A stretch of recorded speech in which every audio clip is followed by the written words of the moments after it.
and in number 1 high school. Awakening Plaza. Over 1,000 seniors stood in formation, every eye fixed on the center of the plaza, that 10-foot-tall black obelisk. Golden veins wrapped around its surface, and under the sunlight, they seemed to flow like living things. Centuries ago, the game descended. Rifts tore open the earth, beasts poured out, and human civilization collapsed overnight. In that desperate hour, the divine stone appeared. Anyone who turned 18 could use it to awaken their own class, absorb energy, level up, and stand against the beasts. Today, it was our turn. My name is Li Yong, and I stood at the front of the line. Next, Wang Ming. The priest presiding over the ceremony called out the name. A tall boy stepped forward, trembling, and pressed his hand against the stone. The golden veins flared, and a phantom longsword materialized above his head. Combat class. Swordsman.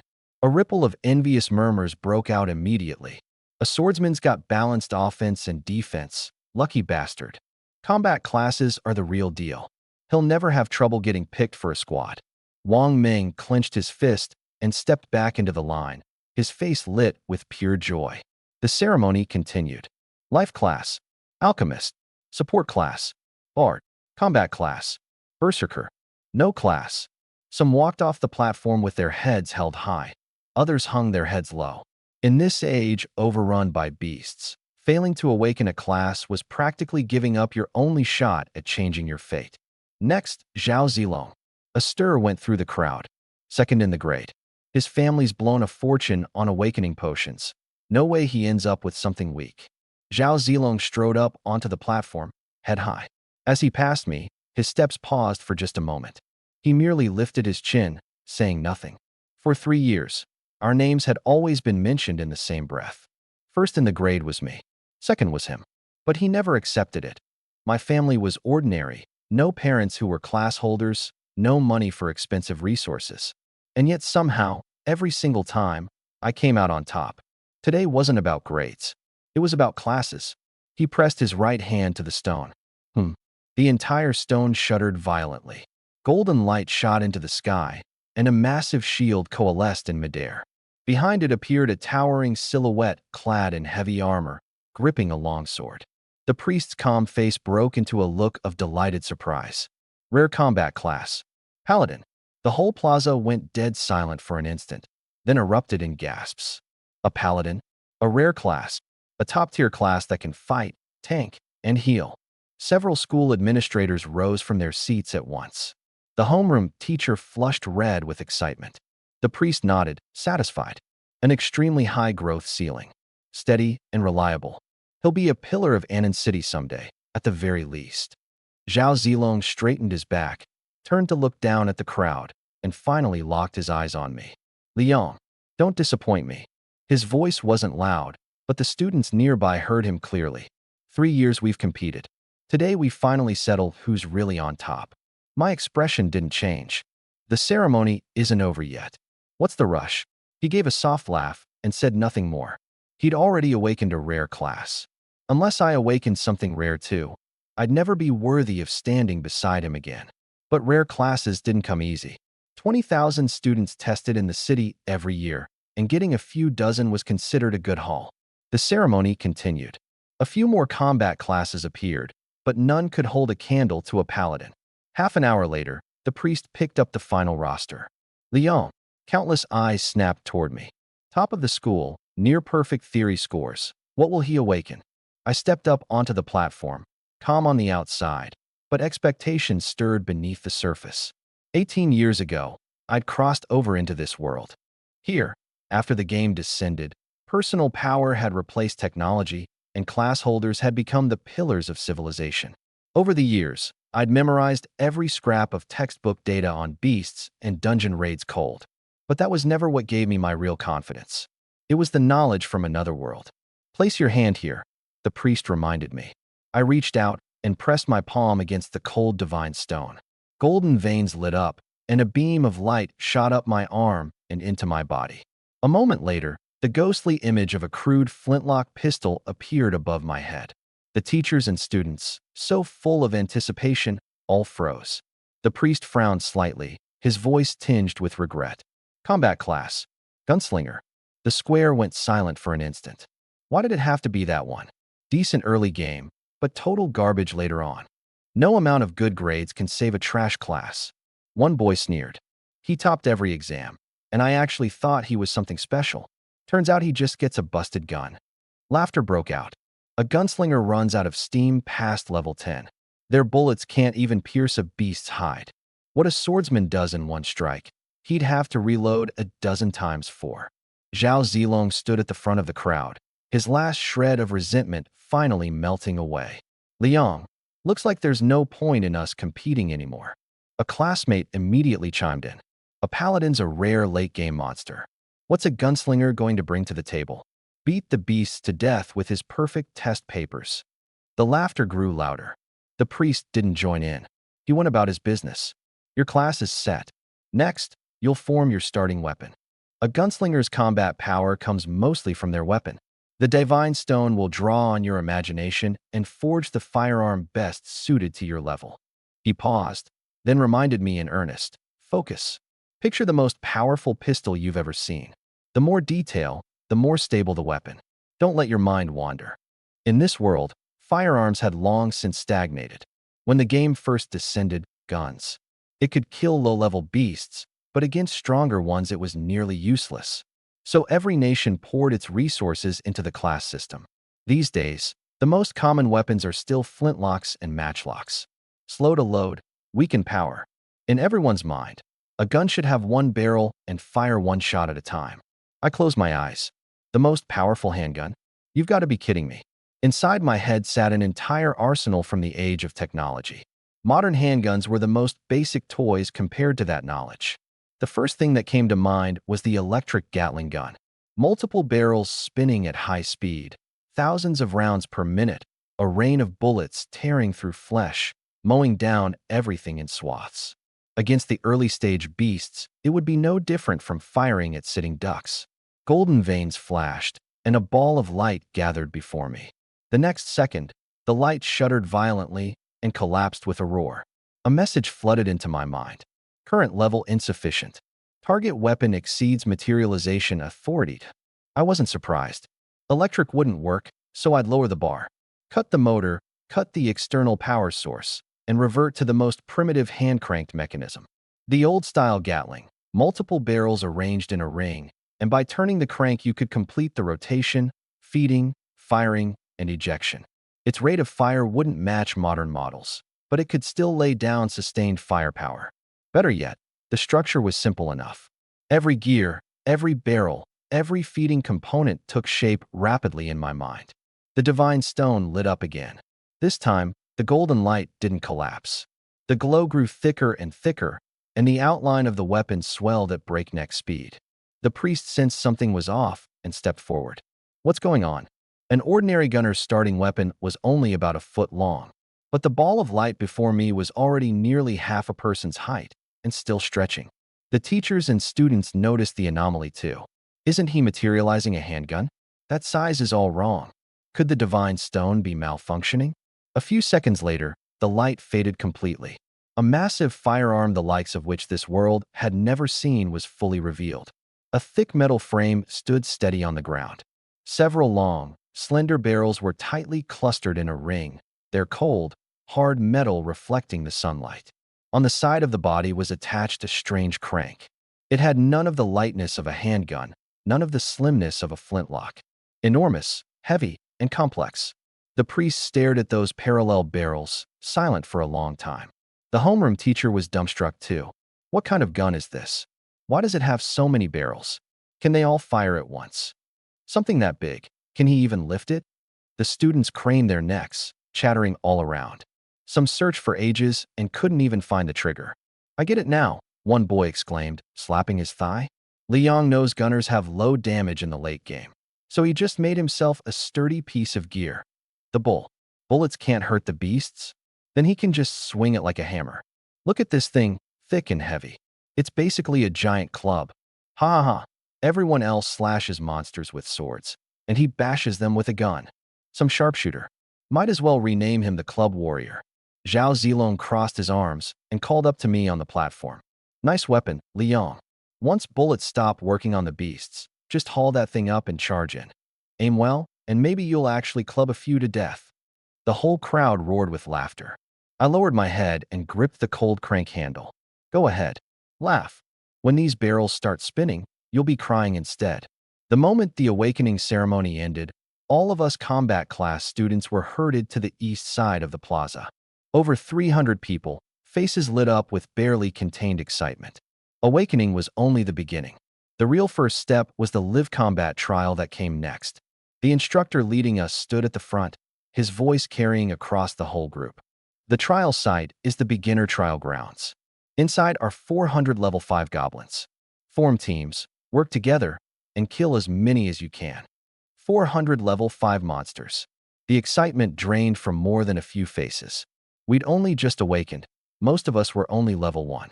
Even 3 to 5 people ganging up on a single level 5 goblin wouldn't necessarily be easy. Don't be afraid. The instructor could see the unease. The school has arranged for teachers to shadow you in secret. The moment your life is in danger, we'll step in immediately. He paused, and his tone turned cold. But remember this. Accepting a rescue means your trial is over. Today someone's watching your back. Once you're in a dungeon or out in the wild, no one can promise they'll always make it in time. The students' expressions tightened. Understood. Several of us on one goblin. What's there to be scared of? The iron gate slammed shut behind us. The fence across the way slowly rose. One short, hideous figure after another crawled out of the shadows.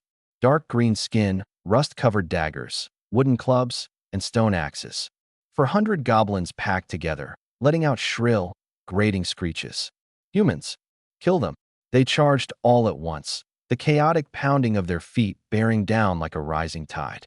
The students, facing monsters for the first time, dissolved into chaos. There's so many. Where are the shield warriors? Get up front. Zhao Zilong stepped forward. Silver-white light flared, and a shield and a long sword took shape in his hands. He planted himself in front of everyone, spine straight. Don't panic. Goblins are only level 5. They're not that strong. Melee, hold the front line with me. Mages and archers, stay back.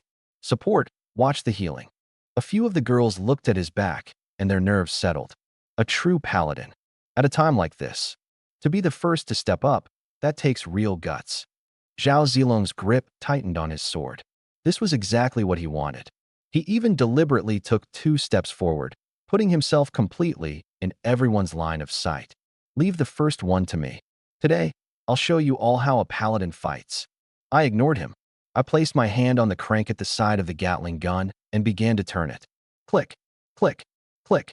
The metal barrels rotated slowly, feeding round after round into the chamber. The sound came faster and faster. Someone glanced back, puzzled. What's Liang doing? Is he seriously going to use that big club? At this range? No way he hits anything. Zhao Zilong heard it too. He turned, about to yell at me to stop messing around. The first shot exploded. Crack. Then the gunfire merged into one continuous roar. Rat-tat-tat-tat-tat. The 6 barrels spun at high speed, muzzles spitting out blinding flashes. The golden ammo belt jerked violently as bullets poured out faster than the eye could follow, weaving a wall of lead so dense not even air could pass. The goblin charging out front jerked hard. Before its stone axe could fall, its chest burst open with a cluster of bloody holes. The follow-up rounds tore into it, ripping it clean off its feet and hurling it backward. The second, the third, the fourth. Whole rows of goblins collapsed as if smashed head-on by an invisible sledgehammer, bodies erupting one after another. Some had their skulls shattered on the spot. Others had arm and wooden shield alike blown away, spinning off into the grass. Severed limbs scattered everywhere. Blood sprayed in sheets. The savage charging horde was carved into an empty clearing, right through the middle. Zhao Zilong froze where he stood. The goblin that should have reached him now had only half a body left. He hadn't even swung his sword. What kind of rate of fire is that? A shield fighter gaped, his shield nearly slipping from his hands. Didn't they say a gun can only fire once at a time?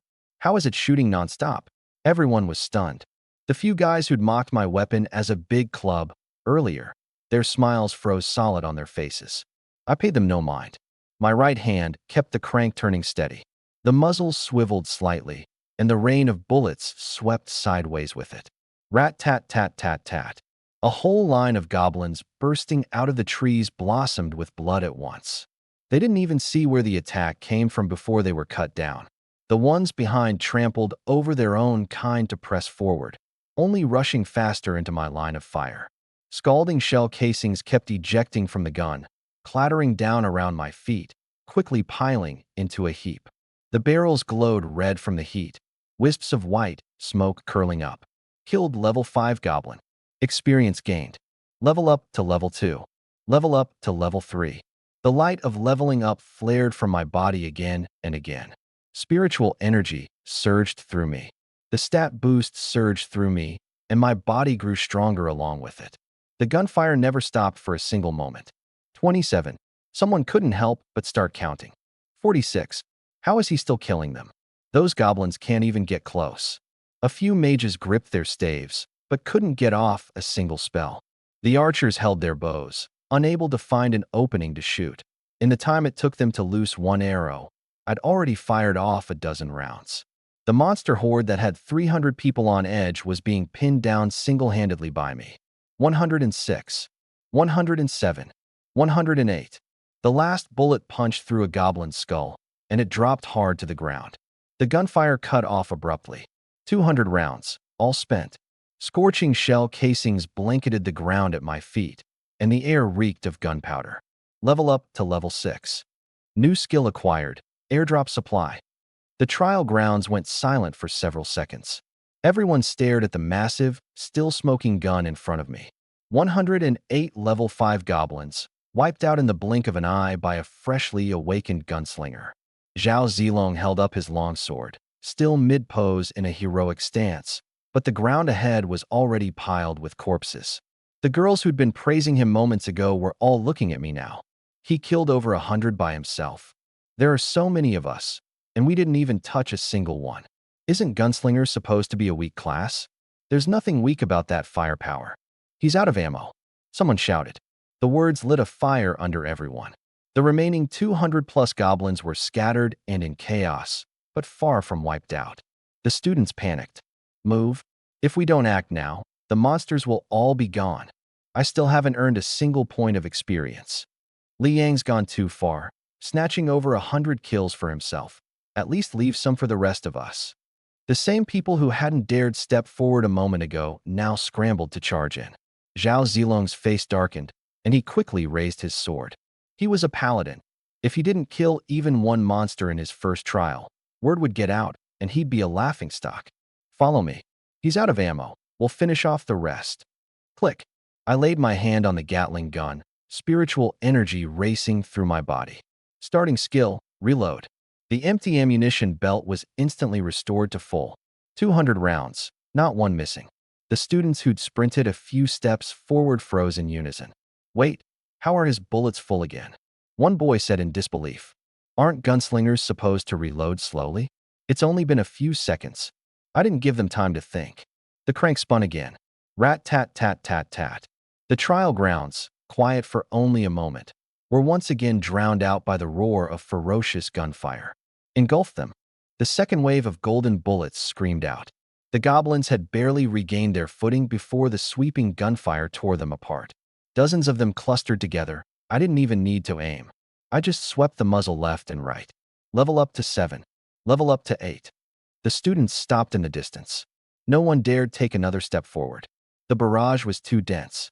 There was nowhere to stand ahead, and getting too close meant catching a stray round. Fall back. Don't enter his firing range. The teacher's voice came from behind. A few melee fighters who'd already rushed to the front line scrambled backward in fear. Watching the goblins drop like flies, their faces flushed red with frustration, but there was nothing they could do. Another dozen gone. At this rate, what's the point of us even being here? Teacher, make him stop. The teacher didn't respond. The rules only required students to kill goblins. They never specified how many any one person could kill. I had the ability to kill them, so no one had any grounds to stop me. What's more, those teachers watching from the shadows were equally stunned by this weapon right now. Continuous fire, terrifying rate of fire, instant reload. Was this really the weak class gunslinger they thought they knew? Shell casings rained down. The monsters grew fewer and fewer. Level up to 9. Level up to 10. New skill acquired. Arms airdrop.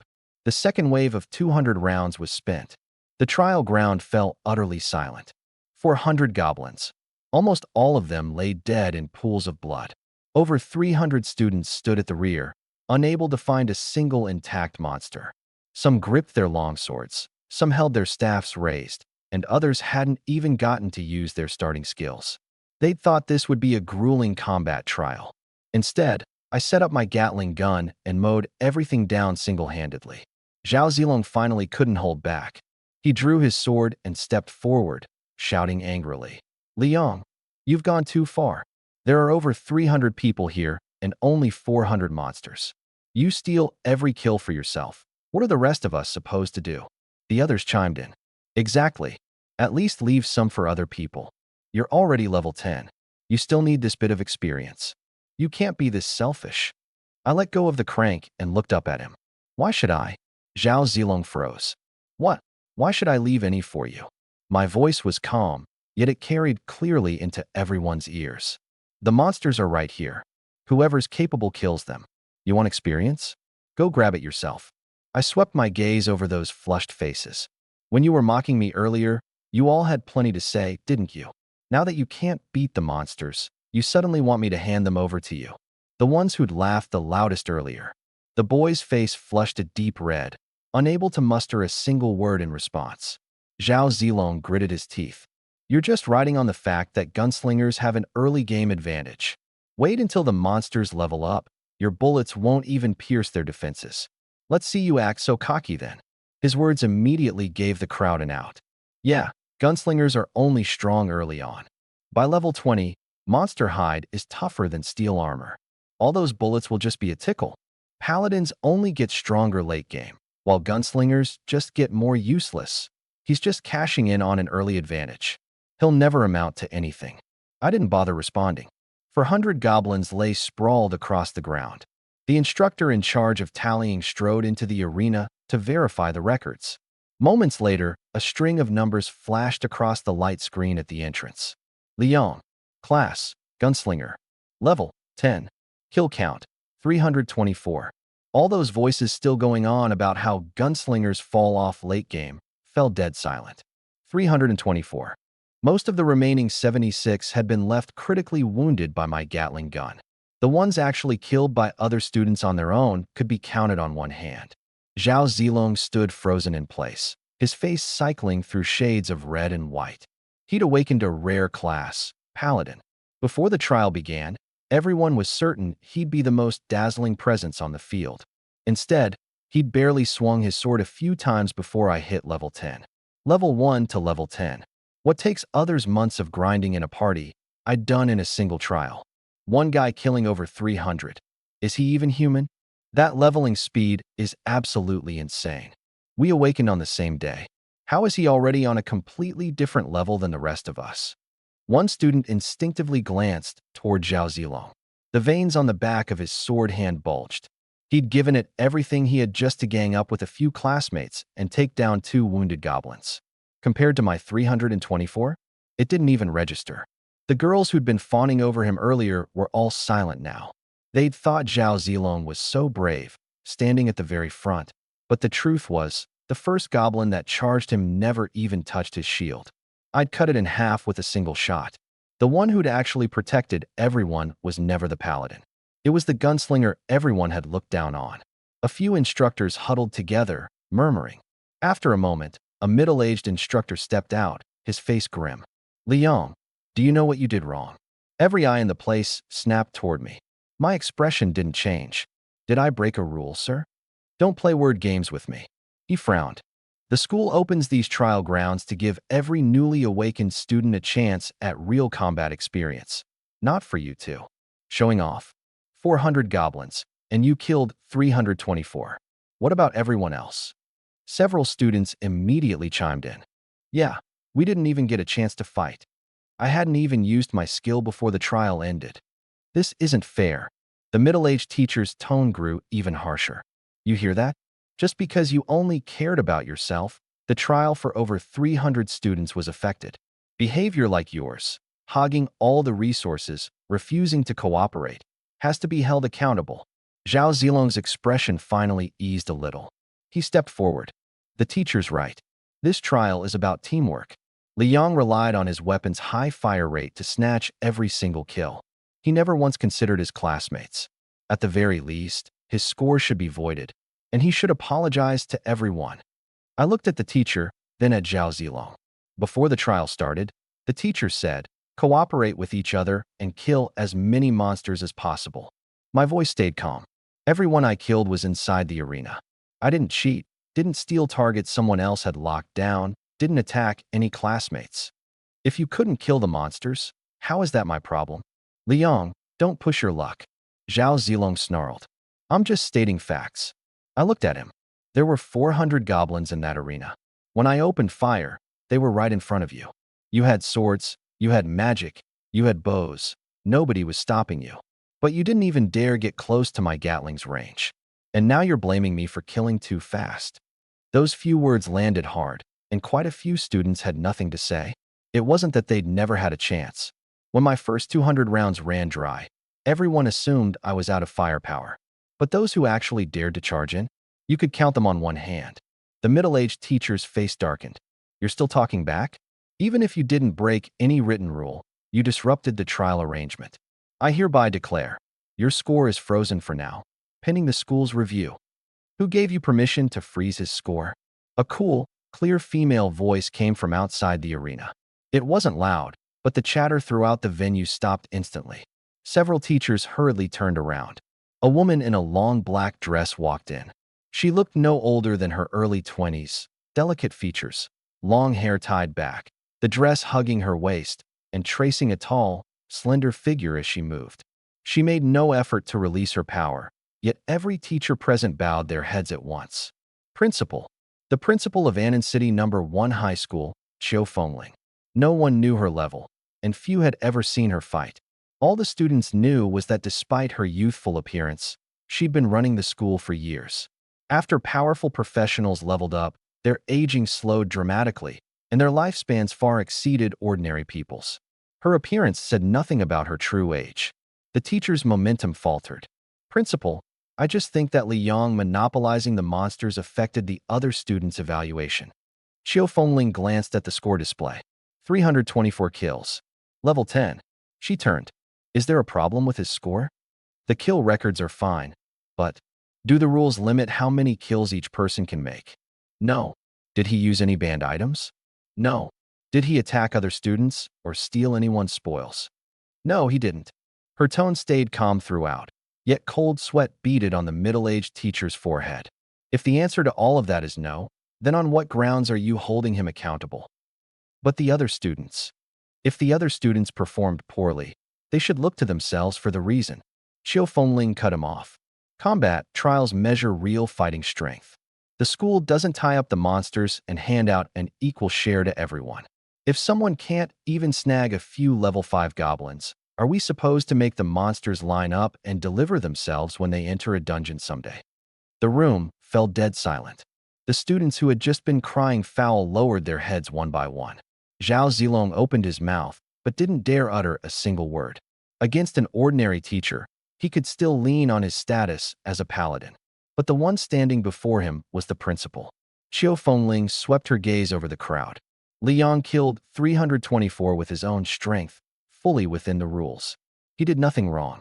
His level and score will be recorded exactly as they are, and no one is to change them. Understood. The middle-aged teacher quickly bowed his head. Restart the trial, she continued. Add 400 more level 5 goblins. The remaining students will continue. Principal, another restart. Is there a problem? No. The heavy iron doors opened once again. Every student except me was rounded up again. The ones who had just been shouting to cancel my score now wore bitter expressions. They had only needed to face the remaining 70-some monsters, but now they had to redo the full 400, and this time, without my Gatling gun suppressing the horde for them.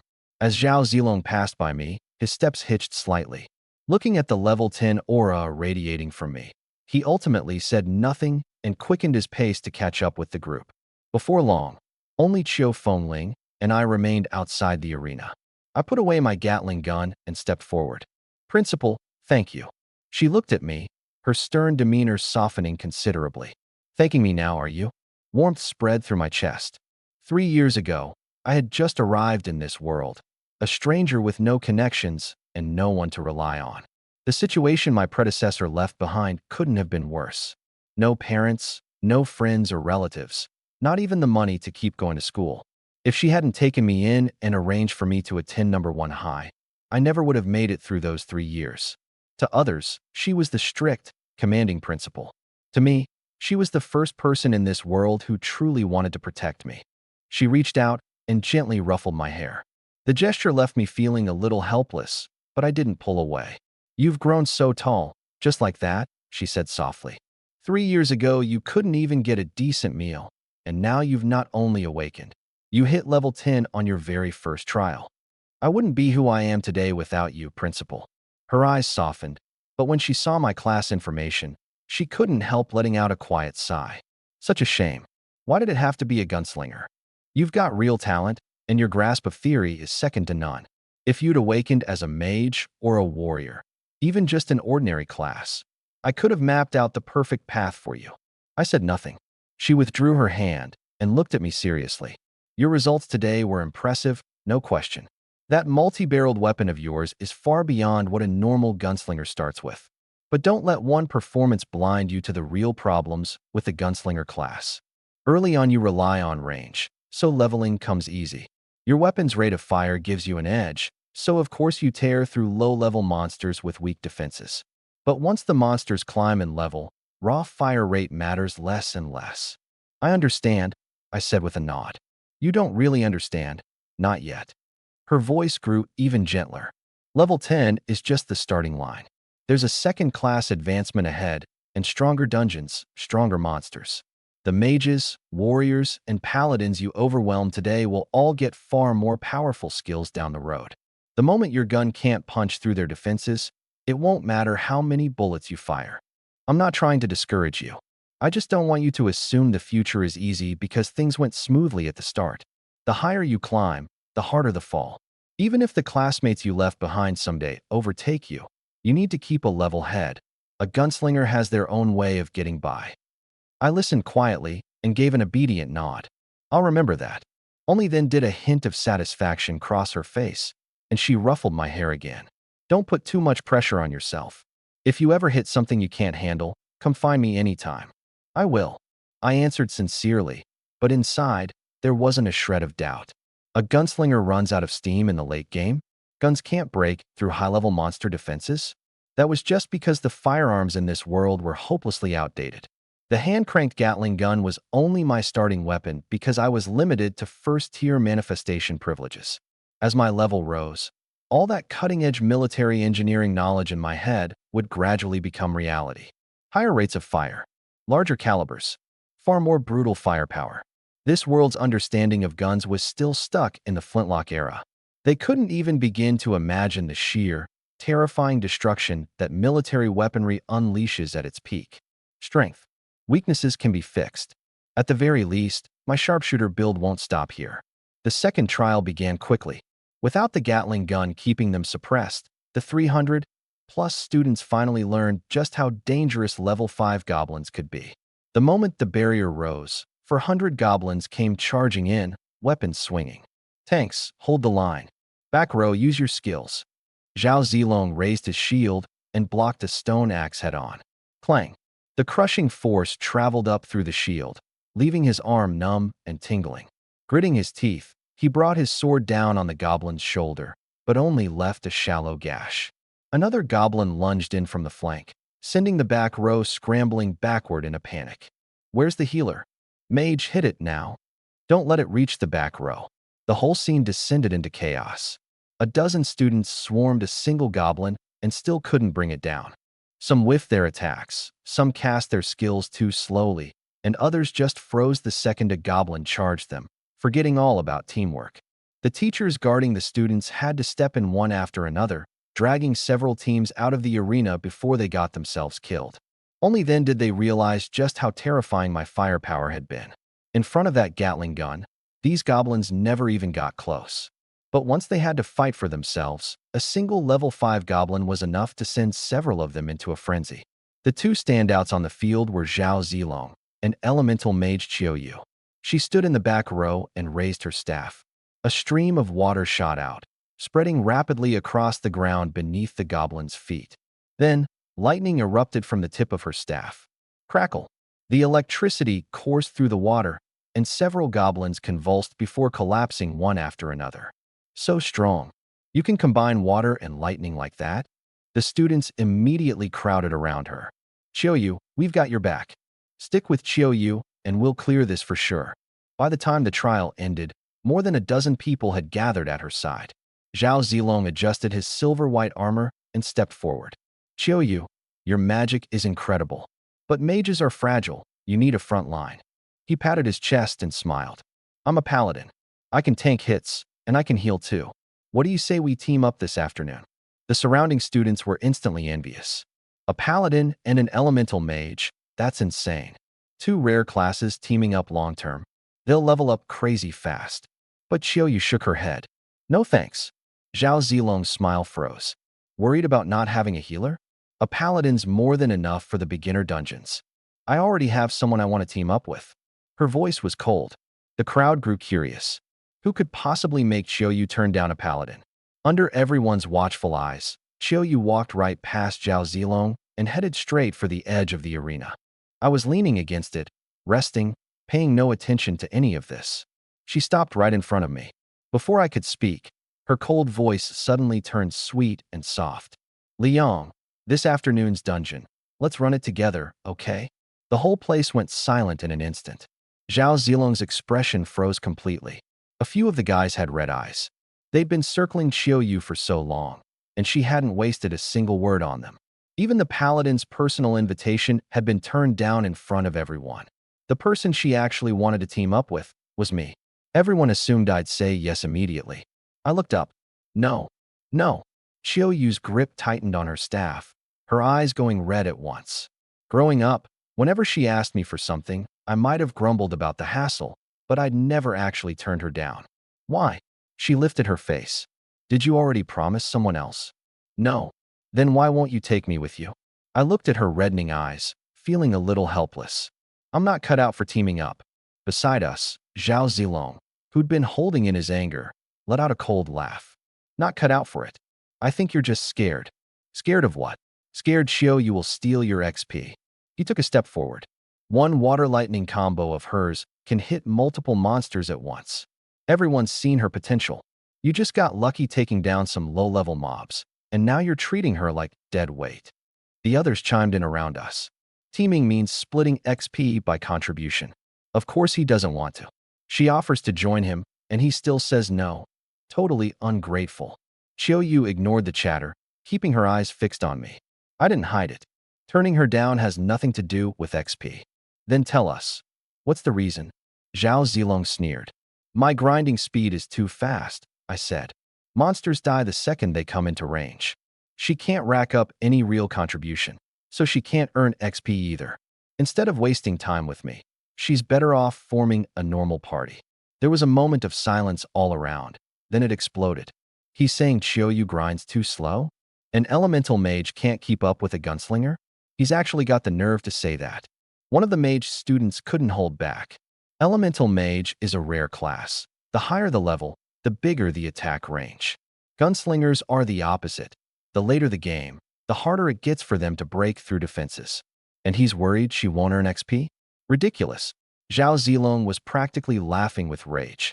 Liang, don't forget that trial just now. The goblins were all crammed together, so your multi-barrel gun was perfect for hitting dense targets. Out in the field, monsters won't line up in a row waiting for you to shoot them. And your ammo and mana aren't infinite either. He pointed at Qiuyu. She can deal damage and control the field. Offering to team up is her helping cover your weaknesses. And you say she can't keep up with your speed. Quite a few people nodded along. In their eyes, my Gatling gun was only strong against low-level mobs, while Qiuyu had recognized potential and, down the line, would surely. I'm the one every team fights to recruit. There's no question about who'd be dragging whom down. But Qiuyu wasn't upset in the slightest. After hearing my explanation, Her eyes reddened as she asked, "As long as you don't hate me, that's all that matters." Everyone froze. She took a step forward, reached out to link her arm through mine, and pressed herself against me. "I don't care how fast we level up, and it's fine if I don't get any experience points. I just want to be with you." I felt the softness against my arm. I looked down at her. Her cheeks were still flushed from the fight, her eyes clear, a trace of hurt lingering at their corners. This kind of closeness was nothing new to us. When I was 15 with nowhere to go, Aunt Chio took me into her home. Chiyo was her daughter, the same age as me. At first, she was full of curiosity about this strange boy, following me around every day. Once she got comfortable, she started treating me like a real older brother. She had to sit next to me at meals, we had to walk home from school together, and she'd only come to me whenever she had a tough problem. Now, at 18, she still hadn't changed. "Let go first." "No. Everyone's watching. Let them watch." She held on tighter. "I'll let go once you agree to team up." The other boys' eyes were practically bulging out of their heads. Chiyo doesn't even like it when guys get close to her. She's actually clinging to Liang on her own? What gives him the right? Zhao Zilong's expression turned about as sour as it could get. He'd been chasing Chiyo for ages, and no matter what he did, he couldn't get her to so much as glance at him. Now here she was, hugging me in front of everyone and not caring one bit about leveling up. I let out a sigh. "Suit yourself." The hurt in Chiyo's eyes vanished instantly. "It's a deal. You can tag along whenever you want." She smiled, her eyes curving into crescents, still not letting go. Just then, the supervising teacher walked over. "Everyone, get on the bus. Lunch is on board. This afternoon, we're heading to the Annan City Combat Training Center." Bored by class, the students had no choice but to quiet down and head toward the school gate. I'd barely sat down by the window when Chiyo immediately dropped into the seat beside me, as if afraid I'd slip away.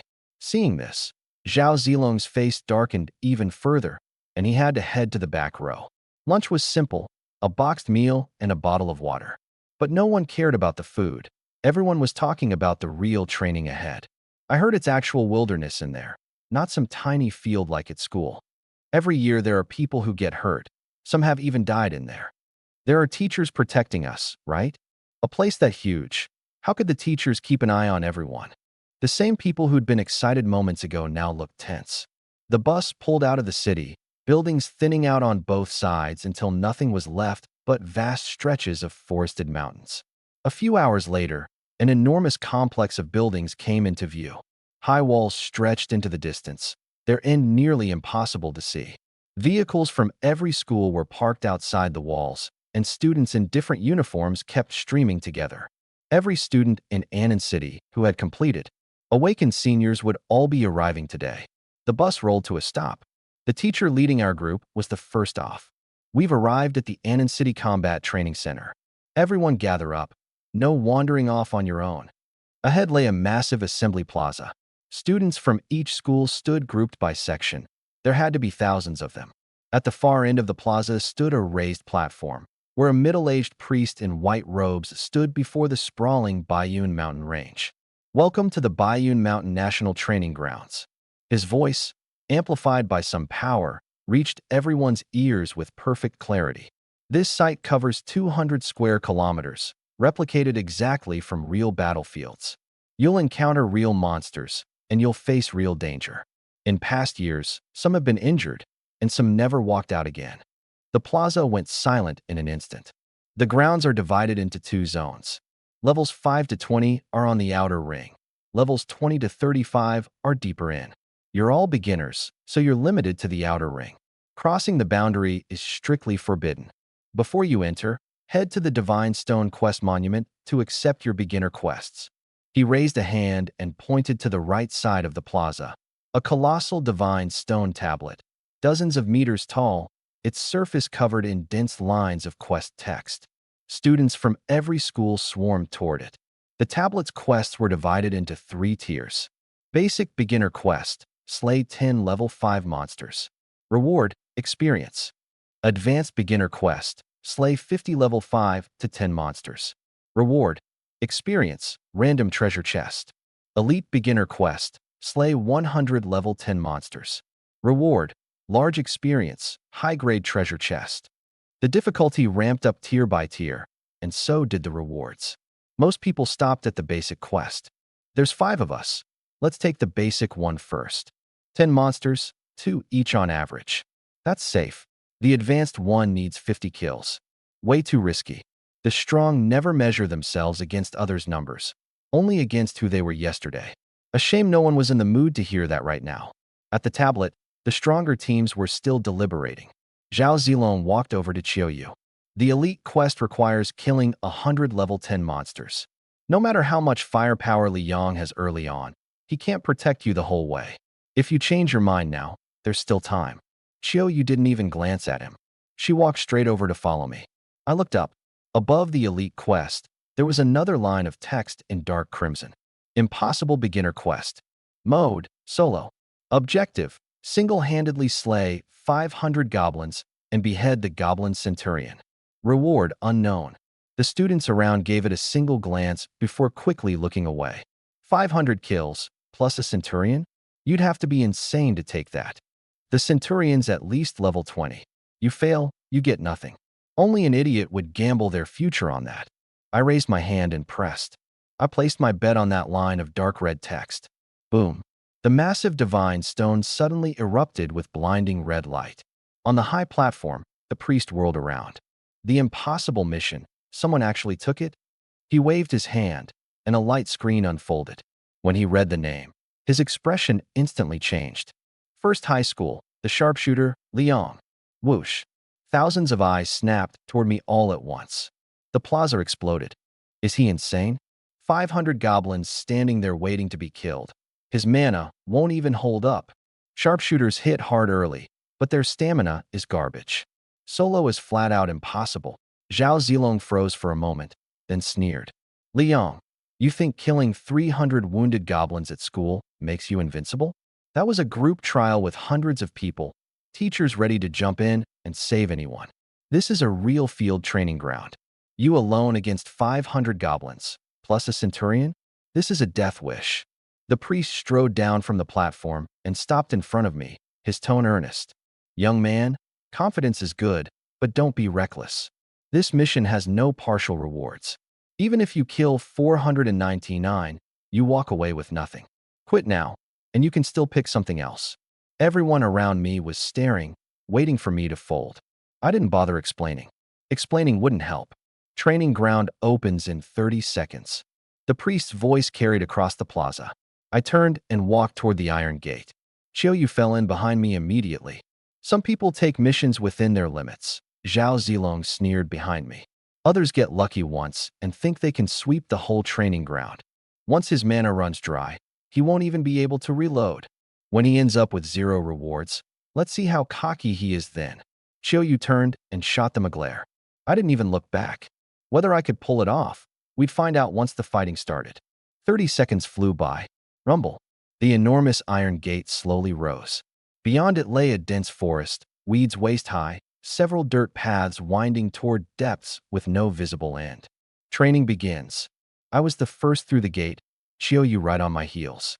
The students passing by were still jeering. One crappy gun made him a hotshot at school, fine, but he actually thinks this is a real trial ground. I ignored them. At the edge of the forest, Qiuyu finally couldn't hold back. Liang, why did you have to take that mission? She didn't doubt me. It was just that the difficulty was insane. 500 goblins, plus a level 20 centurion, and I had to do it all alone. She could tag along, but she couldn't lend a hand. Because the reward's unknown, I said, stopping in my tracks. Every other mission spells out exactly what you get. Only that one doesn't. And if you can't finish it, then I'll finish it and prove them wrong. Qiuyu looked at my calm face, and the worry in her eyes faded a little. I raised my hand and opened my class panel. A translucent screen, visible only to the 2 of us, appeared. Name, Liang. Class, Gunslinger. Level, 10. Stamina, 100 strength, 100 agility, 100 spirit, 100 mana, 100. Skills, reload, airdrop supply, arms airdrop. Qiuyu's eyes went wide. They're all 100. When most classers level up, their stats lean one way or another. Mages favor spirit, warriors favor strength, archers favor agility. Even with a rare class, having all 4 maxed out at level 10 was impossible. No wonder your stamina never runs out. She tapped the last skill. What's Arm's airdrop? An exclusive skill I just unlocked at level 10. I glanced up at the sky. Perfect timing to test it. Behind us, the heavy iron gate slowly descended. Boom. The instant the final gap sealed shut, I activated the skill. Arm's airdrop. 50 points of mana drained in an instant. Nothing changed in the sky, but I could feel it. It worked. I didn't stop. I raised my hand again. Arm's airdrop. My remaining 50 points of mana were completely spent. Exhaustion crashed over me. My body swayed, and I nearly lost my footing. Leon, Chiyu grabbed my arm. Her soft, warm body pressed against mine, and I caught my breath. I'm fine. Just out of mana. The students who hadn't wandered too far saw this and froze for a moment before bursting into laughter. He burned through all his mana the second he got in. He hasn't even seen a single monster yet. A student who was also a gunslinger hefted an old, worn flintlock, his face full of mockery. Airdrop can spit out some random ammo supplies. But he used it twice in a row, wasted all 100 points of mana. Now he can't even reload. If that's not a death wish, what is it? Not far off, Zhao Zilong sighed. Some people are just too eager to show off. By the time they hit real danger, it'll be too late to regret it. I leaned against Chiyu and gazed up at the sky. A few breaths later, 2 black dots appeared high in the air, rapidly growing larger. What is that? The next second, 2 enormous parachutes exploded open in the sky. 2 black weapon crates dangled beneath them, piercing through the clouds as they plummeted toward the ground. Thud! Thud! 2 muffled impacts. The heavy crates slammed into the grass one after the other, kicking up huge clouds of dust. The laughter died instantly. Why are those crates so big? Doesn't an ordinary gunslinger's airdrop only give ammo and potions? The gunslingers exchanged bewildered glances. They'd seen high-level airdrops before, but those crates were only half a person's size, and all they held was lead shot. Gunpowder. But these 2 crates in front of me, each was nearly 2 meters long. My spiritual energy had recovered a bit. I straightened up, walked to the first crate, and flipped open the lid. Click. A rugged, modern-looking weapon lay inside. A thick launch tube, a metal grip, a revolving cylinder. Beside it, 100 grenades were neatly stacked. Single-use heavy ordnance, grenade launcher. Ammunition, 100 rounds. I opened the second crate. A flamethrower rested quietly inside, connected to a fuel tank. Single-use heavy ordnance, flamethrower. Available time, 10 minutes. The surroundings fell completely silent. The student holding the matchlock looked down at his own gun, then at the grenade launcher in the crate, unable to say a single word. Zhao Zilong frowned. This counts as a gun? Why can his airdrop produce something like this? I didn't answer. It wasn't until this moment that I truly understood how the arms airdrops worked. The gunslingers of this world could only airdrop equipment that existed within their own understanding. Their memories of guns were still stuck at matchlocks and flintlocks. But my mind held the military knowledge of another world. The more I remembered, the more complete my understanding and the more powerful the weapons I could airdrop. Starter weapons were restricted by level, no way to conjure modern heavy arms. But arms airdrops bypassed that constraint entirely. They could only be used temporarily, but until the ammunition ran out, their full destructive power remained intact. I picked up the grenade launcher and loaded a round. A dense rustling suddenly erupted from the woods in the distance. Great swaths of underbrush were shoved aside as a pack of goblins burst out.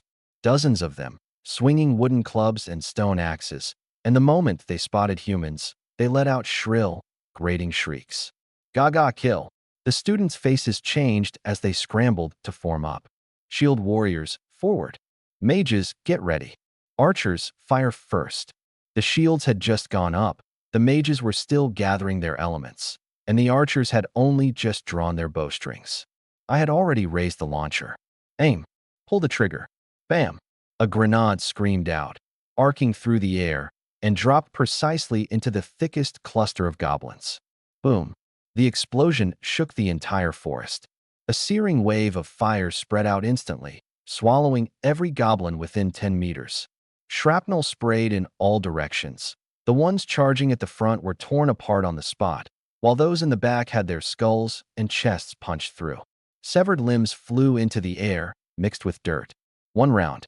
At the center of the blast, not a single one rose again. Killed level 10 goblin. Experience gained. Killed level 10 goblin. The notifications flooded the screen one after another. A surge of light rose from my body as I leveled up. Level increased to 11. My depleted spiritual energy refilled in an instant. The exhaustion swept away my body. The power surged back to its peak. Dead silence all around. The student holding the shield froze in place. The mage's staff had only just begun to gather a faint glow at its tip. The archer's arrow was still knocked, not even fully aimed. They're all dead. Those were dozens of level 10 goblins. One shot covering 10 meters. What kind of damage radius is that? Chiyoyu stood beside me, staring at the launcher in my hands, her eyes full of admiration. She was an elemental mage, best at area attacks. But to cast a single fireball, she still had to go through the entire casting sequence. Me? I just raised my arm and pulled the trigger. From firing to total annihilation, less than 2 seconds. No wonder you dared to take the highest difficulty mission, she said, moving to my side. With that thing, 500 goblins wouldn't be enough to kill. 100 grenade rounds were more than enough to clear out ordinary goblins. As for the centurions, I'd deal with them when I saw them. I slung the flamethrower onto my back and told her, "Come on, let's find some monsters." The students left behind didn't snap out of it until we were long gone. One sharpshooter looked down at the firelock in his hands, a long, thin barrel, a wooden stock, capable of holding only a single lead ball at a time. Then he glanced at the 2 heavy weapons on my back, and the corner of his mouth twitched violently. Are we really the same class? The mage next to him swallowed hard. I'm a mage. I cast slower than he shoots. My range is smaller, my damage is lower. So who's the real spellcaster here? Another person stared at the blast crater in the ground and, after a long pause, forced out a single line. Now that's a real spellcaster. Chiyoyu and I pushed deeper into the forest. To boost efficiency, we divided our roles ahead of time. I'll take the clustered ones, I said, patting the launcher. You use fireballs on the stragglers, save the grenades. Got it. A second pack quickly appeared up ahead. Over 20 of them crowded beneath a large tree. And before they even noticed us, a grenade round had already landed right in the middle. Boom. The experience notification refreshed. 3 goblins that had escaped the edge of the blast had just scrambled to their feet when Chiyoyu raised her staff. Fireball. 3 balls of flame shot out in succession, striking dead on. Moments later, all 3 collapsed at once. Our teamwork grew smoother and smoother. The dense clusters I cleared in a single shot. The stragglers she picked off one by one. From the moment the goblins appeared to the moment they fell, they hardly had a chance to fight back. Meanwhile, in the conference room outside the training grounds, massive light screens hung suspended in midair, syncing surveillance feeds from every corner. Principals and teachers from various schools sat within, watching the students' performances intently. At first, everyone's attention had been on the 4 rare class students. Chiyoyu, the elemental mage from School 1. Yi Exine, the frost mage from School 2. Lin Wan, the wind whisperer from School 3. And Zhao Zilong, who had awakened as a holy paladin. But after that grenade round detonated, nearly every screen cut over to me. A 10-meter radius, 1 shot to wipe out. Kill it. Isn't he just an ordinary gunslinger? One of the principals stared at the launcher on the screen and said in a low voice, could it be that what he awakened isn't a gunslinger at all, but some kind of hidden class that's never been recorded? Only a hidden class could produce a skill effect like this. If that's true, then First High just struck gold. Everyone turned to the priest standing at the front. He pulled up my awakening record, checked it over and over, then shook his head after a moment. No, the Godstone doesn't make mistakes. His panel says it plain as day, standard gunslinger. The conference room fell silent. Zone B3. Chiyoyu and I followed the tracks to a cave tucked beneath a cliff face. The entrance was over 3 meters tall, and the ground around it was littered with footprints, along with a few gnawed-clean beast legs picked down to the bone. Chiyoyu crouched and studied them for a moment. The tracks are dense. There are at least 100 inside. Ordinary goblins didn't cluster like this, unless there was a higher-ranking leader among them, which meant the centurion the mission called for was very likely in there. I checked my progress. 500 goblins. I was already well past the halfway mark. Clear out this cave, take down the centurion, and the mission just might work out. This is the place. I unslung the flamethrower. It's narrow inside. Grenades could cause a cave-in. This is exactly what I need it for. Chiyoyu was about to follow when a cool, crisp voice came from behind and to the side. Stop right there. Two girls stepped out of the trees. One wore a third-high uniform, tall, holding a magic longsword. The other had delicate features, black hair falling to her shoulders, gripping a pale gray staff. Chiyoyu recognized them instantly. Yi Xin, Lin Wan. Yi Xin stopped at the cave mouth, her eyes sweeping over the flamethrower in my hands before settling on Chiyoyu. We found this cave first. The monsters inside should belong to us. Chiyoyu frowned. Found it first? There's no marker at the entrance. You didn't go in, and you never fought anything inside. What makes you think it's yours? We already scouted it out and confirmed the numbers. We only pulled back to prepare our strategy, Yi Xin said evenly. You barging in now, that's just stealing. That's hilarious. Chiyoyu took a step forward. The monsters in the training grounds don't belong to anyone. Whoever kills them first gets them. By your logic, if you spot a monster from a distance, it's suddenly yours? Then I'm looking at this entire training ground right now. Does that mean the whole thing belongs to me? Yi Xion's expression darkened slightly. Chiyoyu, don't be unreasonable. Who's being unreasonable here? Chiyoyu didn't budge an inch. Liang took a timed mission. He has to kill 500 goblins and a centurion. You didn't lift a finger, so stay out of the way. The two stood toe-to-toe, neither willing to give ground. Lin Wan finally spoke. We've been tracking this pack of goblins for a long time. She came from the Lin family of Anan City, a rare necromancer.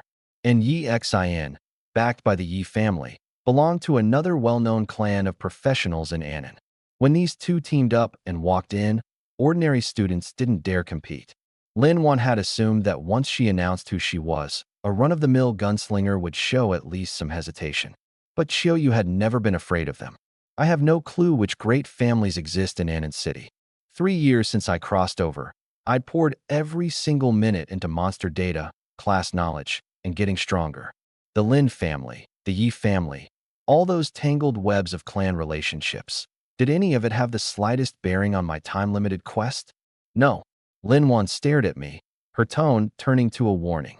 There are a lot of goblins in this cave. An ordinary team can't handle them. I can summon the undead, and Yi Xin is a rare-class rune knight. Hand the cave over to us. It's better for everyone. Chiyoyu sneered. A rare class is impressive? So am I. You think you're strong? Then let's see who kills faster. While the two girls were still arguing, I'd already raised my flamethrower. Click. Ignition. Yi Xion's expression shifted. What are you? I didn't answer. I aimed the nozzle at the pitch-black cave mouth and pulled the trigger. Boom. A searing pillar of fire roared into the cave. The flames tore wildly down the narrow passage. Dry grass, wooden racks, animal hides.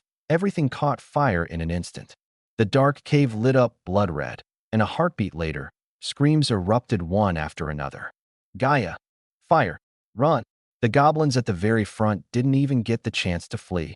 Their dark green skin charred black as they collapsed, twitching. The monsters deeper in panicked and scrambled toward the exit, but the passage was too narrow. Dozens of them jammed together, sealing off their own escape. The ones in front wanted to run. The ones behind kept desperately pushing forward. All I had to do was hold the nozzle steady and keep the pillar of fire pouring into the densest spot. Slain a level 10 goblin. Experience gained. Slain a level 11 goblin. Experience gained. The notifications flooded the screen like mad. Experience surged into my body, and the quest progress climbed at a blistering pace.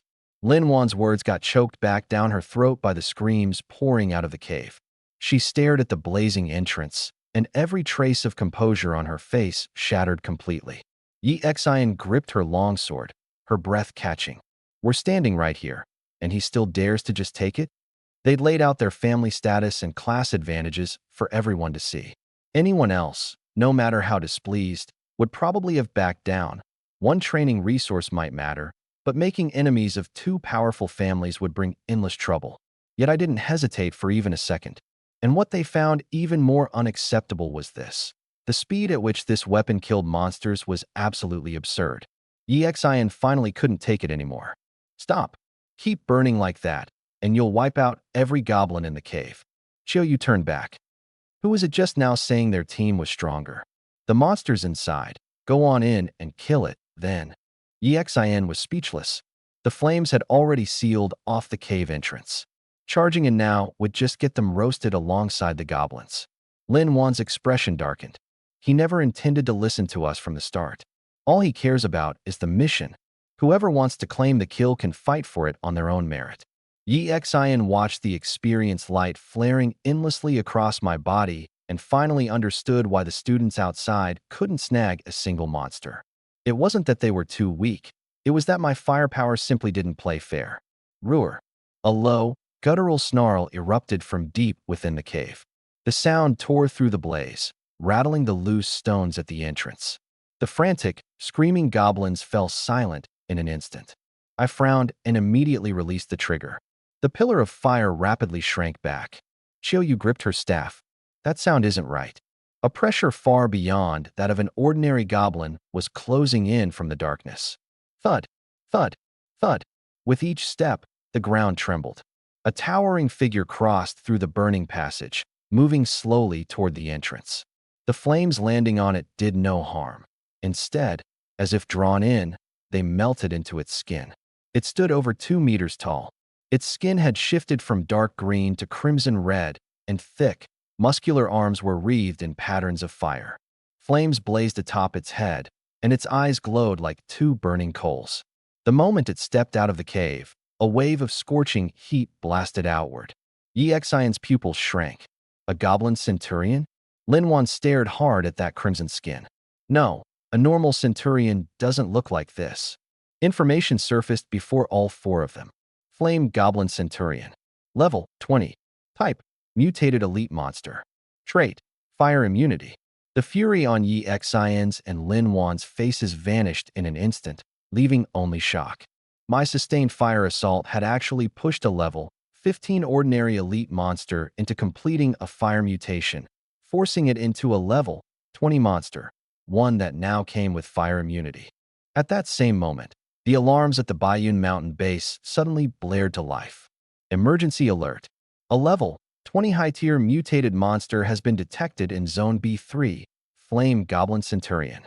All nearby students evacuate immediately. Mobile Task Force, deploy for rescue at once. In the conference room outside the training grounds, every principal and instructor changed expression at once. Lin Wan is still in there. EXIN 2. She's less than 20 meters from the monster. Chiyu hasn't pulled out either. 3 rare classes, all in B3.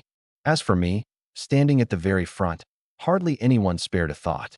An ordinary gunslinger, no matter how dazzling in the early stages, still couldn't compare to 3 rare classes. Not to mention that the Chiu, Lin, and Yi families were all prestigious houses of Anan. If those 3 girls get hurt, the whole city will feel the tremor. How long until the task force gets here? 3 minutes, best case. That's too long. Even the nearest instructor won't make it. The students just scattered. The conference room descended into chaos. On the monitor, the Flame Goblin Centurion finally emerged from the cave. It raised a crimson palm, savoring the power surging through its body, and let out a shrill, twisted laugh. Feeble humans, your flames have only made me stronger.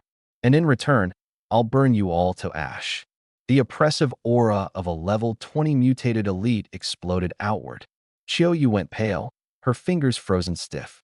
EXIN drew her longsword, but under that searing pressure, she couldn't take a single step forward. Lin Wan's breathing turned ragged. Her summoning skill interrupted again and again. The level gap was simply too wide.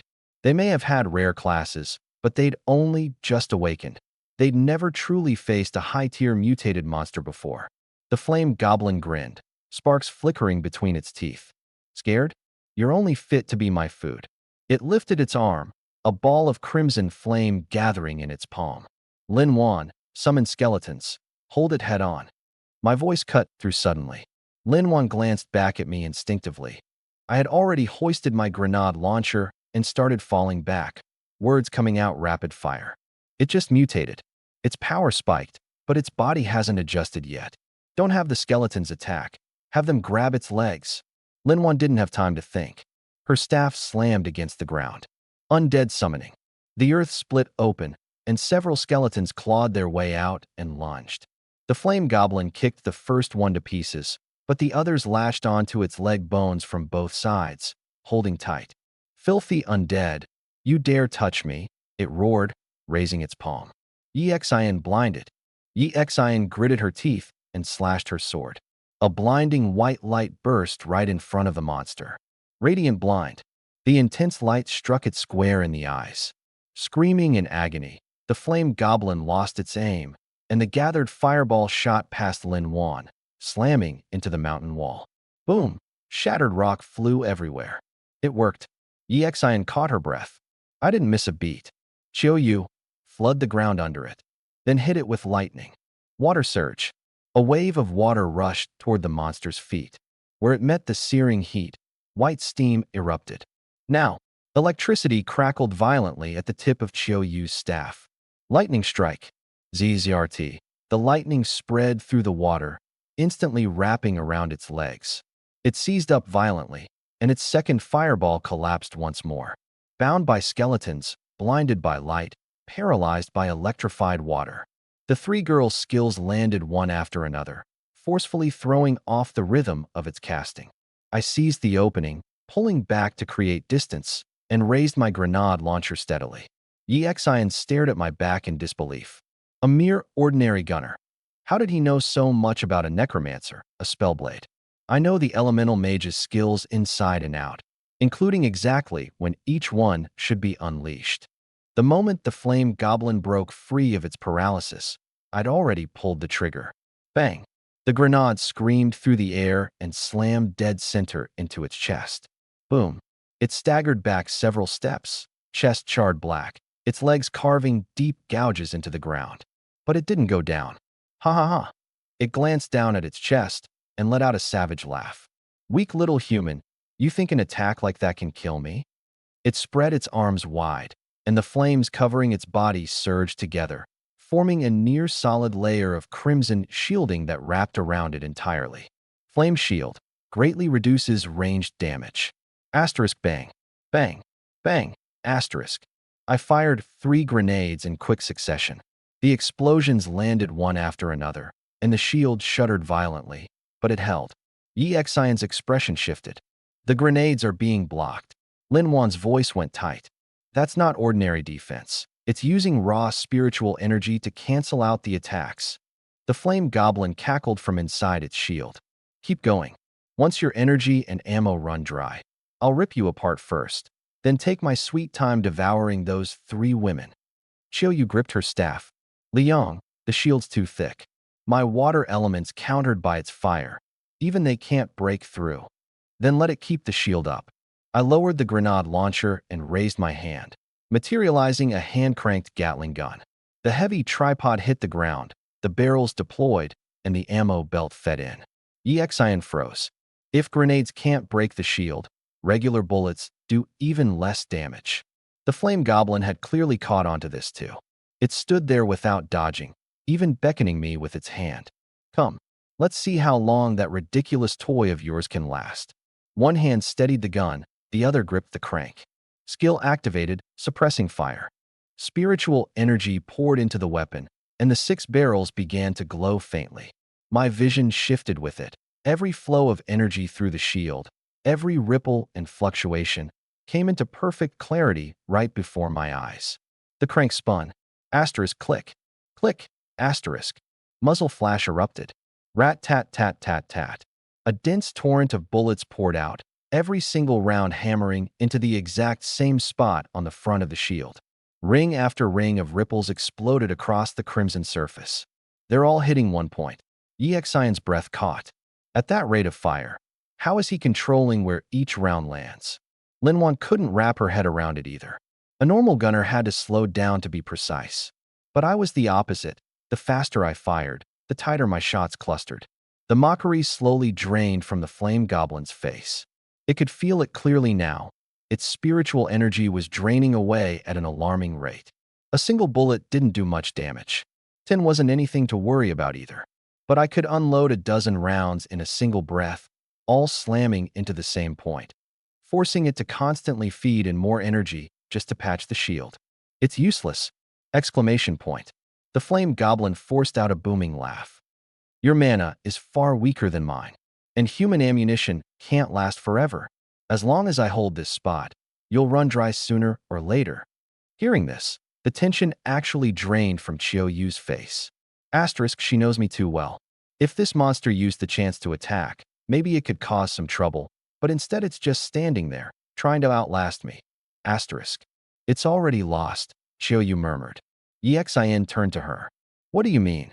The moment that flame shield goes up, it can't move. Chiyoyu looked at the monster's feet. Crimson energy poured continuously from the ground, feeding the shield. It thinks Li Yang is low on ammo, so it dares to just stand there and take it. Linwan understood. You mean Li Yang still has more supplies? I didn't answer. When the first ammo belt was almost spent, I burned mana directly. Airdrop incoming. A whistling sound tore through the sky. Several black supply crates dropped fast toward the cave mouth, parachutes trailing behind them. Asterisk thud. Thud. Thud. Asterisk. The crates slammed into the ground, lids popping open to reveal neat rows of military-grade ammunition. The flame goblin's laughter cut off. What is this? My Gatling gun never stopped. Chiyoyu, feed the belt. On it, she sprinted to the nearest crate, yanked out a full belt of rounds, and dragged it to the side of the gun. The old belt had barely emptied before the new one was already locked in. Kachuk. The gunfire paused for less than 2 seconds. Rat-a-tat-ta-ta. An even denser rain of bullets hammered the shield again. Exin stared at those crates of ammo, her scalp prickling. There's at least 1,000 rounds in each one. He's going to grind the shield down by force. Linwan kept her eyes locked on the shield. Not going to. It's already about to break. Where the concentrated fire struck head-on, fine cracks had begun to spider out. The flame goblin frantically poured in more mana, but it could only barely slow the cracks from spreading. Impossible. It finally started to panic. A level 12 gunner. There's no way you can outlast me. It wanted to drop the shield and charge, but the endless rain of bullets gave it no opening. The instant it dropped its defense, hundreds of rounds would rip its body apart in a heartbeat. Keep the shield up, and its mana kept bleeding away. It was pinned in place, completely. The second belt ran dry. Chiyoyu immediately fed in the third, her hands raw and red from the heavy belts, but her movements never faltered for a second. Li Yang, ammo's coming. The barrel glowed red-hot. Scorching shell casings littered the ground, and the smell of gunpowder overpowered the stench of burning. Rat-a-tat-ta-ta. The third volley came down, and the cracks widened fast. Crack. The first shard of flame broke away. The entire shield began to shudder violently. The flame goblin's eyes went wide as it shrieked like a madman. Stop. Lowly human, stop this instant. My face didn't change.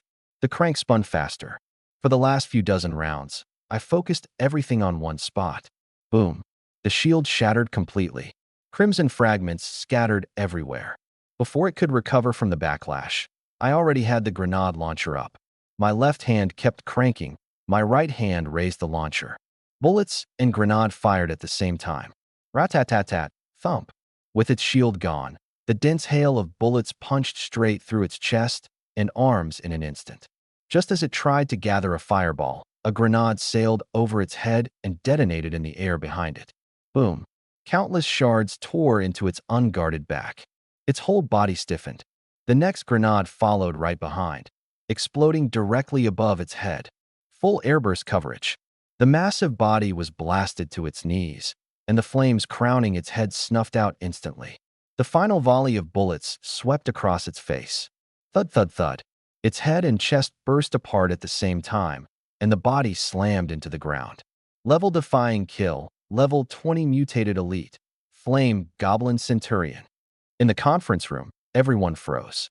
The priest coordinating the rescue stared at the light screen, stunned for a full 2 seconds, before suddenly snatching up his comm device. Abort the rescue. Task Force, return immediately. The other end clearly hadn't caught up. Return? Targets already dead. The priest's voice shook. Level 12 ordinary gunslinger Li Yang. Solo kill on a level 20 mutated elite. B3 crisis resolved. The news swept across the training grounds in an instant.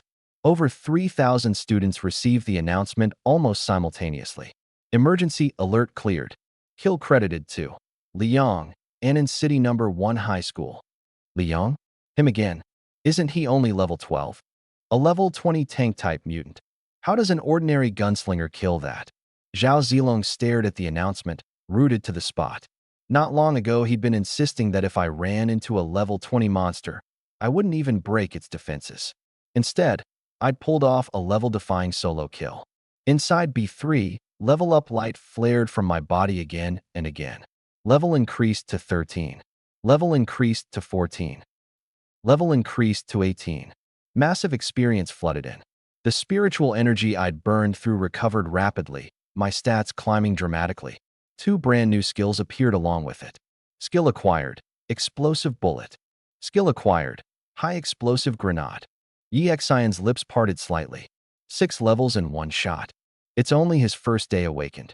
Lin Wan's grip on her staff didn't loosen for a long while. And he's already level 18. On the corpse, a wisp of purple light slowly rose. Within it, an ancient-looking ring dropped to the ground. I reached down and picked it up. Ring of Magic. Quality, purple. Effect, doubles maximum spiritual energy. Xian's breath caught the moment she saw the stats.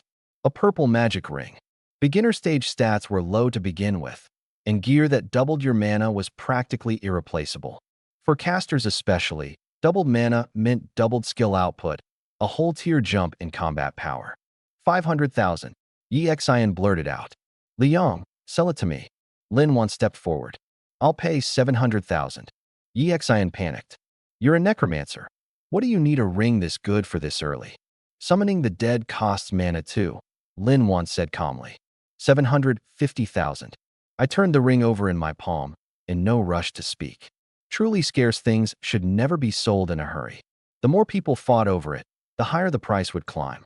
Xian strode right up to me, both hands gripping her staff, her tone softening for the first time. Liang, just sell it to me. My mana pool's too small, a few skills and it's empty. This ring's perfect for a spellblade. 750,000. Most people won't earn that in a lifetime.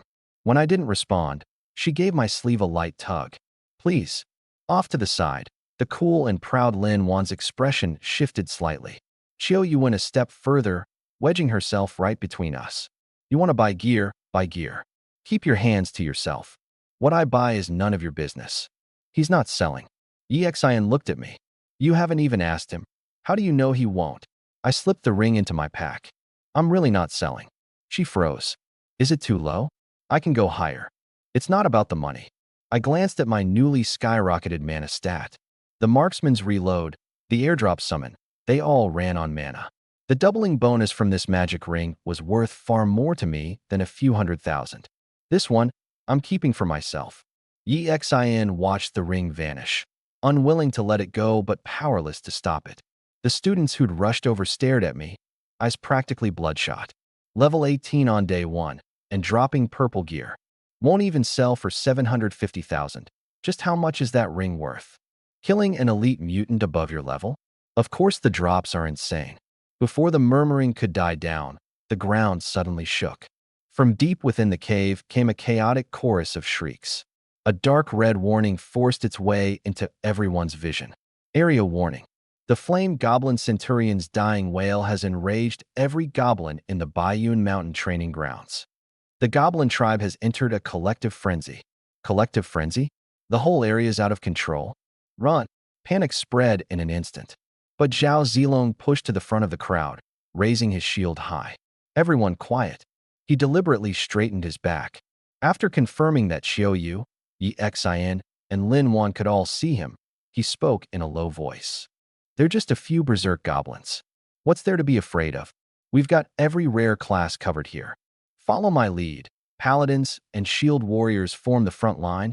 Mages stay in the back for damage. However many come, we kill them all. One of his followers immediately chimed in. Zhao's right.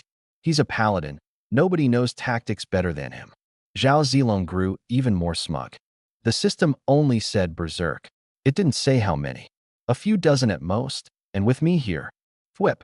An arrow shot out from the pitch-black cave mouth. Squelch. The arrowhead pierced clean through the follower's throat. The smile hadn't even faded from his face before he toppled stiffly at Zhao Zilong's feet. Someone's dead. There's a monster in the cave. From the darkness, a short figure clutching a longbow slowly emerged. Goblin Archer, level 25. Level 25. Aren't those only in the Advanced B zone? This is the Beginner A zone. The zone rules that had held stable for 100 years, never once broken, had just completely failed. The archer knocked a second arrow, its cold tip sweeping across the crowd. The students in its path went pale and scrambled backward, tripping over each other. Zhao Zilong was closest to the cave. Staring at the corpse by his feet, his shield arm froze midair, sweat beading instantly on his forehead. Level 25. He wasn't even level 10. Whip. The arrow tore through the air. He frantically raised his shield. Clang. The impact exploded up through both arms. He staggered back 5 or 6 steps before dropping flat on his backside, a deep crack splitting across the silver-white face of his shield. A single arrow had nearly shattered a paladin's defense. How is it this strong? His voice trembled. Footsteps thickened inside the cave. 1, 2, 3. More and more goblins stepped out of the darkness. These were no longer the ragtag mob wielding wooden clubs and stone axes. They wore metal armor and carried longbows, long swords, and shields, high-tier troops. Goblin Archer, level 23. Goblin Sword and Shield, level 22. Goblin Net Thrower, level 24. Everyone stood there, dumbstruck. Where did all these high-tier goblins come from in the beginner zone? Yi Xian gripped her longsword tight and backed up to my side. The outside's been sealed off for ages. There's no way they climbed the wall to get in. Lin Wan stared at the cave mouth. Could this cave connect to B zone? I didn't answer. My eyes fell to the ground at the cave entrance. A large patch of freshly turned earth, with tool marks still lingering along the edges of the rock wall. We'd all assumed it was an ordinary nest. Now it was clear, it was far from that simple. The high-tier goblins of B zone had secretly dug a tunnel, skirting the border, and slipped straight into the beginner zone. In an instant, it all came together for me. It wasn't the Centurion's death cry that turned the monsters. Wait, it was influenced by these higher-tier goblins first, which is why it mutated from level 15 all the way to level 20. Chill, you caught on. So these high-tier bastards were already in Zone A? Exactly. I kept my eyes on the swarm pouring out. The system warning just forced them to show themselves early. Before I even finished, shrieks erupted from the edge of the forest too. Kill the humans. Get them. The low-level goblins scattered across Zone A, driven berserk, were now charging in from every direction. Higher-tier soldiers surging out of the cave ahead, an even larger berserk swarm closing in behind. The 100-plus students were caught in the middle. We're surrounded. Why isn't the rescue team here yet? Fear shattered their reason in an instant. Some turned to run, some crushed toward the center, and others clung desperately to their classmates, terrified of being left behind. Zhao Zilong scrambled up, glanced at the few girls behind him, forced down his fear, and raised his shield again. Nobody panic. This is exactly when we can't scatter. Melee forms a defensive line. Mages and archers stay in the middle. Rescues coming any second. A few terrified students latched onto his words like a lifeline. Right, don't run. Listen to Zhao Zilong. The crowd hurriedly tightened their formation. Shield warriors pressed to the outer ring. Mages and support pulled into the center. Seeing everyone fall in line, Zhao Zilong relaxed a little. He looked up at me. What are you standing around for? Set up the Gatling. Now's not the time to hog experience. We all have to hold this together. I glanced at him. You want to die? Don't drag everyone down with you. What's that supposed to mean? When low-level classes face high-tier monsters, the worst thing you can do is stand still. I pointed at the cave mouth. They've got archers, sword and shield troops, netters, full unit composition, all averaging above level 20. Hold your ground here, and you'll just get slowly surrounded. Once the berserk swarm outside arrives, nobody gets out. Scattering and running is suicide. He shot back, straining to hold his ground. At least staying together concentrates our strength. I couldn't be bothered to argue. He'd only learned textbook teamwork. He'd never been through a real life-or-death fight. Forming a defensive line does raise survival odds, as long as both sides are close and level. But most of these students out here were only a few levels in. Making them block level 20+ monsters with starter shields was no different from lining up to die. Chiou, come with me. I turned and walked off. Chiou followed without hesitation. Where are we going? There's high ground to the southwest, cliffs at its back, and only one mountain path leading up to the front. The full map of the base was in my head. The spot wasn't far. Reach it, and we wouldn't be attacked from all sides. Leon, Zhao Zilong shouted after me. You break off now. You're gambling with Chiou's life. Yi Xian looked at the swarm closing in and glanced at my back again. She hesitated for a second, then sheathed her sword and hurried after me. Wait for me. Lin Wan followed silently behind her. Zhao Zilong froze completely. 3 girls with rare classes. All of them had abandoned his defensive line and gone with me. Are you insane? He's just a gunner. Yi Xian didn't even turn around. You couldn't even block a single arrow from a level 25. What are you going to hold the line with? Lin Wan added coldly. At least Li Yong has actually killed level 20 mutant elites. The 2 remarks landed like slaps across his face. A few students who'd been about to follow him started wavering too, but the high-tier goblins were already pushing out of the cave. There was no time to reconsider. Stay close, don't fall behind. I led the 3 of them charging into the woods. The bushes ahead exploded as 7 or 8 frenzied goblins came rushing out, weapons swinging. There's more on the left. Chiou raised her staff frantically. I was faster. I unslung the flamethrower from my back and swept the nozzle across. Boom. A scorching pillar of fire spread out. The front runners were swallowed on the spot, and before the ones behind could circle around, I already had the nozzle locked on them. The blaze became a wall of fire, rolling forward across the grass. Fire! The goblins shrieked and dropped one after another. Killed a level 9 goblin. Experience gained. Killed a level 10 goblin. Experience gained. Killed a level 11 goblin. Experience gained. Move. I was the first through the cleared path, with Chiou right behind me. Yi Xian watched the monsters still burning on either side, her heart pounding like a drum. The flamethrower didn't have much time left, but I didn't hesitate for a second. Fire when it's time to fire. Fall back when it's time to fall back. Don't just stand there. Lin Wan yanked her along. The 4 of us ran flat out. Every time a stray goblin lunged, I swept it away in advance. The pillar of flame swung back and forth, carving a safe corridor straight through the swarm. A dozen or so minutes later, the ground rose sharply and a narrow mountain path appeared ahead. The slopes on both sides were steep, and at the end lay a flat clearing backed against a cliff. We made it. Chiou was gasping for breath, a little color finally returning to her pale face. We climbed to the top of the hill, and most of the area came into view. Yi Xian was about to let out a breath of relief when she saw the chaotic battlefield in the distance. Zhao Zilong's defensive line had collapsed completely. Over 100 students were crammed into one tight mass, unable to use their numbers at all. Sword and shield goblins pushed forward through the students' basic spells, their shields blocking most of the attacks, while every swing of their swords easily shattered a student's defenses. Archers loosed arrows from behind, and net throwers hurled net after net into the crowd. My shield broke. Don't leave me. A large net dropped over 5 or 6 people, tangling tighter the more they struggled. A few goblins rushed in, knocked their weapons away, and bound them tight with ropes. The lower-level monsters on the outer edges were closing in too. The encirclement tightened. Zhao Zilong charged left and right behind his cracked shield, but he could no longer hold the formation together. So much for standing their ground. It collapsed in less than a few minutes. They're all done for. Yi Xian's lips went pale. Lin Wan gripped her staff, knuckles turning white. If we'd stayed back there, we'd be in the middle of that too. Chiou instinctively moved closer to me.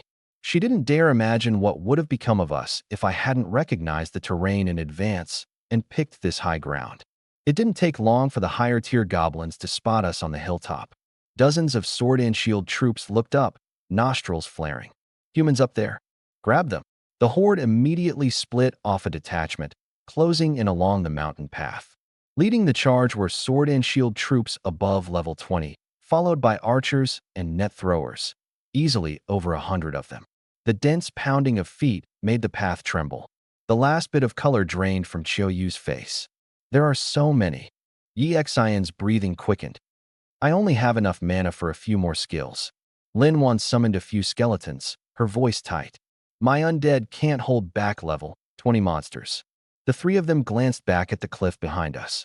Ahead, over 100 high-tier goblins. Behind, a bottomless ravine. No way out. Yi Xion quietly shifted her sword in front of her. Lin Wan stared at the approaching net throwers. Once they fell into goblin hands, there'd be no chance to fight back. If it truly came to the last moment, they'd rather end things with their own skills than be taken captive. Chiyoyu clung desperately to the hem of my clothes. Liang, what's there to be afraid of? I stood at the entrance to the mountain path, my expression unchanged. I didn't set up the Gatling gun, nor did I pull out the grenade launcher. I just watched calmly as they drew near. I looked up toward the side of the slope. There sat a dozen or so massive boulders. Years of wind and rain had eroded the soil beneath them, leaving only a few patches of rock barely holding them in place. When I'd chosen this high ground, I'd already noticed them. The path grew narrower. Over 100 goblins jostled for position, packing themselves into a tight cluster. The humans can't escape now. Charge.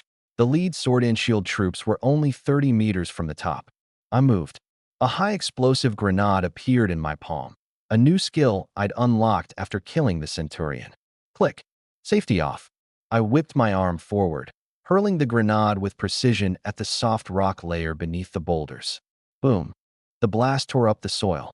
Large sections of the supporting rock shattered, and the outermost boulder, several tons of it, suddenly lurched. Yi Xion's eyes went wide. He's not trying to blow up the goblins. Lin Wan whipped her head toward the slope. He's blowing the rocks loose. I stepped forward and kicked the loosened boulder with my foot. Crash. The boulders finally lost their footing and tumbled down the steep slope. The first slammed into the second, and the second knocked loose a whole mass behind it. In seconds, more than a dozen boulders were crashing down the mountain path, gaining speed with every roll. The sword and shield goblins at the front finally sensed something was wrong and tried to dodge, but steep slopes flanked both sides. Their own kind blocked the rear, and there was nowhere to run. Scatter. Fall BA. Rumble.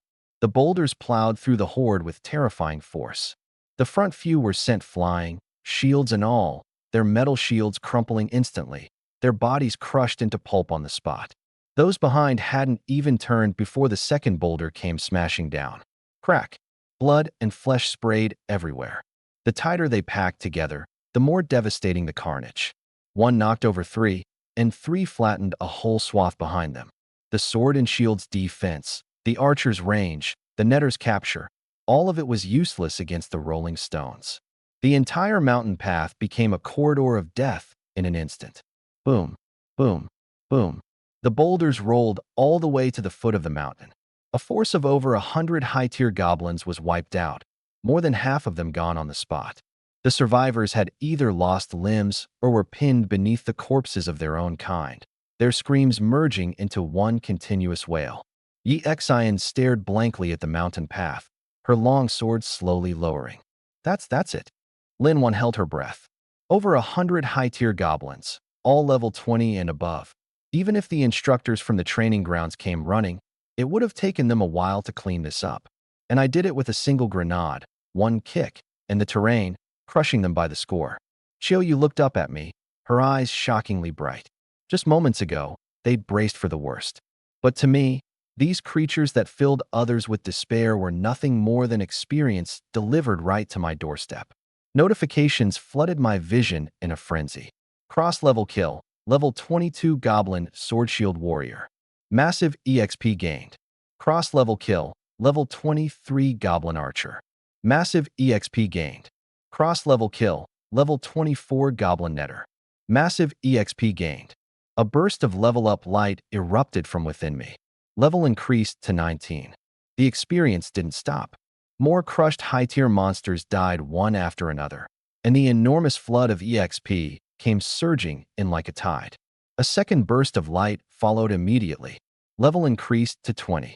Second-class advancement requirements met. Second-class advancement unlocked. Outside the Bayun Mountain training grounds, the mobile task force had finished assembling. More than a dozen fully armed class holders stood at the entrance, every one of them above level 40. The captain leading them looked over the freshly compiled casualty report, his face grim. Confirmed, 13 dead, 37 critically wounded, minor injuries still being counted. Over 100 students taken captive. Thankfully, the goblins have stopped killing for now. Beside him, a team member fell silent. A voice cut in. What about those 4 students up on Highland B3? Still alive. Li Yang, Xiao Yu, Yi Xin, and Lin Wan. All 4 are at the summit. The captain immediately pulled on his helmet. Then what are we waiting for? First squad, frontal breach. Second squad, circle around back. Get the 4 students out first. Everyone move. More than a dozen operatives stepped forward at once. Just as they were about to enter the training ground, a figure blocked the center of the entrance. It was a woman in a platinum-white priestess robe, her face hidden behind a silver mask that revealed only a pair of cold eyes. The loose robe couldn't disguise her tall frame, and the golden emblem hanging at her waist made everyone present tense up. The captain stopped short. High Priestess. The masked priestess raised a hand. Hold your positions. What? The task force captain thought he'd misheard. Those 4 students up on the Highland are already surrounded by high-tier goblins. If we don't go in now, they could die any second. I said, hold your positions. Her voice wasn't loud, but no one dared take a single step past her. Ma'am, this training ground anomaly has already killed 13 and left 37 critically wounded. Those 4 kids just awakened. 3 of them have rare classes. If something happens to them, I can see that. She turned toward the surveillance screen. On the display, more than a dozen massive boulders thundered down the mountain path, crushing over 100 high-tier goblins on the spot. Li Yang stood at the Highland entrance, the golden glow of a level up just now slowly fading. Level increased to 20. Requirements for second advancement met. Second advancement unlocked. The masked priestess stared at that figure, her gaze lingering for a long time. Entered at level 10. Hit level 20 in a single day. Completed his second advancement in a single day, she said quietly. His starting weapon is a multi-barrel repeater no one has ever seen before, and his supply drop included a grenade launcher and a flamethrower. At level 12, he soloed a level 20 elite. At level 18, he used the terrain to wipe out over 100 high-tier goblins. She looked at the captain. Have you ever seen a marksman like that? No. Then keep watching. From the back of the crowd, Qiu Fengling came striding forward, still in her black dress, but with none of her usual composure. High Priestess, Qiu Yu is still in there. She's my daughter, and I raised Li Yang myself. They've been fighting nonstop for too long. Their weapons, their mana, their stamina could give out any moment. Please, let the task force save them first. Principal Qiu, I understand your worry for your daughter. The priestess's tone stayed level. But Li Yang's class is too unusual. His skills go far beyond a conventional marksman, and his combat instincts don't fit any existing framework. I need to know what else he's capable of. But he's only level 20. Qiu Fengling's fingertips tightened. That's exactly why I'm having them wait. The moment he truly can't hold on any longer, the task force will step in. Qiu Fengling wanted to argue, but her gaze fell on the golden emblem at the priestess's waist, and she swallowed her words. As principal of Animerecap High School, she had no authority to override this woman's orders. Keep monitoring. No one enters without my permission. Up on the Highland, the class panel before me refreshed rapidly. 2 brand new advancement branches emerged. Branch 1 Munitions Expert. Traits: Enhanced Marksmanship. Can use class energy to modify ammunition, boosting penetration, explosive, and elemental damage. Advantages: strong individual burst, stable system, low material requirements. Branch 2 Ordnance Engineer. Traits: craft, modify, and operate various weaponry.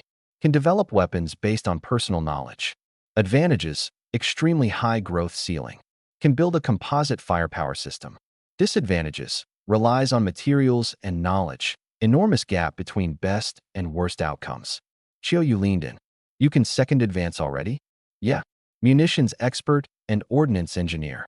Go with Munitions Expert, Yi Xin said immediately.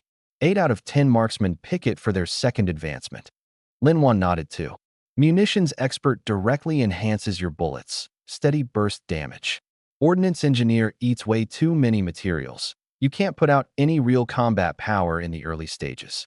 Plenty of Ordnance Engineers pour in tons of resources, and all they manage is to reinforce their existing gun barrels a little. They weren't wrong. In this world, the guns an ordinary marksman could conceive of were limited to matchlocks, flintlocks, and a handful of simple repeating weapons. Cognition determines the ceiling of what you can create. If you don't even know what a weapon could become, how could you possibly improve it? In their hands, the Ordnance Engineer path could only produce thicker barrels and bigger lead balls. One experiment after another, one failure after another. But I was different. Automatic rifles, heavy machine guns, sniper rifles, howitzers, rocket launchers, centuries of military-industrial knowledge from another world, all of it locked inside my head. Everyone else groped through the dark down the Ordnance Engineer path. I had already seen the finish line. Main class, Ordnance Engineer. Secondary class, Munitions Expert. EXIN froze. Dual class. Lin Wan's head snapped toward my panel. A normal second advancement only lets you pick one branch. Golden light surged up from within me, shooting toward the sky. On the semi-transparent panel, the words marksman blurred rapidly, transforming into a fresh line of text. Second advancement successful. Main class, Ordnance Engineer. Secondary class, Munitions Expert. Acquired Ordnance Engineer exclusive skill, Gun Maiden. Acquired Ordnance Engineer exclusive skill, Cannon. Fire support. You've acquired the Ammo Specialist's exclusive skill, Paralysis Rounds. 3 skill notifications popped up one after another. Chiao Yu's eyes went wide. 3 skills at once. Yi Xian instinctively pulled up her own status panel. She was a Runeblade, a rare class, and even after her second advancement, she couldn't get 3 exclusive skills at the same time. And I have a dual advancement, main and sub both. I checked the first one. Gun Maiden. Transform your weapon into a humanoid combat unit. The Gun Maiden can act and fight independently, retaining the weapon's original properties.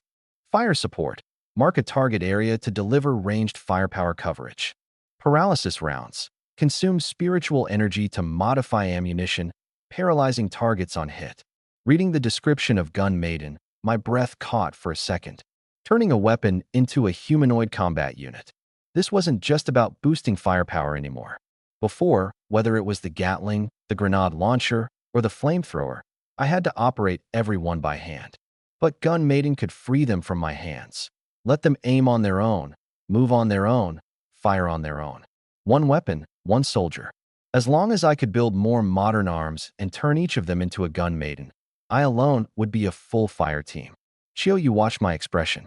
Is that skill strong? Very. But Yi Xian frowned. The Artificer class devours materials, though. You don't have a workshop or a steady supply. Why not set Ammo Specialist as your main class? No matter how high an Artificer's growth scales, that's a problem for later, Lin Wan added. I didn't explain. Their reasoning wasn't wrong. What was wrong was, they had no idea what was inside my head. The same class in an ordinary person's hands and in mine were 2 completely different things. I closed the panel and looked up at the sky. The sun had already dropped behind the ridge, leaving only a last layer of deep red. From the moment we awakened until now, we'd barely had any real rest.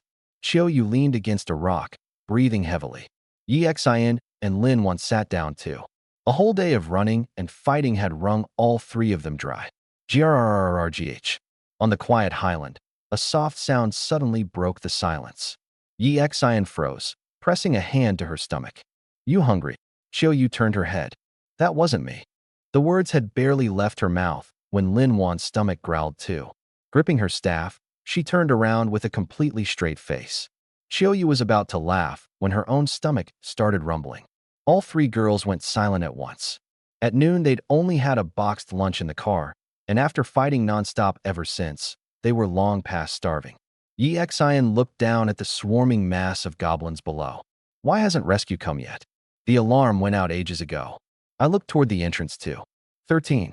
1 dead, dozens critically injured, and a high-tier monster crossing zones into the beginner's area. An incident like this, the task force should have been on scene long ago. But night had fallen, and not a single rescue team had shown up. It wasn't that they couldn't make it in time. It looked more like someone was deliberately keeping them out. On the plaza outside the training grounds, thousands of evacuated students craned their necks toward the massive screen overhead. Footage of the Highlands was being broadcast live. Zhao Zilong stood in the crowd, his face dark. It's already dark and they still haven't sent anyone in. You don't think those clerics are leaving Li Yang up there on purpose, do you? Someone next to him chimed in. He was way too cocky before. The clerics probably want to teach him a lesson. Thought grabbing a few junk weapons meant he could strut around the training grounds. Now he's stuck on a mountaintop with nothing to eat. Let's see how long he lasts. Quite a few students wore complicated expressions. The base of the mountain was crawling with goblins, a cliff at their backs. After fighting all day, the four of them probably didn't even have the strength to stand. If they don't get rescued soon, even if they don't get eaten alive, they'll pass out from hunger. There isn't even clean water up there. Everything Li Yang got airdropped was weapons. What? Are they going to airdrop him a hot meal too? On the screen, Li Yang suddenly stood up. He walked over to the supply crate and pulled out a few sealed packages. The chatter across the plaza died down. What's that? There's no way he's actually got food, right? Li Yang tore open the packaging, a self-heating military ration. He tucked the heating pack into the bottom layer, added water, set the curry chicken fried rice on top, then took out the compressed soup mix and dissolved it in hot water. Before long, white steam came billowing out through the gaps.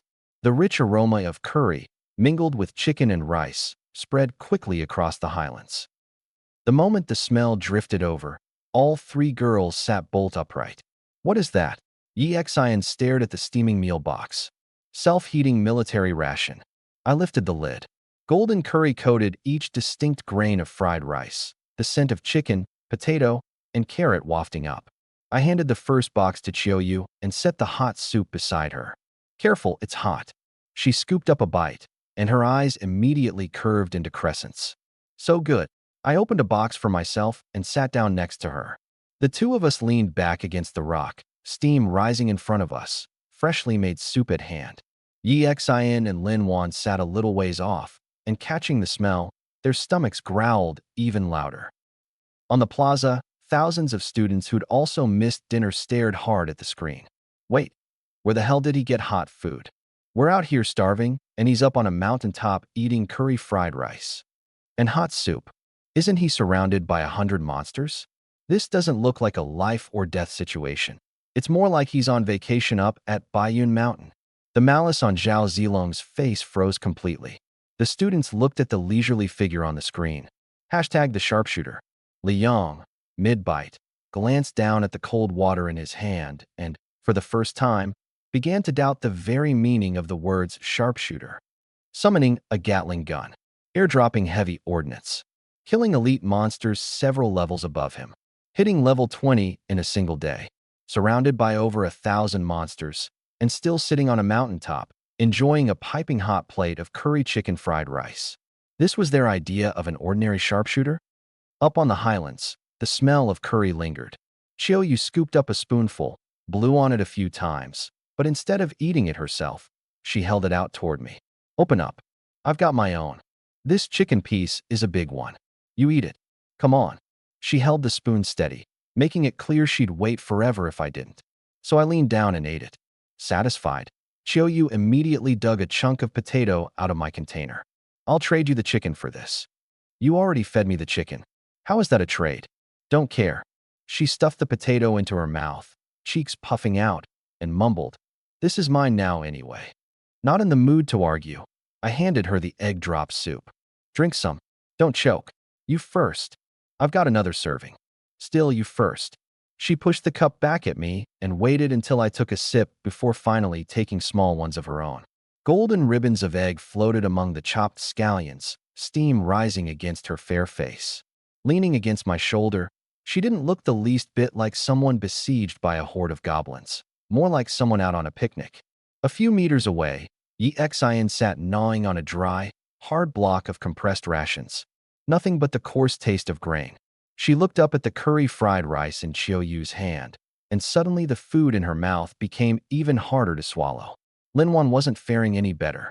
Coming from the Lin family, she was used to their custom-made supplies. These rations kept well and filled you up, they just tasted like nothing. Expressionless, she chewed for what felt like ages, then washed it down with a mouthful of water just to get it past her throat. Can you two please stop feeding each other? Yixian finally snapped. Chiou looked up. Why? It's annoying to watch. Then don't watch. The smell keeps drifting over on its own. Chiou answered without a shred of guilt. I want to. Then she scooped up another spoonful of rice and held it to my lips. Yixian's forehead twitched. Linwan quietly turned away, only for the wind to shift, carrying the scent of curry and egg drop soup right back to her. She sat in silence for a few seconds, then wordlessly turned back around. I pulled a chocolate bar out of my supply pouch, broke off half, and handed it to Chiou. For energy. She took a small bite, then held the rest up to my mouth. This is sweet too. I've got my own. You gonna eat it or not? I had no choice but to take a bite. Yixian set her rations down. You're doing this on purpose, aren't you? We're eating. It's my own stuff. How is that being difficult? You could obviously break it in half all at once, but you insist on two people eating the same piece. I like it this way. Chiou leaned back against me, her eyes full of laughter. Yixian took a deep breath and forced herself to pick up the ration. Don't look, don't smell, don't talk. The faster she ate, the sooner this torture would end. Crack. I tore open another pack of energy snacks. At the crisp crunching sound, Yixian's chewing froze. She looked at her tooth-cracking ration, then at the brightly colored snack in my hand, and finally asked the question she'd been holding back for so long. Are you really a marksman? It says so right there on my stat panel. Then why do your skills have everything? The more she said, the more it didn't add up. Other people condense flintlock rifles. You condense a 6-barrel Gatling gun. Other people's airdrops only have lead balls and gunpowder, but yours have grenade launchers, flamethrowers, and crates of military ammunition. And now you've even got hot meals, egg drop soup, and chocolate. She pointed at the rations by my side. Isn't marksman a combat class? Why can you even summon food? Linwan said nothing, but her gaze also settled on me. This was something she couldn't figure out either. Mages get elements, warriors get melee combat, and supplies are supposed to be a support class's job. But my marksman class, it could deal damage, provide crowd control, summon airdrops, and even solve the problem of eating. A single combat class doing nearly everything. Yeah. Chiou turned her head curiously too. Why don't other people's airdrops have this stuff? I swallowed my fried rice and said offhandedly, maybe my marksman just gets hungry easily. 3 pairs of eyes fixed on me at once. Yixian waited a few seconds. That's it. An awakened who's hungry can't fight well, so it makes sense for airdrops to include food. What about the chocolate? Replenishes energy. Egg drop soup can't possibly be combat gear too, can it? Rehydration. She was left speechless. Every answer sounded reasonable, but put together, nothing about it added up. The real reason, of course, I would never say. In this world, a person's class abilities stem from their own knowledge and perception.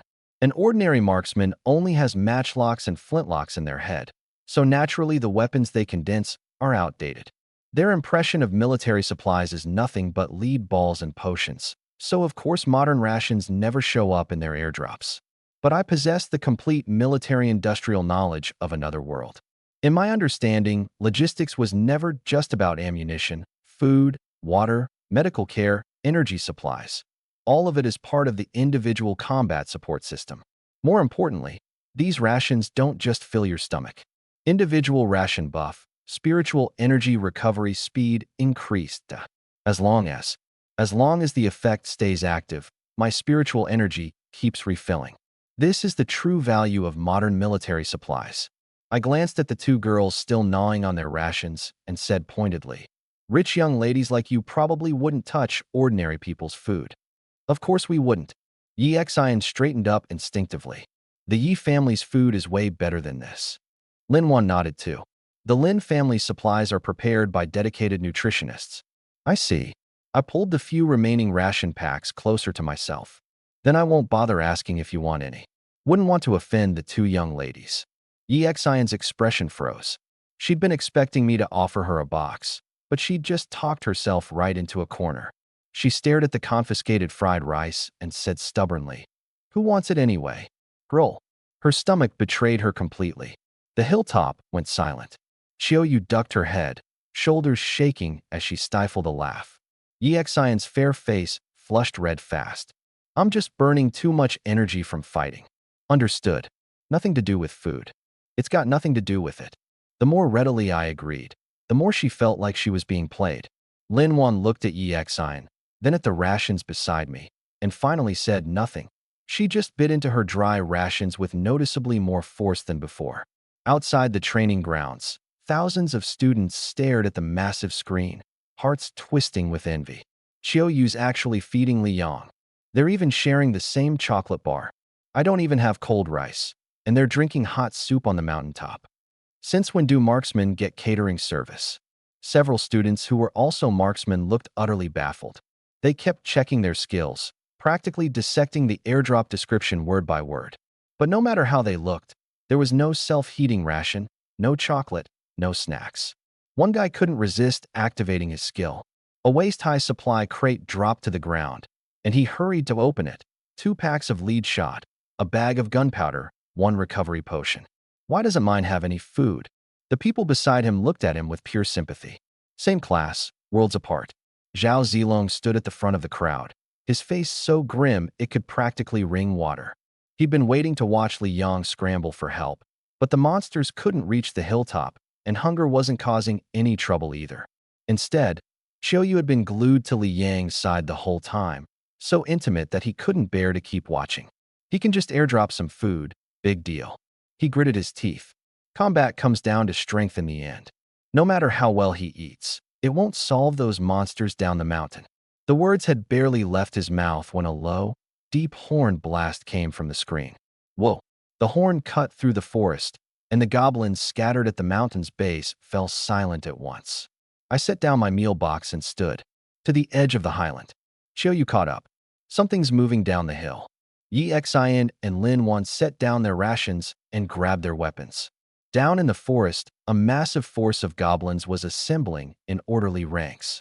Sword and shield troops lined the front, archers spread to the flanks, and more ordinary goblins emerged from deep in the woods, dragging thick trees they'd just felled.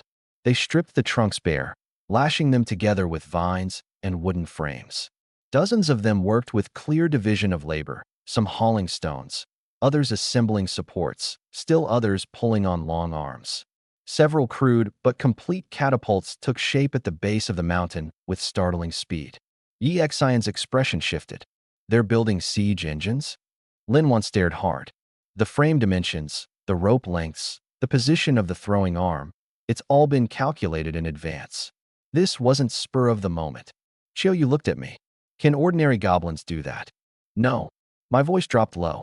Ordinary goblins only knew how to charge in numbers. Even the higher-tier troops could follow nothing more than simple commands. Digging tunnels connecting zones A and B, hiding a large force of elite units, using a centurion to trigger the riot, and now organizing the entire tribe to build catapults. Somewhere in this region, a lord-class goblin has been born. Yexion whipped her head around. A goblin chieftain? And it's mutated. I kept my eyes on the base of the hill. It ordered the tunnels dug. The elite incursion into Zone A was its arrangement too. That flame centurion was just bait, pushed out into the open. From the very beginning, this whole riot has been directed from the shadows. Outside the training grounds, the many principals and instructors who heard this all changed expression at once. The masked priestess stared into the depths of the forest, and for the first time a flicker crossed her cold gaze. A mutated lord-class chieftain. If the deduction held true, the danger level of this incident would have to be reassessed. Below, the first catapult had already been angled. Several goblins shoved a boulder weighing hundreds of pounds into the throwing arm, while more monsters hauled the ropes taut, letting out excited shrieks up at the highland. Crush them. Smash the summit to pieces. Yexion gripped her longsword. We can't let them finish the second assault. The catapults have long range. Standing on this summit makes us sitting ducks. Lin once summoned her skeletons, though she knew full well these low-level undead couldn't even reach the base of the hill. There were too many goblins. Once the catapults opened fire, the highlands' terrain advantage would flip into a cage that trapped them to death. I glanced at my status panel. The ration buff was still active, my mana had fully replenished, and my condition was back at its peak. I raised my right hand, and 10 high-explosive grenades condensed one after another. After the second job advancement, the high-explosive grenades had been upgraded, greater power, plus a freely adjustable detonation delay. A normal grenade's delay was too short. It would blow before it even rolled down the hill. Now there was no such. 30 seconds. The detonation timers on all 10 grenades shifted at once. I pulled the pins and swept both hands out. One after another, the grenades dropped onto the steep slope, rolling fast down the mountainside, their paths swallowed by weeds and loose rock. A few goblins spotted the tumbling metal objects. The humans threw something. One goblin picked up a grenade, turning it over in its hands, then held it high above its head and jeered up at the summit. The humans are scared. They're throwing away their weapons. The others scrambled to grab them too. Some tossed them back and forth, some set them down beside the catapults, and one lifted a grenade to its mouth and bit down hard. On the high ground, the three girls exchanged glances. Xin caught on. You set the timers? 3 seconds left. I watched the base of the mountain. 3, 2, 1. Boom. The first grenade blew up in the goblin's hand. The creature was torn to shreds before it could even scream. Then the second, third, and fourth detonated all at once. Asterisk boom. Boom. Boom. Asterisk. 10 balls of fire merged into one. The shock wave tore through the forest, sending goblins near the catapults flying in droves. Wooden frames shattered instantly, throwing arms snapped into pieces, and the massive stones were hurled into the air only to crash back down into the swarm. Flames raced across the dry trees and vines, and every catapult was engulfed. A sword and shield goblin raised its shield to block. Shield and all, it was blown away. Dense shrapnel ripped into the horde, punching through armor, flesh, and bone. Screams flooded the entire mountainside in an instant. The chain of explosions kept spreading outward, the fire catching on dead grass and creeping through the underbrush. In the span of just a few breaths, the base of the mountain had become a sea of flame. The plaza fell dead silent. Thousands of students stared up at the towering fire on the light screen, eyes wide. A mage's staff slowly lowered in his hand. 10 grenades, and it covers the entire mountain base. The catapults are all gone, and it keeps burning after the blast. That's more insane than a high-tier fire spell. A few marksmen felt their scalps prickle. In their minds, a grenade was nothing more than a crude iron canister packed with gunpowder, limited in power. But the high-explosive grenades Li Yang threw could have their detonation timing freely controlled, and 10 of them going off together delivered firepower that far outstripped an ordinary mage's high-tier skills. Zhao Zilong stared hard at the light screen, his expression shifting again and again. Finally, he gritted his teeth. So what if he's strong early? Marksmen still fall apart in the late game. The words had barely left his mouth when something changed on the battlefield. At the edge of the burning sea, behind a scorched black tree, a short figure silently leaned half its body into view. Dark gray leather armor, skin smeared with black war paint, a short bow in its hand that gave off no glow at all. Even the drawing of the bowstring made no sound. Stalker Goblin. Level 25. It had been hiding in the shadows the whole time. It didn't move when the boulders came crashing down. It didn't move when the grenade blew apart the catapult. It waited until I was chaining my skills together, my attention locked entirely on the base of the mountain. Only then did it slowly raise its short bow. The arrowhead lined up with me. The string released. Whish. The arrow cut through the smoke, almost blending into the night. By the time I heard it slicing the air, it was too late to dodge. All I could do was throw myself to the side. Thunk. The arrowhead punched into the front of my right arm and burst out the back, blood trickling down the shaft. Liang. The color drained from Qiu Yu's face as she rushed to steady me. Xin raised her sword toward where the arrow had come from. There's a high-level archer. No, it's a stalker. Lin Wan lifted her staff, but the figure had already melted back into the shadows, its presence gone without a trace. The level 25 stalker goblin had a stealth ability. Firelight flickered at the base of the mountain, and between the corpses and the rocks, everything was a maze of shadows. There was no way to pin it down. Qiu Yu couldn't spare a thought for the sniper. She was staring at the arrow driven through my arm, her fingers trembling. Don't move. The head's still inside. We can't just pull it out.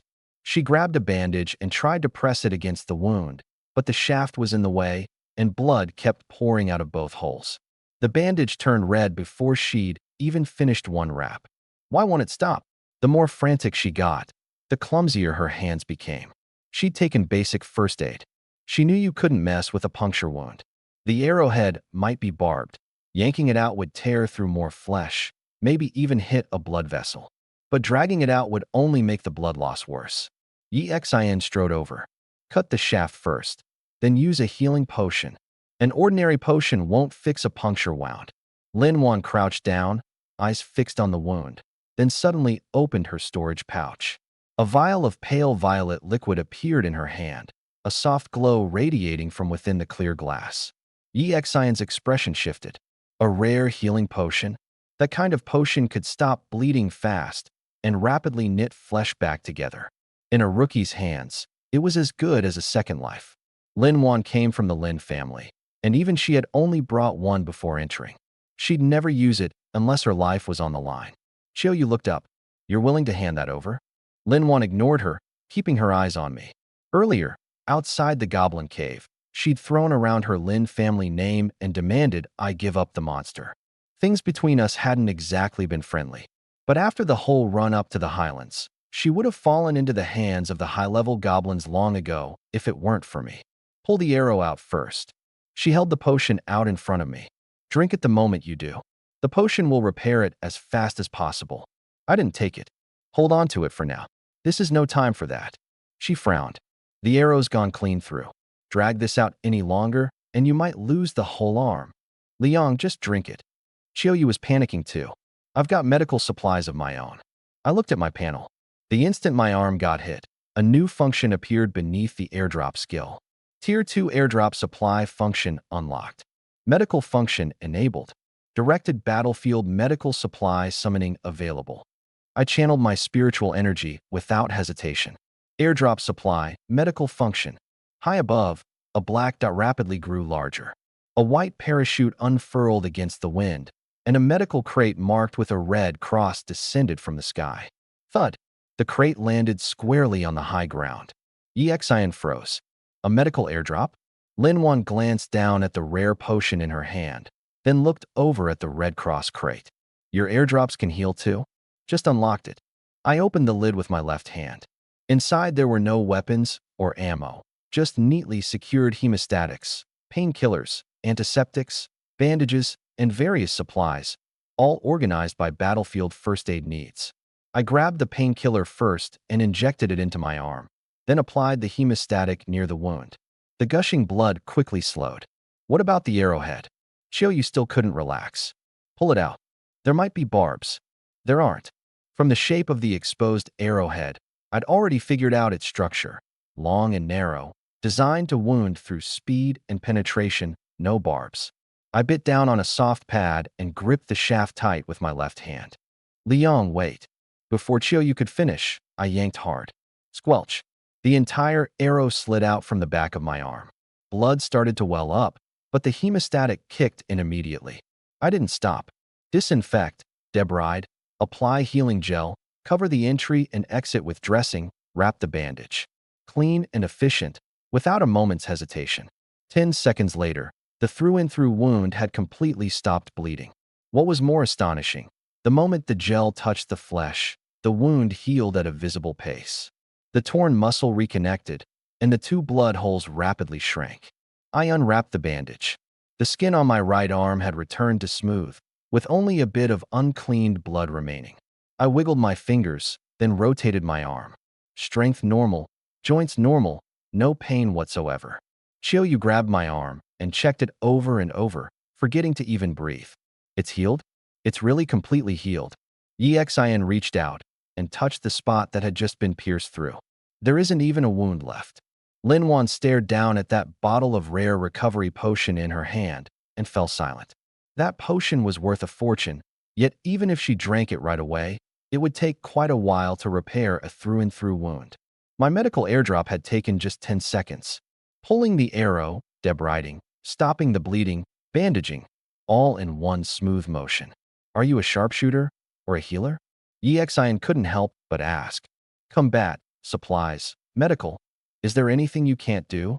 I flexed my newly restored right arm.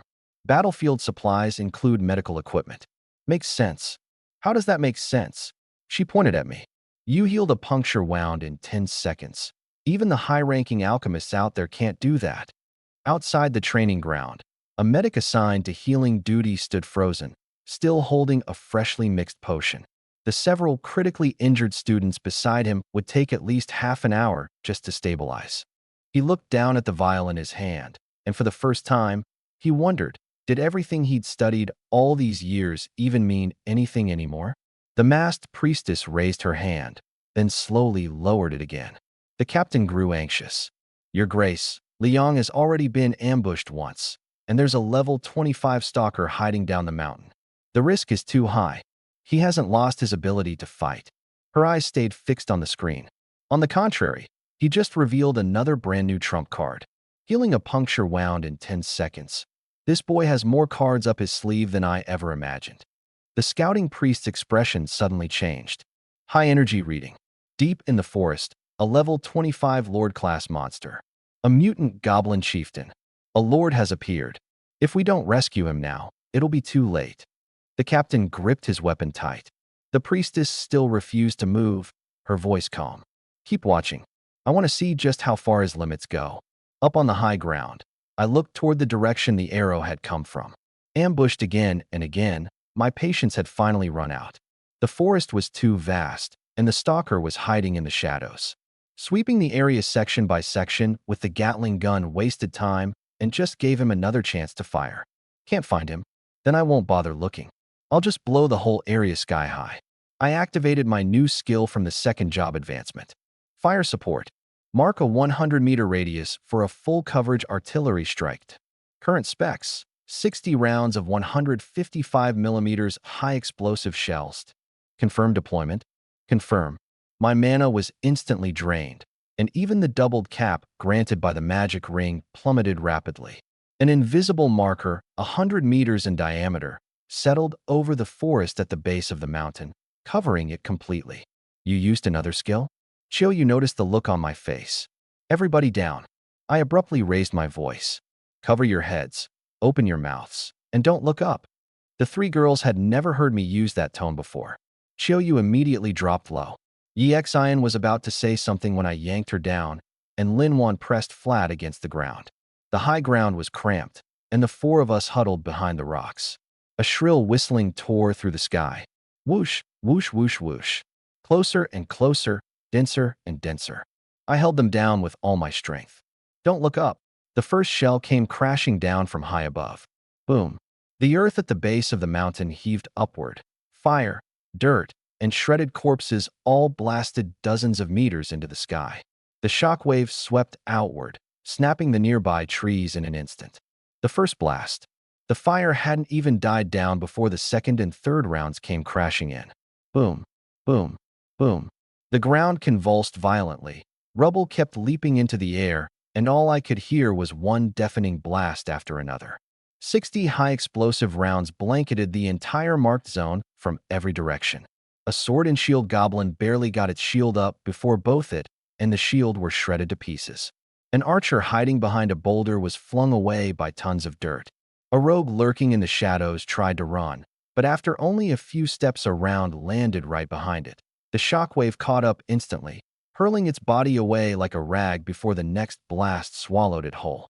The forest was plowed under, inch by inch. Within 100 meters, trees, rocks, and monsters were flattened without distinction. Outside the training grounds, the students who'd been mocking me moments ago all went silent. Thousands of people stared up at the light screen, not a trace of a smile left on their faces. A level 25 mage's voice trembled. This much power. It's already stronger than my falling stars. The task force members felt their scalps prickle. They finally understood why I'd made the three girls hit the ground. An explosion on this scale could injure you even standing at the edge of the high ground. A minute later, the final round dropped. Boom. The forest was gone completely, leaving nothing but a field of craters and burning scorched earth. Goblin limbs were scattered everywhere. You couldn't find a single intact corpse. Level crushing kill. Level 25 rogue goblin. Massive experience gained. Level crushing kill. Goblin sword and shield soldier, net thrower, archer. A flood of experience surged into me, and dazzling light erupted from my body. Level increased to 21. Maximum stamina, strength, agility, spirit, and mana greatly increased. As the light faded, I rose from behind the boulder and swept my gaze across the base of the mountain. Dozens of massive craters overlapped one another, the scorched ground still smoking. Is it over? Chiyoyu braced herself against the rock as she stood up, her ears still ringing. 60 rounds coming down. Even a level 25 couldn't survive that. Yi Xian's voice was a little dry. Linwan said nothing. She gripped her ashen gray staff, scanning back and forth among the craters. There really wasn't a single goblin left standing at the base of the mountain, and yet that suffocating pressure in her chest hadn't gone away. I hadn't relaxed either. The kill notifications listed the rogue, all kinds of high-tier units, but not the goblin chieftain. The lord's still alive. All three girls changed color at once. It survived all that bombardment. Yi Xian's head snapped toward the mountain. It never entered the center of the barrage. Linwan stared hard into the depths of the smoke. It's been hanging back farther out, directing everything. Rumble. A slab of scorched rock at the base of the mountain suddenly burst apart. Debris flew everywhere, and the smoke was ripped open by a savage, raging force. A blinding white light flared up. ZZZZT.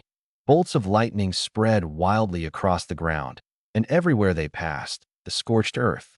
One explosion after another. A stocky, snow-white figure slowly emerged from the smoke and dust. It stood under 2 meters tall, yet was far bulkier than an ordinary goblin, its skin white as stone, its white hair standing on end, a chieftain's crown of bone and metal upon its head. It carried no weapon, but a shield of crackling lightning spun around its body. The bombardment hadn't left it unscathed. Its left shoulder was charred black, a shard had sliced open its cheek, and white blood dripped from its chin. But these were only flesh wounds. Lightning Goblin Chieftain, level 25 Mutant Lord. Strength, 420 Agility, 500 Vitality, 450 Spirit, 380. Traits. Lightning Mutation, Lord Enhancement. Skills. Lightning Shield, Thunder Strike, Chain Lightning. 500 Agility. Yi Xian's grip on her sword tightened sharply. It has both an attribute mutation and Lord Enhancement. Linwan's breath came fast. An ordinary level 25 Lord could already crush a team of the same level, and this thing stacked on an extremely rare lightning mutation. Its overall power far exceeded a level 30 elite. It raised its head. It didn't look at the three of them. Those eyes, sheathed in electric light, locked dead onto me.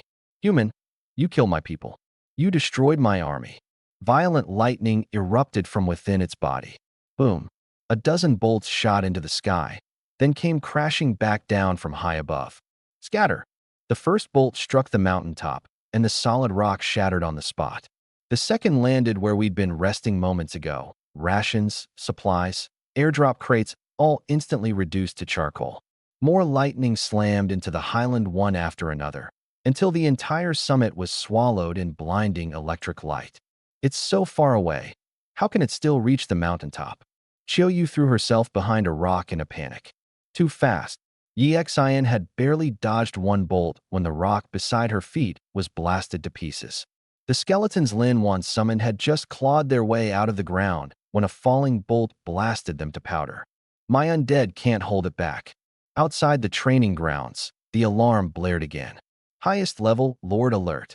Zone B3, level 25 Mutant Lord, Lightning Goblin Chieftain. Overall threat, level 30 and above. In the conference room, the principals of every school rose to their feet in unison. Qiu Fengling, principal of First High, went pale. Rescue them now? It has 500 agility. Liang can't even get a lock on it. High Priestess, we can't wait any longer. The captain could no longer stay calm. The task force needs at least 3 minutes to arrive. If we leave now, we might still make it. The priestess stared at the light screen and finally gave the order. Deploy the rescue team. Protecting the 4 students is the top priority. More than a dozen level 40+ professionals charged into the training grounds. But everyone understood, 3 minutes, to a lord with 500 agility, was more than enough time to kill those 4 on the mountaintop many times over. Time. On the highland, I chained 2 lightning strikes. A golden notification suddenly popped up on my class panel. Hidden quest complete. Solo killed 500 goblins and slain a goblin centurion. Reward: 10,000 EXP, 1 level 20 purple material chest. A flash of gold, and a half-meter-long purple chest appeared before me. Without hesitation, I opened it. Obtained purple material, black steel dot. A pitch-black material with a metallic sheen lay quietly inside the chest. The instant my fingertip touched it, my armorer ability activated. Black steel detected. Can be shaped according to the user's mental blueprint. A gun took shape in my mind. A 1.4-meter jet black frame, a thick barrel, a large caliber muzzle brake, a 10-round magazine, and a thermal imaging scope mounted above the receiver. The black steel melted instantly, flowing like liquid through my hands, stretching, solidifying. The barrel, the bolt, the magazine, the stock, each taking form one by one. An anti-material sniper rifle this world had never seen before was fully forged. Barrett Anti-Material Sniper Rifle Purple. Attack Power, 200. Trait: 50% chance to trigger a penetrating critical. Ignores part of the target's defense. Deals 5x damage. Bonus skill: Thermal Scan. I gripped the heavy frame, my arms dipping slightly under the weight. 200 attack, 50% chance of a 5-fold crit. Just 1 clean hit, and I'd have a shot at tearing straight through its lightning shield. Outside the arena, a high-level armorer shot to his feet. Impossible. A level 20 armorer can only modify existing firearms. How did he just conjure a complete weapon out of thin air? You recognize that weapon? The principal beside him asked urgently. No. He shook his head with difficulty. This isn't modification. He created an entirely new kind of gun. 200 attack. Once she saw the stats, the panic on Xiaoyu's face eased a little. High attack means nothing if you can't land the hit, Yi Xian said, not letting her guard down. It has 500 agility, and it can thunder strike. Where the hell is the rescue team? Lin Wan dodged a lightning bolt. Even if they're coming, it'll take 3 more minutes. The lightning goblin chieftain sensed the threat of the muzzle, its rage turning even more savage. You think switching weapons will let you kill me? Feeble human, you can't even track my speed. I hefted the Barrett, aiming the muzzle down the mountain. Hey, pale-skinned runt, how's a taste of artillery sound? I'll rip you to shreds. Boom.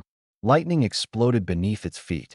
500 agility erupted at full force. Its figure vanished in an instant, leaving only a twisting bolt of electricity charging toward the highland. 100 meters, 50 meters. Too fast for the naked eye to catch. Xiaoyu only saw a string of lightning flashing endlessly along the mountain path, each flash closing in another 10. A few meters. Too fast. Targeting skills can't lock on. Yi Xian had gone pale. Lin Wan summoned her last few skeletons, but had no idea where to send them. Everyone outside held their breath.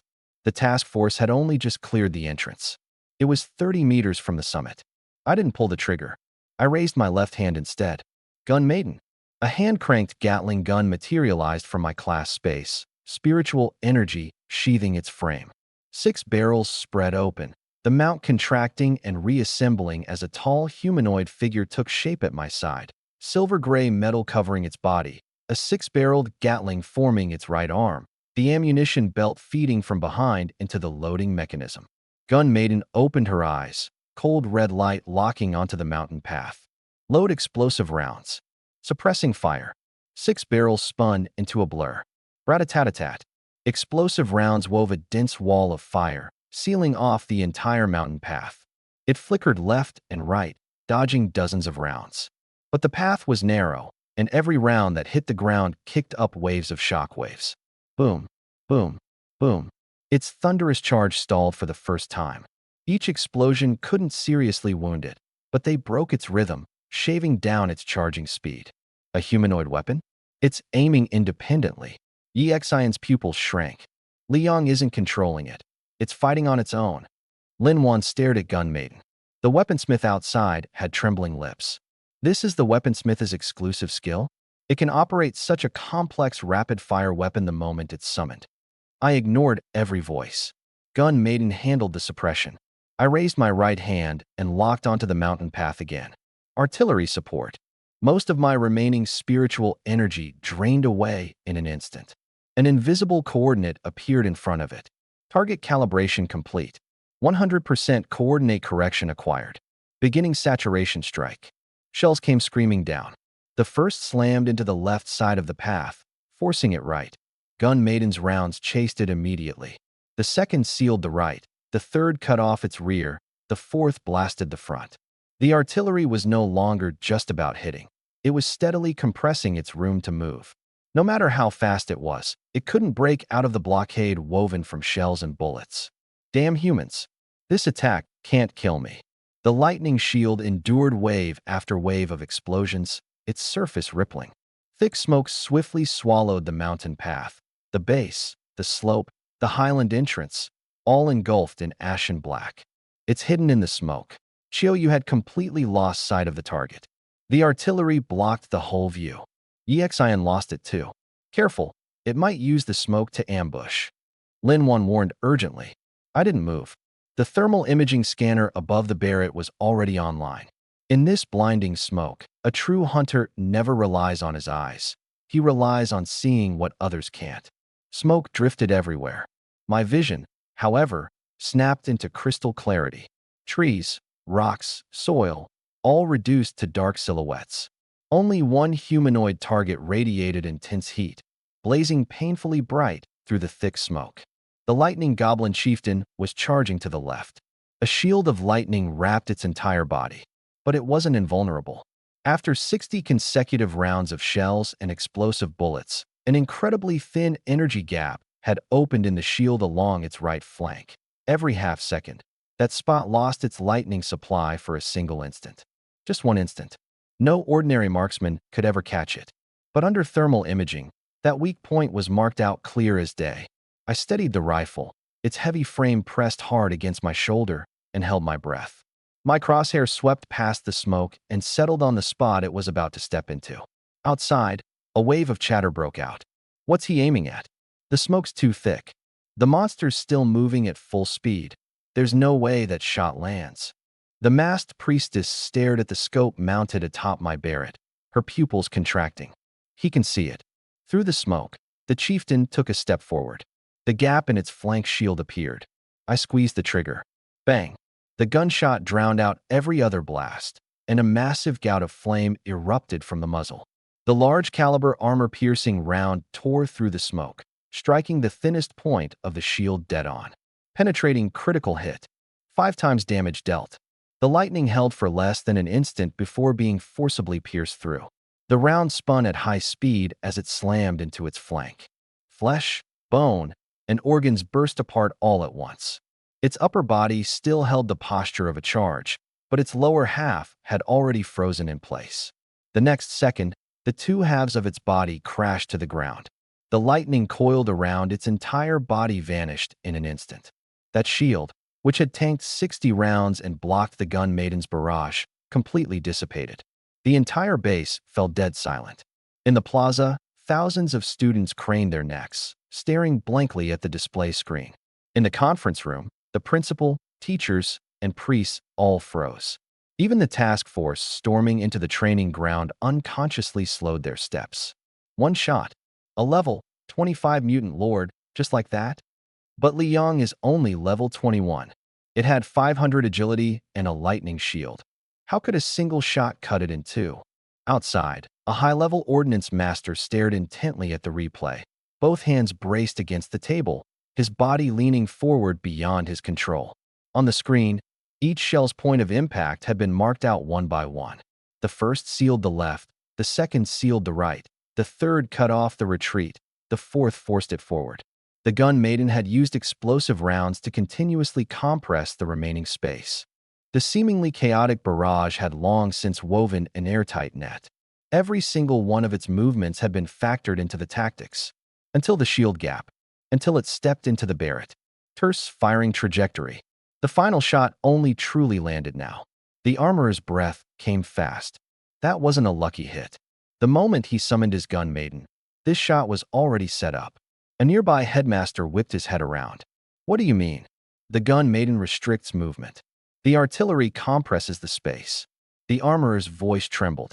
That thing has 500 agility. A normal lock-on can't hold it. So he never chased it at all. He broke its rhythm, sealed off its escape routes, and forced it into a predetermined firing position. Then, using the targeting device, he locked onto its weak point through the smoke and dust. Every single attack was paving the way for that last shot. The conference room fell silent once more. A level 21 rookie, facing a mutated overlord whose combined threat rating topped level 30, had laid out a complete tactical sequence. Restrict first, then suppress, and finally, one shot to break the shield and kill. Every step was so precise it made your scalp tingle. Qiu Fengling, headmaster of 1st-I, finally loosened her clenched fist. Watching me up on the high ground, her chest rose and fell, and it was a long moment before she let out a breath. This kid, she'd always known I was steady. She knew I'd spent years holed up in the library studying classes and monsters. But it wasn't until today that she realized she had underestimated the child she'd watched grow up since he was small. The rarest thing in combat was never a powerful skill. It was staying calm in the face of an enemy far beyond your own level, and squeezing every ounce of power in your hands to its absolute limit. That was the truly terrifying part. The masked priestess stood at the very front, saying nothing, watching the kill play out 3 times over. She watched the firepower blockade, the impact points of the shells, the timing of every shift in my aim. The more she watched, the heavier her expression grew. Level 21. For levels below, soloing a level 25 mutated overlord. No, a priest shook his head. Its threat rating exceeds level 30. Another headmaster pulled up the base records. Since Bayun Mountain went operational, no level 21 class holder has ever soloed a level 25 overlord. Across the entire South, it's extraordinarily rare. The record's been broken, and by at least a full tier. The students in the plaza finally snapped out of it, and a roar of discussion erupted. Liang just set a new base record. Who was it saying gunslingers fall off in the late game? Gun maiden, artillery, a sniper rifle that breaks shields in one shot. That's falling off. He's a whole squad all by himself. More than a few people's eyes drifted instinctively toward Zhao Zilong. Zhao Zilong stood in the center of the crowd, not a trace of color left in his face. Not long ago, he'd declared that I was only strong in the early game. Yet the paladin he took such pride in had nearly failed to block a single arrow. And he'd killed a level 25 mutant lord head-on. The gap was so vast that even jealousy started to look ridiculous. On the high ground, a golden prompt materialized before me. Level-defying kill, level 25 mutant lord, lightning goblin chieftain. Level-defying EXP gained, 25,000 points. Massive experience flooded into my body, and the glow of leveling up flared one after another. Level increased to 22. Level 23. Level 24. 3 bursts of light lit up the high ground. My spiritual energy instantly recovered, and my strength, stamina, agility, and spirit surged again. From level 10 when I entered the base, to level 24 now. Less than a day had passed. Qiu stared at my level, stunned. 3 more levels? Yi Xian instinctively pulled up her own panel. Her level was still stuck at the beginner stage. Did we really awaken on the same day? Linwan was silent for a few seconds. 1 more level, and he'll be able to use level 25 gear. On the chieftain's corpse, a ball of golden light slowly rose. Within the light, a swath of silver-white fabric floated in midair, fine arcs of electricity flowing across its surface, rippling on its own with no wind. I reached out and touched it. Information appeared. Lightning fabric. Level 25. Quality golden legendary. Type moldable material. Effect can be shaped at the wielder's will into lightning attribute cloth armor, greatly boosting movement speed and physical agility. Yi Xian's breath caught. A golden legendary material. Linwan stepped closer quickly. And it's free-form armor. It can be shaped to your combat habits without hindering movement. Plus the lightning attribute boosts mobility. Qiu Yu's eyes lit up. Perfect for Liang. A gunner's greatest fear was getting cornered. No matter how strong the firepower, against a fast enemy you still had to dodge and keep your distance. Unlike metal armor, this fabric wouldn't drag down your movements. Instead it made you faster, more agile. For my combat style, there was almost no more perfect armor than this. Off to the side, another wave of unrestrained envy broke out. 3 levels in a row, and a golden legendary material drop too. Is that what a lord rewards you with? What good is being jealous? If it were us, we couldn't even block a single bolt of lightning. I put away the fabric and looked toward the gun maiden not far away. The metal body that spiritual energy had condensed earlier was now completely stable. The silver-gray metal slowly drew inward, transforming into a form-fitting black military uniform. The girl was tall, with long legs, combat boots planted on the gravel, a tactical belt around her waist. Her long silver-gray hair fell behind her shoulders, her face delicate, without any excess expression. Only those pale red eyes still held the calm, sharp focus of a target lock. Her right arm had returned to normal, the long arm retracted, the 6 Gatling barrels folding back into metallic weaponry at her side. Exin studied her. Why hasn't she disappeared yet? Linwan looked at me. Doesn't your summoning skill drain mana to maintain? Normal summoner classes all have limits. Either the summon lasts for a limited time, or it constantly consumes mana. But the battle was over, and Gun Princess still stood quietly beside me, showing no sign of fading. I opened my panel. Gun Princess unit, hand crank Gatling. Level, 24. Duration, permanent. Trait, level scales in sync with the machinist. Obeys combat commands. I'd hit level 24, and she'd synced right up to 24 as well. No need to resummon. No time limit. From the moment I cast the skill, she'd become a permanent combat unit. Resting, traveling, running dungeons. She could follow me through all of it. It was like permanently gaining a powerful ally who leveled alongside me and could fight independently. Xiao Yu's eyes went wider and wider. Permanent, and she levels up with you. Exin couldn't believe it. Regular summoners bust their asses raising their contract beasts, and they still can't guarantee the thing keeps pace with their level. Your Gun Princess needs 0 maintenance. Upgrade my weapon, and she gets stronger too. I looked at Gun Princess and issued my first non-combat command. Stand down. Return to formation. The military-clad girl instantly stowed her weapons, brought her legs together, and raised her right hand to her temple. A salute so crisp you couldn't find a single flaw in it. Gun Princess acknowledged. At your command. Exin and Lin Wan both fell silent. The summoner and beast tamer students watching from the sidelines completely lost their composure. How is this fair? I summon a fanged boar, and he summons a gorgeous girl in military uniform?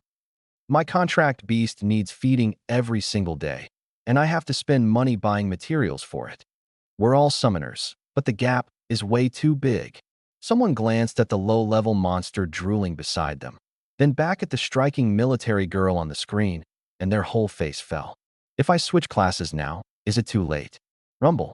Dense footsteps thundered from the distant forest. The task force had finally arrived. More than a dozen class holders, all level 40 and above, charged up to the summit, ready to face down the overlord. But when they arrived, all they found were craters littering the ground, scorched and burning earth, and the chieftain's corpse severed clean in two. The task force captain stood beside the body, silent for a few seconds. Target confirmed dead. Rescue operation complete. Escort the students out. The remaining monsters across the zones were quickly cleared out. Under escort, the surviving students gradually made their way back to the plaza. After a full day of fighting and fleeing, most of them were covered in wounds. Some were wrapped in bandages. Some were being supported as they walked. Some had their uniforms torn to shreds, faces smeared with dirt, soil, and blood. Zhao Zilong's shield had shattered completely. His hair was a mess, an arrow wound in his arm. Nothing left of the confidence he'd swaggered in with. By comparison, the 4 of us stood out sharply, not a scratch on us. And behind me stood an extra figure, a silver-haired girl in a black military uniform. The gun maiden kept a steady half-step behind me, her combat boots striking the ground in perfect rhythm. Every eye in the plaza tracked her movements. Is that the one who took down the chieftain? Heard Shizli Yang's weapon, transformed into that. Combat capable, obedient, permanent, and she levels up automatically to match him. That class is absolutely broken. The broadcast rang out across the plaza. All students, return to your units immediately. Every school, take a head count. Yi Xian stopped walking, turned to face me, and dropped her usual cool detachment. Her tone turned serious. Liang, thank you. If you hadn't let us out of there, we'd have been captured. Lin Wan stepped forward too. This time, I owe you my life. They'd both seen the captured students with their own eyes, the boys beaten and bound, and the girls facing something far worse. If I hadn't gotten them up to the high ground first, a failed mission would have been the least of what awaited them. Yi Xian pressed her lips together. If you ever need anything, you can reach out to me. Lin Wan nodded. Dinner's on me tonight. My thanks for saving our lives. It was meant as a polite gesture. Given the Lin family standing, most students would have declined out of courtesy. I just nodded. Sure. Lin Wan froze. Tonight. Didn't you say dinner was tonight? Yi Xian couldn't hold back a laugh. Miss Lin said it herself. You can't take it back now, can you? Lin Wan shot her a glare, then had no choice but to pull out pen and paper. She scribbled down her contact info and handed it to me. Reach me tonight. Students all around us stopped in their tracks. Lin Wan just handed over her contact info on her own. She's the Lin family heiress. First Xiao Yu, now Yi Xian and Lin Wan. They're all getting this close to Liang? One trip into the training grounds and he hit level 24, walked away with legendary gold tier materials, and got to know 3 rich family rare class users. I tucked the note away and headed toward number 1-Hi's group with Xiao Yu and the gun maiden. Yi Xian nudged Lin Wan. I thought you just wanted to be polite. Shut up. He saved us. What's wrong with buying him a meal? Just a meal? Lin Wan reached out to pinch her, but Yi Xian dodged with a laugh. Miss Lin's blushing. They squabbled a bit longer, then both looked off at me, already far away. In strength, in judgment, in composure when it counted most. I was far beyond anyone their age they'd ever met. Once the students had assembled, the plaza finally fell quiet. The casualty count from this anomaly was tallied as well. On the high platform, the masked priestess stepped slowly forward. She walked to the center. Thousands of students fell silent at once. A silver mask hid her face, her platinum robe swaying with each step, her tall figure drawing every eye in the plaza. In this Baiyun Mountain combat training exercise, 39 students lost their lives. Now, let us observe a moment of silence. Not a sound remained in the plaza. Every head bowed. Those classmates who had walked into the training grounds beside them just a short while ago were never coming back. After the silence, she spoke again. Awakening your class is not the beginning of glory. It means that, from today on, you will truly face the cruelty of this world. Beyond the walls, the monsters have never stopped coveting human territory. They will kill you, take your loved ones, and destroy your cities. Today's incident will not be the last. In the future, you will encounter enemies far stronger and far more ruthless than goblins. Grow stronger. Survive. Protect yourselves, protect your families, and protect the land beneath your feet that belongs to humanity. Below the stage, countless students looked up at her. I stood at the front of Squad 1's ranks, Xiao Yu beside me and the gun maiden keeping watch behind me. As she spoke, those eyes visible beyond the mask kept drifting back to me. I noticed it quickly. Across most of the plaza, our gazes met for a brief moment. That platinum robe, the golden emblem at her waist, and a status even the task force captain wouldn't dare defy. Everything pointed to just how high her rank was. Why would someone like her keep staring at me? The answer wasn't hard to guess. A hand-cranked Gatling gun, grenade launcher, flamethrower, Barrett rifle, medical airdrops, artillery support. I'd revealed far too much today. Any one of them was completely unlike the conventional gunners of this world.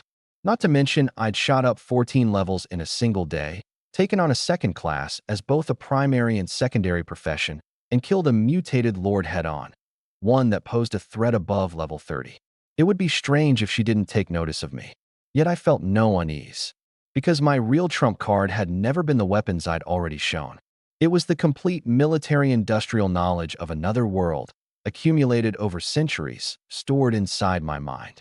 Rifles, machine guns, sniper rifles, those were only the beginning. Tanks, fighter jets, missiles were still to come, along with even more cutting-edge weaponry that, for now, existed only in theory and science fiction. All I needed was enough levels, materials, and time. Sooner or later, I would stand at the very top of this world. Right now, the gap between us was vast. But what about the future? Once I commanded power great enough to turn the tide of a war, gaining the attention of a single priestess would be nothing. Getting her to make the first move might not even be difficult. My expression stayed calm. On the high stage, the masked priestess threw her silver. The veil gave me a faint smile. She had no idea what a bold thought had just taken root in the mind of the level 24 artificers sitting in the audience during those few short seconds. Once the presentation ended, students from each school boarded their buses for the trip back. The whole ride, the conversation inside the bus revolved almost entirely around me. Level 24. 14 levels in a single day. Who's ever going to catch up to that? Don't forget he pulled off a second-tier class change too. Isn't Artificer supposed to be a weak build? How'd it turn out so insane in his hands? That weapon that one-shot a Lord-class monster is the real kicker. 200 attack, plus 5-fold penetration and crit. A few of them couldn't help glancing toward me up in the front row. The gun maiden sat right beside me. Her silver-gray hair spilled down past her shoulders, and her fitted black military uniform accentuated her tall, striking figure. She sat perfectly upright, her pale red eyes sweeping the surroundings, staying on guard and ready to open fire at any moment. A couple of gunslingers looked at her, then down at the flintlocks in their own hands, their expressions growing more and more complicated. Same class, yet even the guns were nothing alike. By the time the bus reached First High, reporters were already crammed outside the school gates. Camera flashes went off in a continuous blur. There's Liang. That's him. The record holder for killing a lord above his level. Get a shot of that humanoid weapon next to him. The moment I stepped off the bus, Principal Chiu hurried over, looking me up and down to make sure I wasn't hurt before lowering her voice. Come with me to the office. The city reporters and the teachers have been waiting a long time for you. I glanced at the crowd that was practically blocking the way. Do I really have to go? Words already spread. Your skills today are way too different from other gunslingers. The school has to give the public some kind of explanation. She sounded resigned. Anything you'd rather not answer. You don't have to. I nodded. All right. The hallway outside the principal's office was packed with people. Teachers from every department, school administrators, class researchers, and reporters lugging camera equipment had crammed the office to the point of bursting. The moment I walked in, every pair of eyes landed on me at once. Liang, please, have a seat. Can the gun maiden come in too? Is she really a humanoid weapon transformed from a Gatling gun? You registered as an ordinary gunslinger. So how were you able to take on a dual class change? The questions came one after another. Principal Chiu raised a hand to quiet them. One at a time. A researcher wearing glasses was the first to stand. Liang, we've reviewed your records. There was nothing abnormal about your awakening, and the Godstone judged you an ordinary gunslinger. Yet your starting weapon, your supply airdrop, and your second-tier abilities are all fundamentally different from a standard gunslinger's.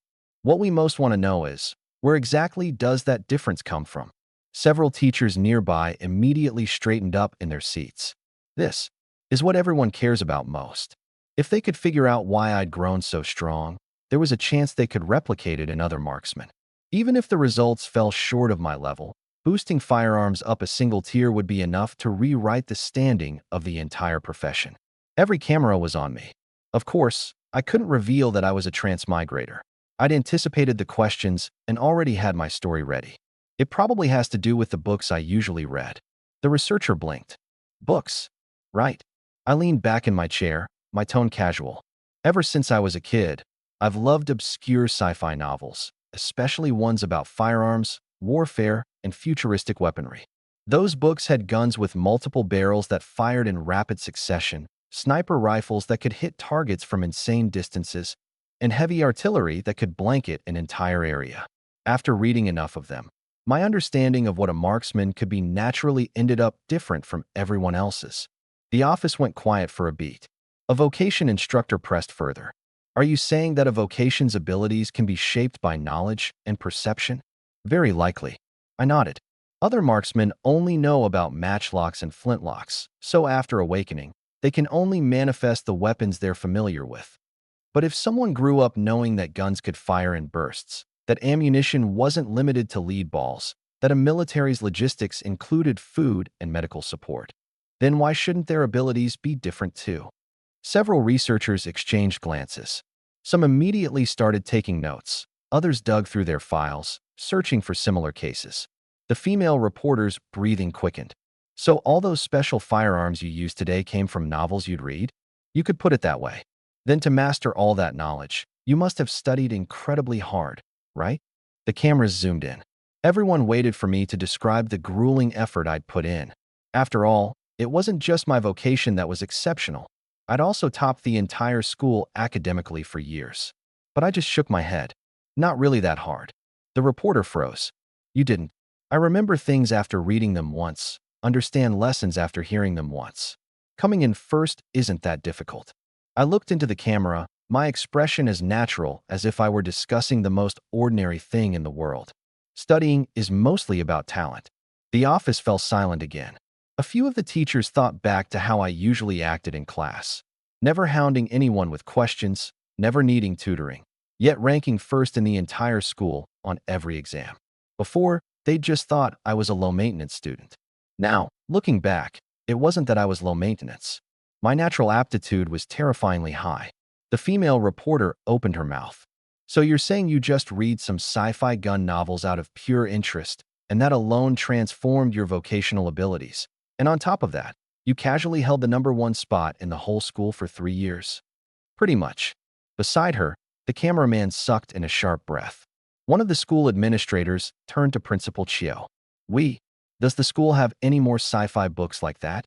The library has a whole collection. Principal Chio caught on immediately.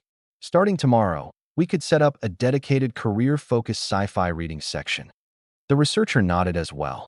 This angle has real research value. Career aptitude has always been linked to cognition. That's a major field of study.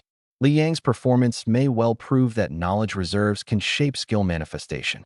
If we expose unawakened students to more weapon concepts early on, we might actually raise the ceiling for gunslingers. The reporter immediately turned to the camera. Ladies and gentlemen, according to preliminary theories from Annan City's career researchers, the reason Liang, the record breaker of Bayun Mountain, possesses such a unique weapon may be closely tied to his long-term reading of sci-fi firearm fiction. Knowledge shapes cognition, and cognition transforms ability. This discovery could open an entirely new direction for the gunslinger profession. The interview scene quickly buzzed with excitement. Teachers discussed adding sci-fi reading classes. The school planned to purchase books, and the reporter contacted the editorial office on the spot, preparing to make the reading journey of a genius weaponsmith tomorrow's front page. Anyone could predict that once the interview aired, those obscure futuristic gun novels would see a wave of panic buying. As for whether this method could actually turn other gunslingers into someone like me, no one knew for now. But at least the reasoning was airtight, and it didn't conflict with existing theory.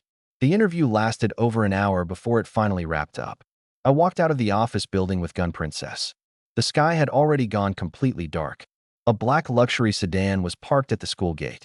Its body was long and sleek, free of any excess ornamentation, yet students heading home instinctively gave it a wide berth. Linwan stood beside the car.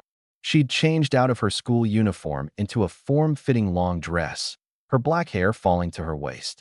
Her delicate face lacked the coldness it held in battle, replaced by an air of composure. Spotting me, she waved her phone. I was starting to think you'd make me wait until tomorrow. The interview held me up. I walked over. Not far off, Zhao Zilong happened to emerge from the crowd. The moment he saw Lin Wan, his pace quickened sharply. Lin Wan, what are you doing here? Lin Wan gave him a cool glance. Waiting for someone. Zhao Zilong followed her gaze toward me, his expression shifting. You two know each other well. He shot another look at the car and forced out a smile. Liang, we're all classmates. Maybe we can team up sometime. What's your relationship with Lin Wan? I didn't even slow down. I pulled the car door open directly. Gun Princess climbed into the passenger seat first, and I got into the back. From start to finish, I didn't say a single word to him. The surrounding students watched Zhao Zilong get completely ignored and began murmuring among themselves. Zhao Zilong's face cycled through shades of green and white, but he didn't dare block us again. After the battle at Bayun Mountain, the gap between us was already laid bare for all to see. Someone stood in front of us. The car pulled away slowly. Where do you want to eat? I looked out the window. My place. Your place? Lin Wan leaned back in her seat, crossing her legs. It's too noisy out. It's quiet at home. She turned her face toward me and added, deliberately, and it's just me at home. Outside the car window, a crowd of students stared, wide-eyed. Going to Lin Wan's place? Just the two of them? They only met yesterday. Lin Wan watched their faces change, the corner of her mouth curving up. The car had just merged onto the main road when my phone rang. It was Chiu. Home yet? Not yet. Interview's not over. It's over. About to grab dinner. With who? I glanced at Lin Wan beside me. Lin Wan. The other in went quiet for a second. Just the two of you. Lin Wan leaned in. Her voice pitched just right to carry into the receiver. Chiu, you're grilling him so hard. Anyone who didn't know better would think you're his girlfriend. I'm just asking. Really? Lin Wan moved a little closer, her long hair falling against my shoulder. He's coming to my place right now. Tonight, it'll just be the two of us. You're not worried at all. Lin Wan, I heard you. I didn't say we'd do anything. You stay away from him. Lin Wan's smile widened. You can't even see us. How would you know how close I am? I didn't answer. This woman seemed cool and aloof on the surface, but once you got to know her, she was all sharp tongue and teasing, especially in front of Chiu, where she always tried to score a few verbal points. If you actually called her bluff, she'd probably be the first to back down. The call ended, and I said calmly, didn't you say it was just you at home? It is. The driver doesn't count. Up front, the driver gripped the wheel, struggling to keep a straight face. Lin Wan cleared her throat. I meant there's no other family around. Half an hour later, the car pulled into a secluded area in the heart of the city. High walls stretched all the way to the end of the street. A metal gate swung open slowly, with 2 rows of bodyguards standing on either side of the drive and servants moving about constantly inside the grounds.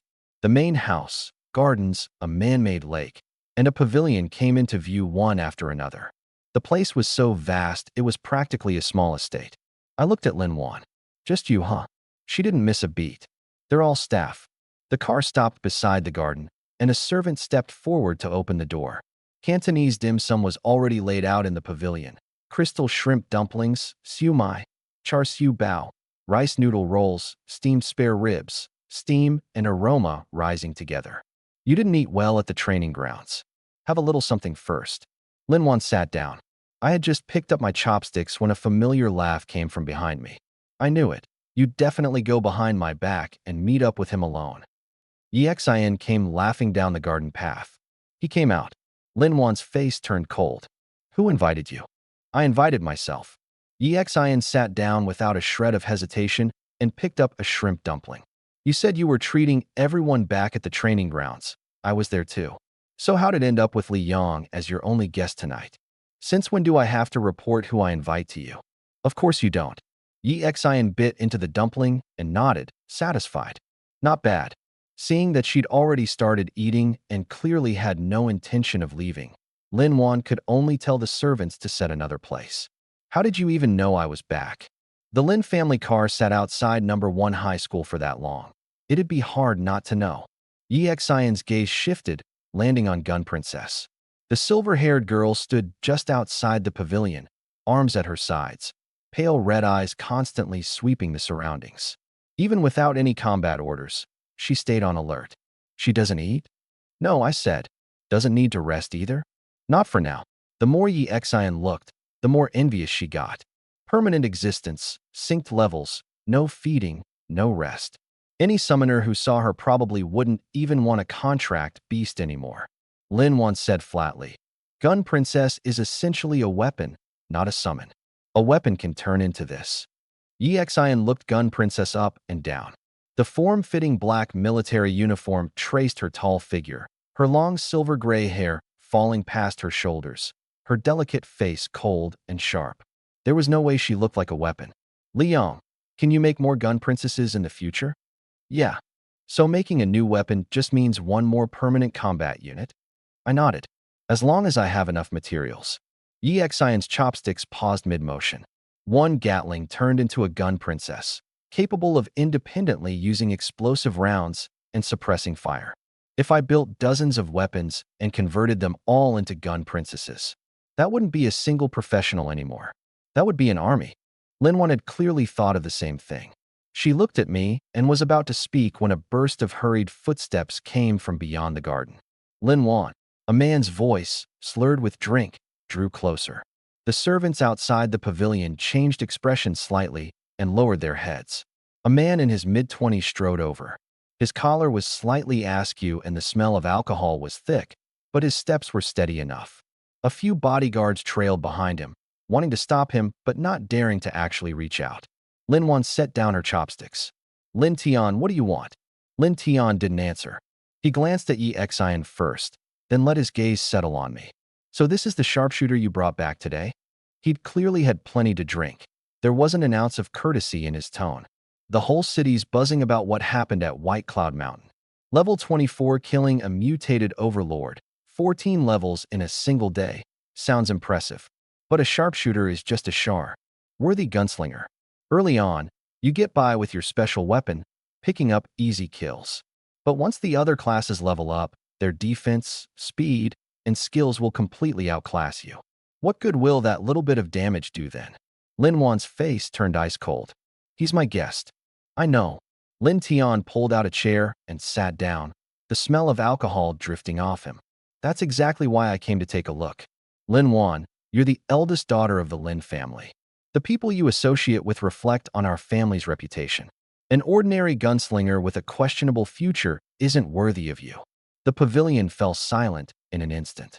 Yi Xian set down her chopsticks, her eyes filling with displeasure as she looked at Lin Tian. My expression didn't change. I kept eating my xiaomai.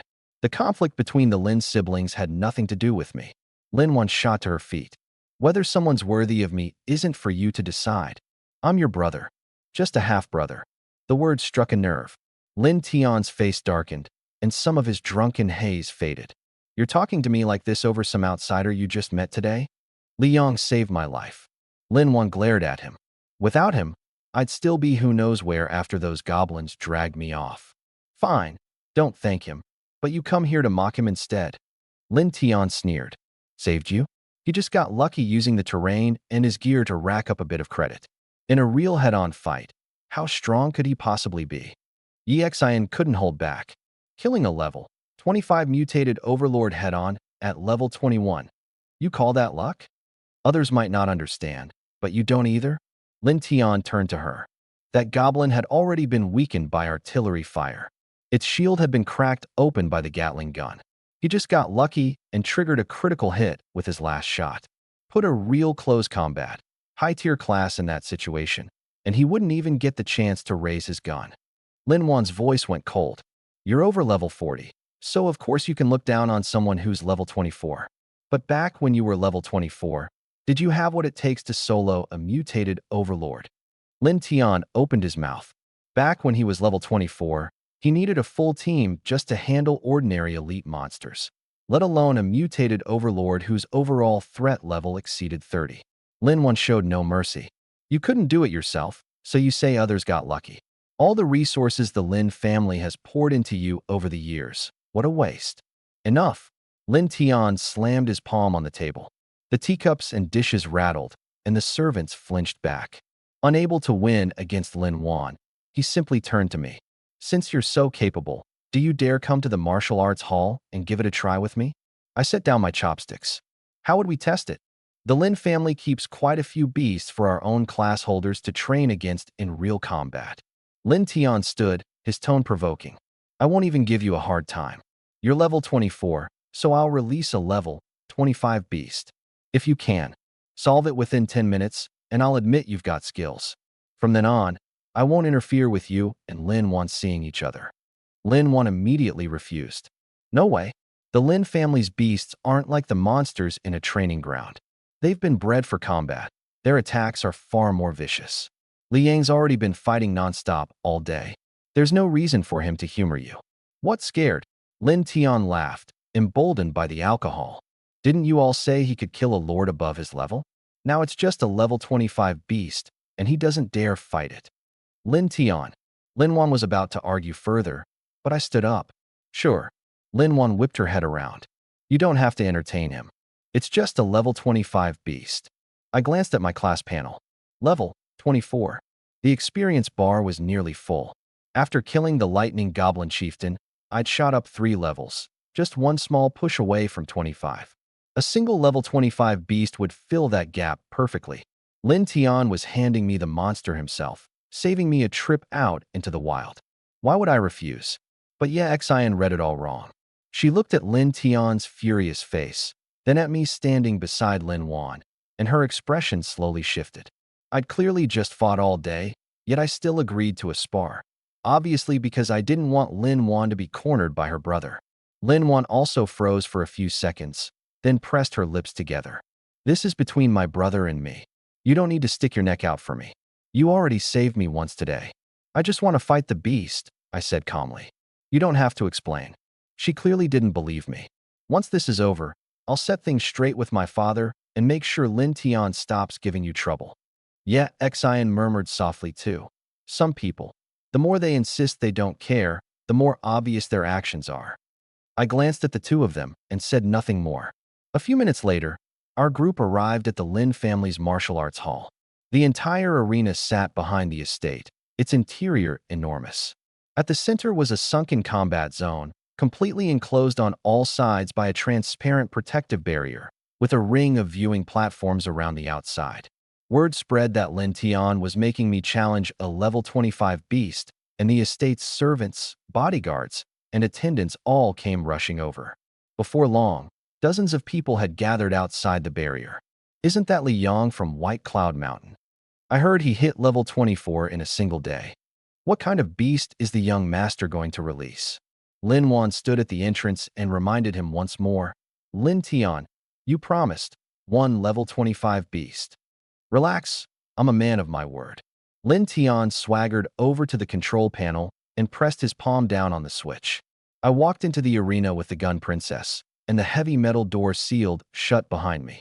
Click! The protective barrier rose completely into place. The next second, 3 beast cages across from me opened at once.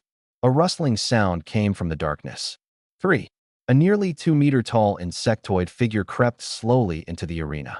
Its body was sheathed in dark green armor, its triangular head swiveling ceaselessly. 2 forelimbs jutted out like razor-sharp blades, their edges glinting with a cold light. Twin-blade mantis. Level 25. Type elite beast. 3 of them.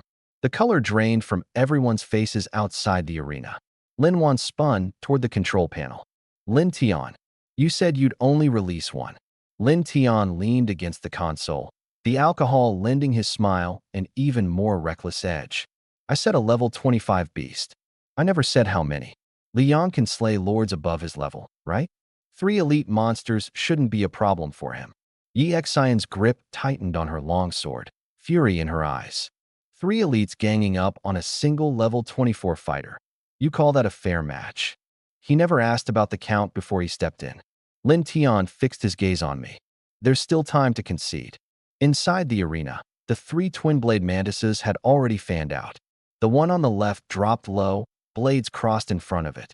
The 2 on the right darted along the edge of the barrier, positioning themselves to flank me from behind. An old servant shouted at Lin Tian. Young master, close the beast cage. Those 3 were raised together, their masters at coordinated hunting. If this fight goes on, someone's going to die. Lin Tian didn't move. The more he understood how dangerous these beasts were, the more he wanted to watch me surrender in disgrace. The one in front suddenly exploded into motion.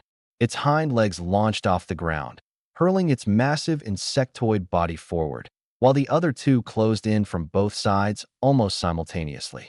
3 green blurs converged, 6 insect blades sealing off every possible direction of escape. Li Yang, surrender. Lin Wan cried out. There's a surrender button inside the barrier. Don't push yourself. I wasn't looking outside. My eyes swept rapidly over the 3 beasts. Armor covered their heads, thoraxes, and limbs. Their frontal defense was formidable. But insects had to keep their joints mobile, which meant there had to be gaps between the plates. Their most obvious weakness was the neck, where head met thorax. That spot turned constantly and couldn't be fully encased in shell. Restrict their movement, and one shot would be enough. Gun princess. The silver-haired girl instantly raised her right arm. 6 Gatling barrels unfolded, the ammunition belt feeding in automatically. Load paralysis rounds. Restrict their movement. Gun Princess Roger. The barrel spun up to full speed. Rat-tat-tat-tat-tat. A dense stream of bullets tore forward. The lead twin-blade mantis immediately raised its blades to shield itself, and the rounds left only shallow dents in its armor. Lin Tian burst out laughing. You can't even break through their defense. The next second, his smile froze. A pale blue current spread out from the bullet holes, crawling across the armor and enveloping the entire body. The raised forelimb halted midair, the hind legs gave out, and the massive body crashed thunderously to the ground. The other two took hits in quick succession, the paralysis stacking rapidly.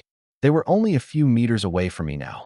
The 6 insect blades were already raised, but the creatures' bodies had gone completely rigid, unable to advance even half a step. The shouting from the sidelines cut off abruptly. All 3 of them are locked down. The bullets didn't pierce the shells. How did he paralyze them? Paralysis rounds. Suppressing 3 elites at once. That gun maiden's firepower is insane. I raised my right hand, and the pitch-black Barrett dropped into my palm. Down on one knee, stock against my shoulder, muzzle trained on the first target. Thermal imaging on. The hardened shells became dark silhouettes, and the soft tissue at the neck stood out clearly. Bang! The gunshot exploded through the hull as the large-caliber round drove into the gap in the shell. The first head snapped clean off, green blood spraying several meters. Overcome level kill. Level 25 Elite Twin-Blade Mantis. Massive experience gained. Bolt back, shell casing flying. The second one was still struggling against the paralysis.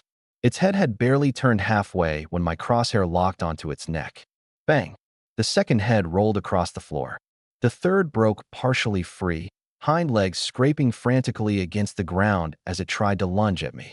The gun maiden swung her muzzle and unloaded dozens of paralysis rounds straight into its joints. Pale blue current erupted, and the body, barely half a meter off the ground, slammed back down. Bang! The third round punched through the neck. The head burst apart, and the creature toppled less than 3 meters from where I knelt. From ambush to total annihilation, under 10 seconds. Dead silence filled the hall. Lin Tian stared hard at the 3 corpses, every trace of drunkenness gone.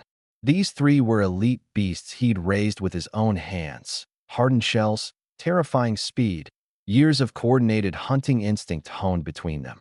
Even a level 30 professional walking in wouldn't have won easily. And me?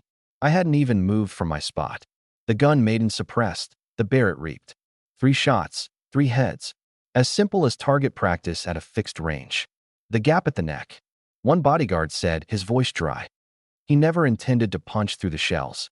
The paralysis rounds were just to keep them from turning their heads. The real kill came from that sniper rifle. Another sucked in a sharp breath. 3 of them attacked from different directions, and he found their shared weak point in a single glance. This isn't overwhelming firepower. He used every weapon exactly where it fit best.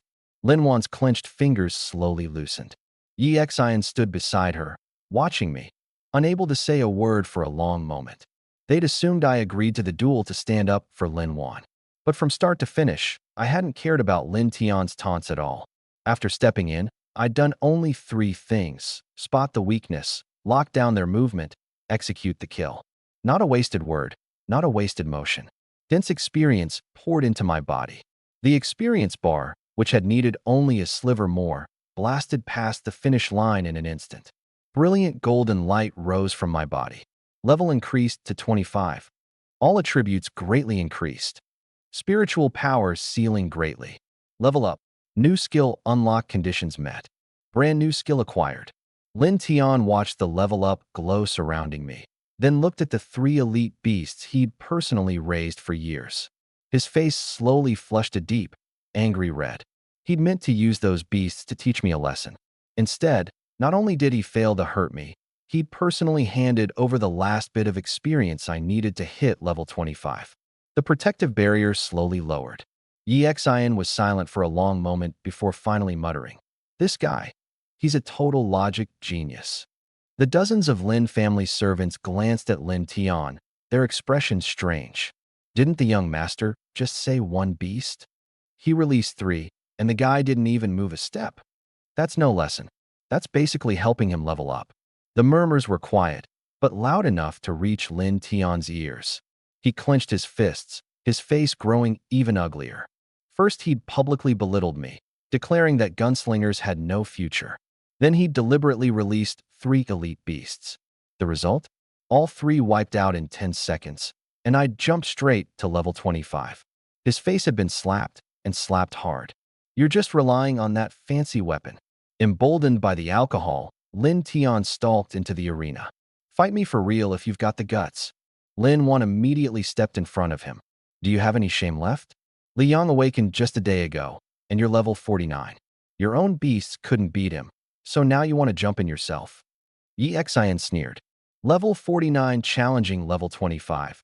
Is that the great skill of the Lin family's young master? The surrounding bodyguards exchanged glances.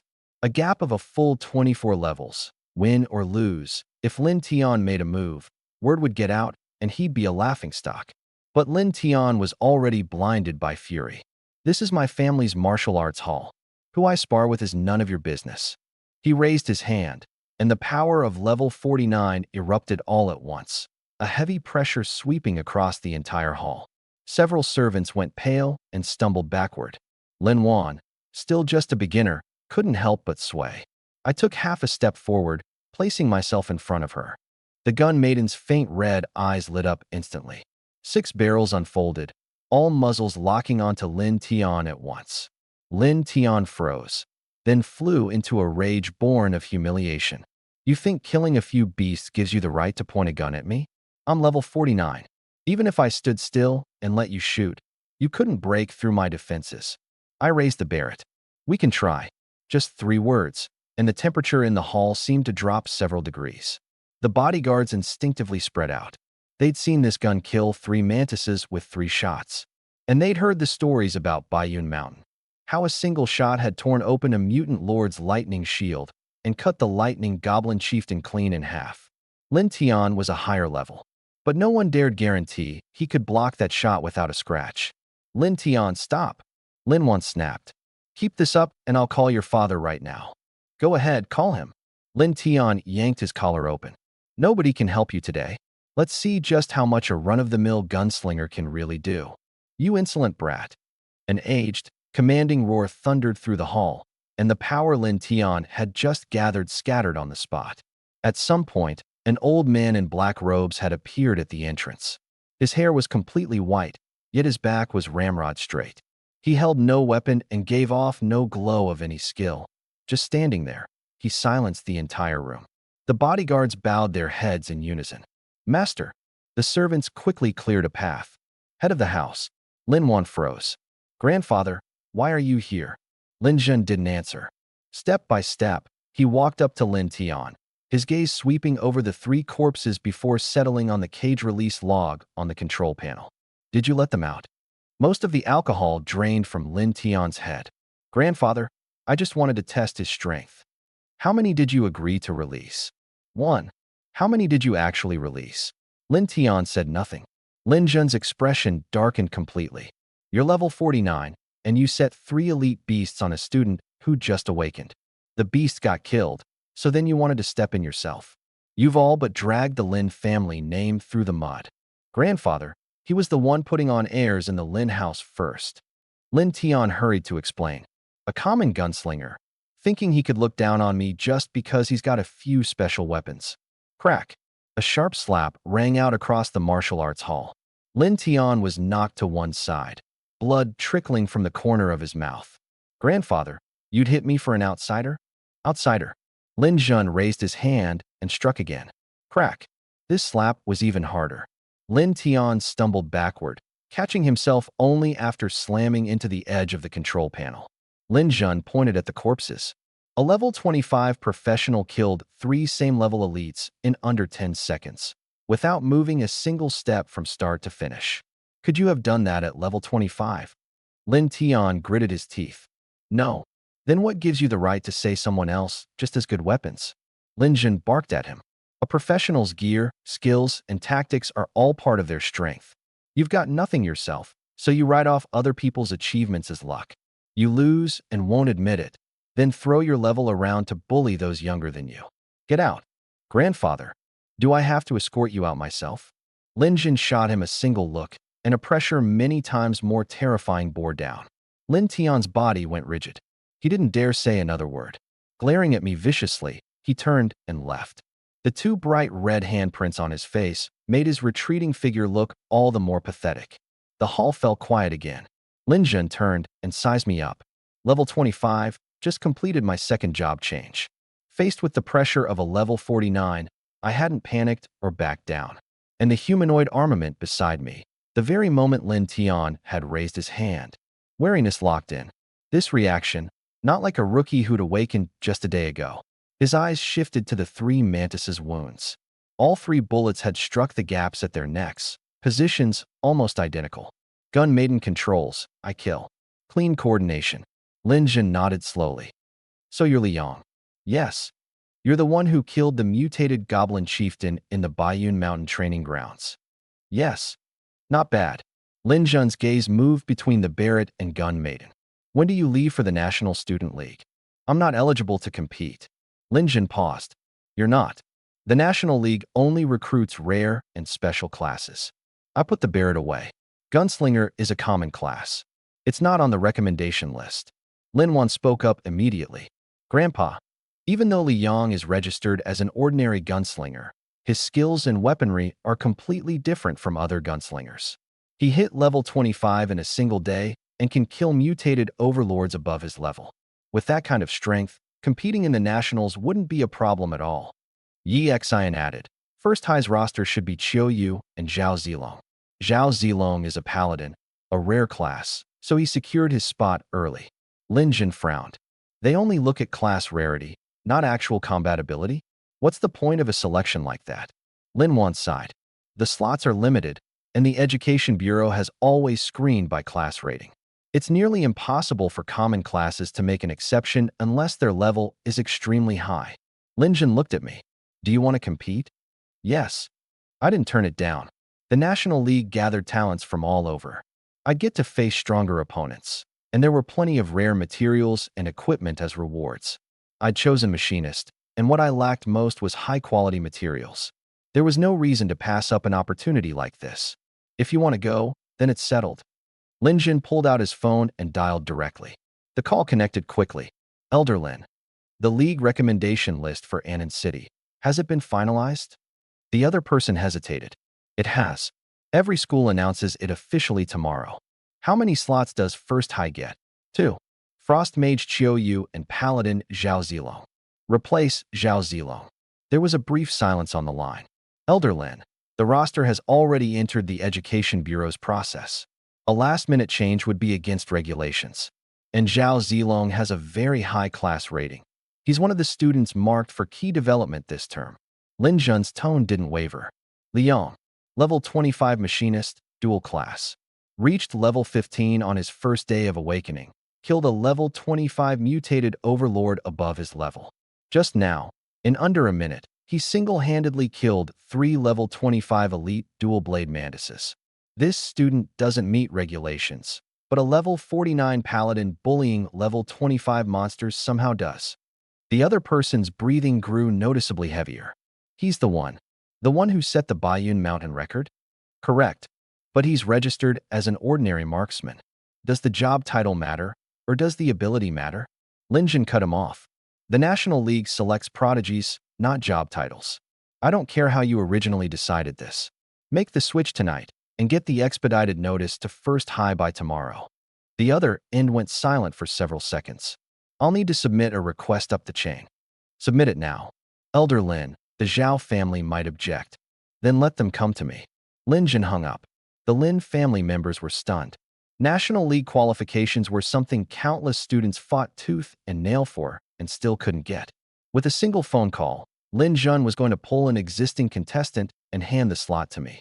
Even Lin Wan hadn't expected her grandfather to be so decisive. Grandpa, why are you helping him so much?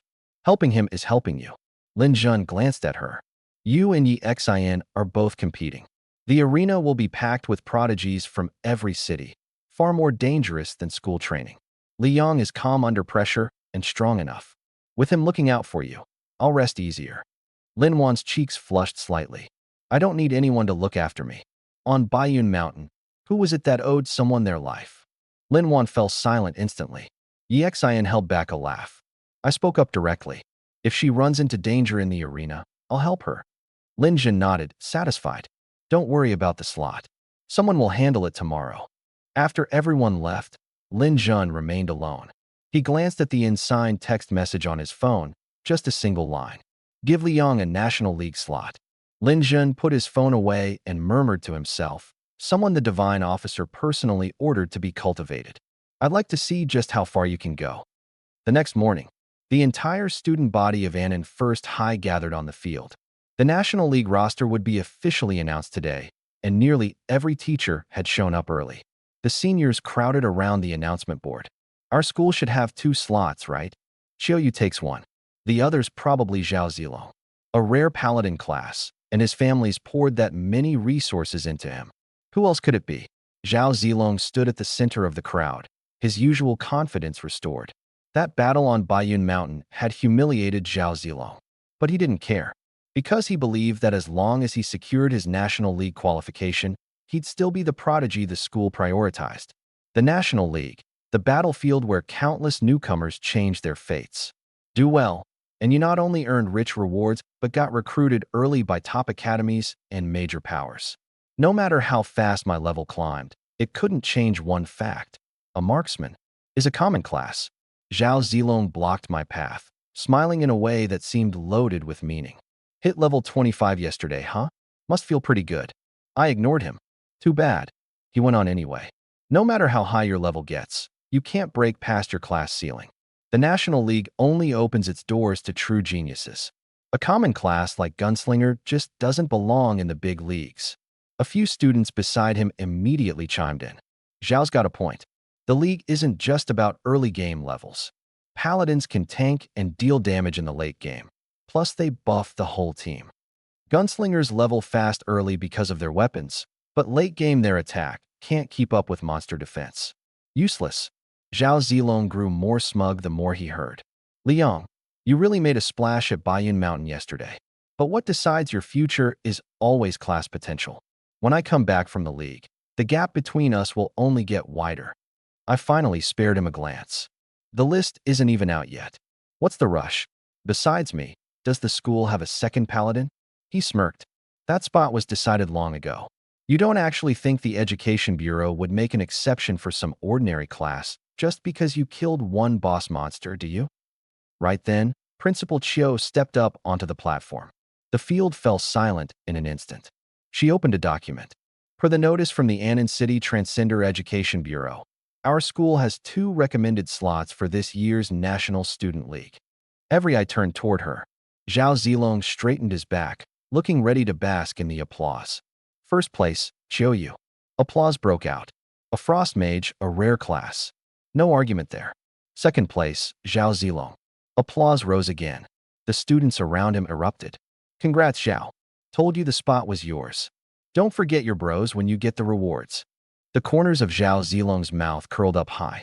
He looked over at me, his eyes full of triumph. Hear that? That's the difference between rare and common. Some opportunities you just can't earn by leveling fast.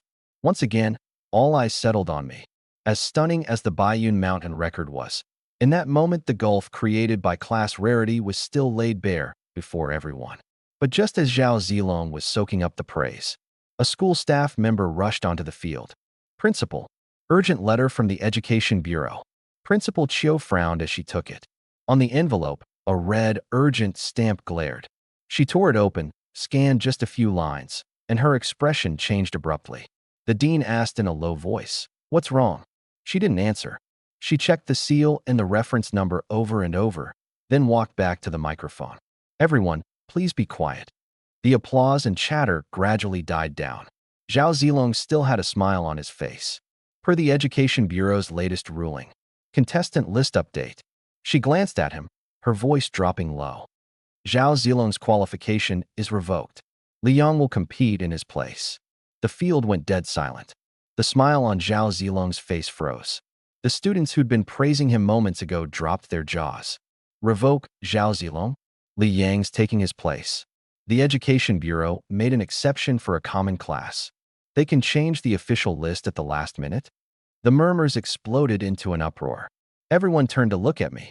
Yesterday, I set a Bayun Mountain record. Today, I was replacing a rare class Holy Knight and earning a National League spot through a special exemption. Zhao Zilong finally lost it. Impossible. He shoved through the crowd, his eyes bloodshot. The list was finalized ages ago. By what right are you swapping people? I'm a Holy Knight. He's just a common gunslinger. What qualifies him to replace me? This is an official ruling from the Education Bureau, Principal Chiu said, her tone turning cold. The ruling states clearly, Li Yang's combat ability and growth potential far exceed those of a standard gunslinger. He meets the criteria for a special exemption. Zhao Zilong couldn't accept it.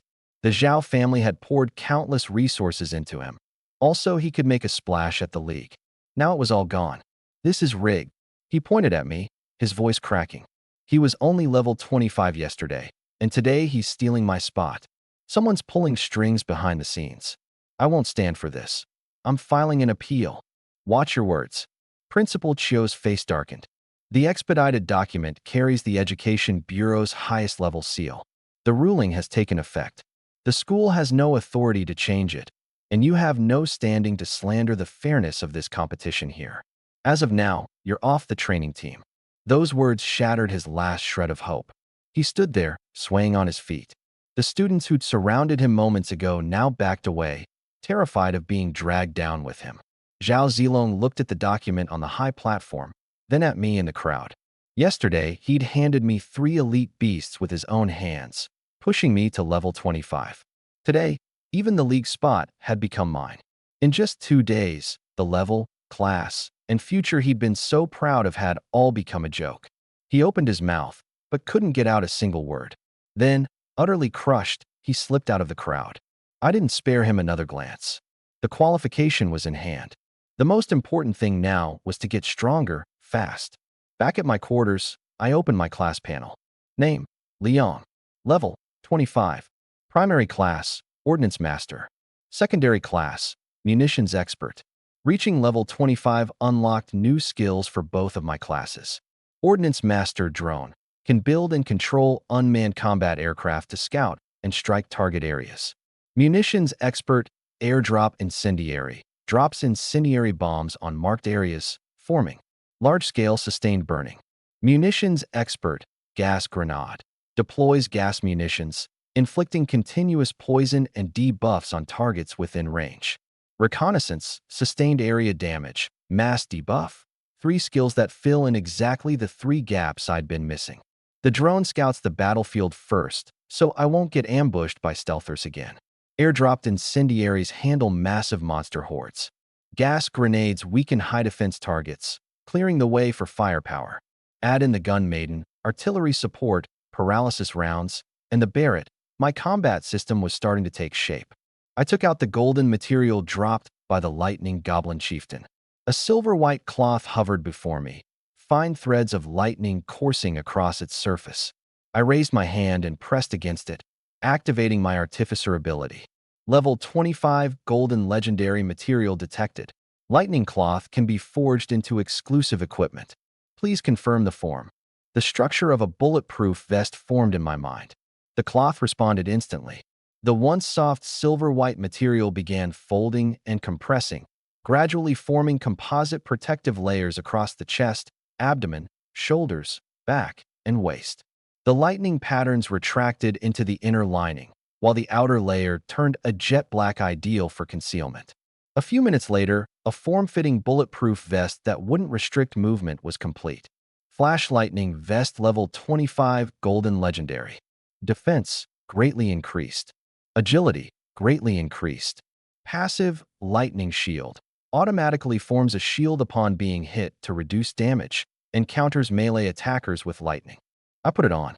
The vest can form to my body automatically, its weight practically 0. A silver-white current flashed across the surface, then vanished inside. My body suddenly felt light, and my perception and reflexes noticeably sharpened. The Barrett for long-range kills, the gun maiden for suppressive fire. Artillery, incendiaries, and gas grenades for area coverage. Paralysis rounds for crowd control, the drone for recon. and this vest filled in the defense and agility I'd been lacking most. Looking at the complete set of skills and equipment before me, I felt confident about the National League for the first time. On the day of departure, I'd barely stepped outside when Chiyoyu hurried over to meet me. She wore a white combat suit, her long hair tied into a ponytail, staff slung across her back. Seeing me, she smiled and hugged my arm. "You're finally out. The meetup isn't for a while yet. I came half an hour early just to wait for you. That's okay, right?" As she spoke, she glanced behind me. The gun maiden wore a form-fitting black military uniform, her silver-gray hair falling to her shoulders, pale red eyes calmly sweeping the surroundings as she kept half a step behind me at all times. "She's coming too?" "She's my artificer unit. Of course she's coming." "Perfect, then." Chiyoyu hugged tighter. "We get to fight side by side again." It had only been a few days since we'd parted after Bayun Mountain. But this time was different. Hundreds of cities across the nation. The city's prodigies would all gather here. Rare classes, signs of powerful families, every one of them. Higher stakes, fiercer competition. But as long as I was around, she didn't seem too worried. "How's your prep coming along?" I asked. "Recovery potions, rations, water, got it all." She patted the storage pouch at her waist. "My teacher checked it 3 times yesterday. Even made me pack spare clothes."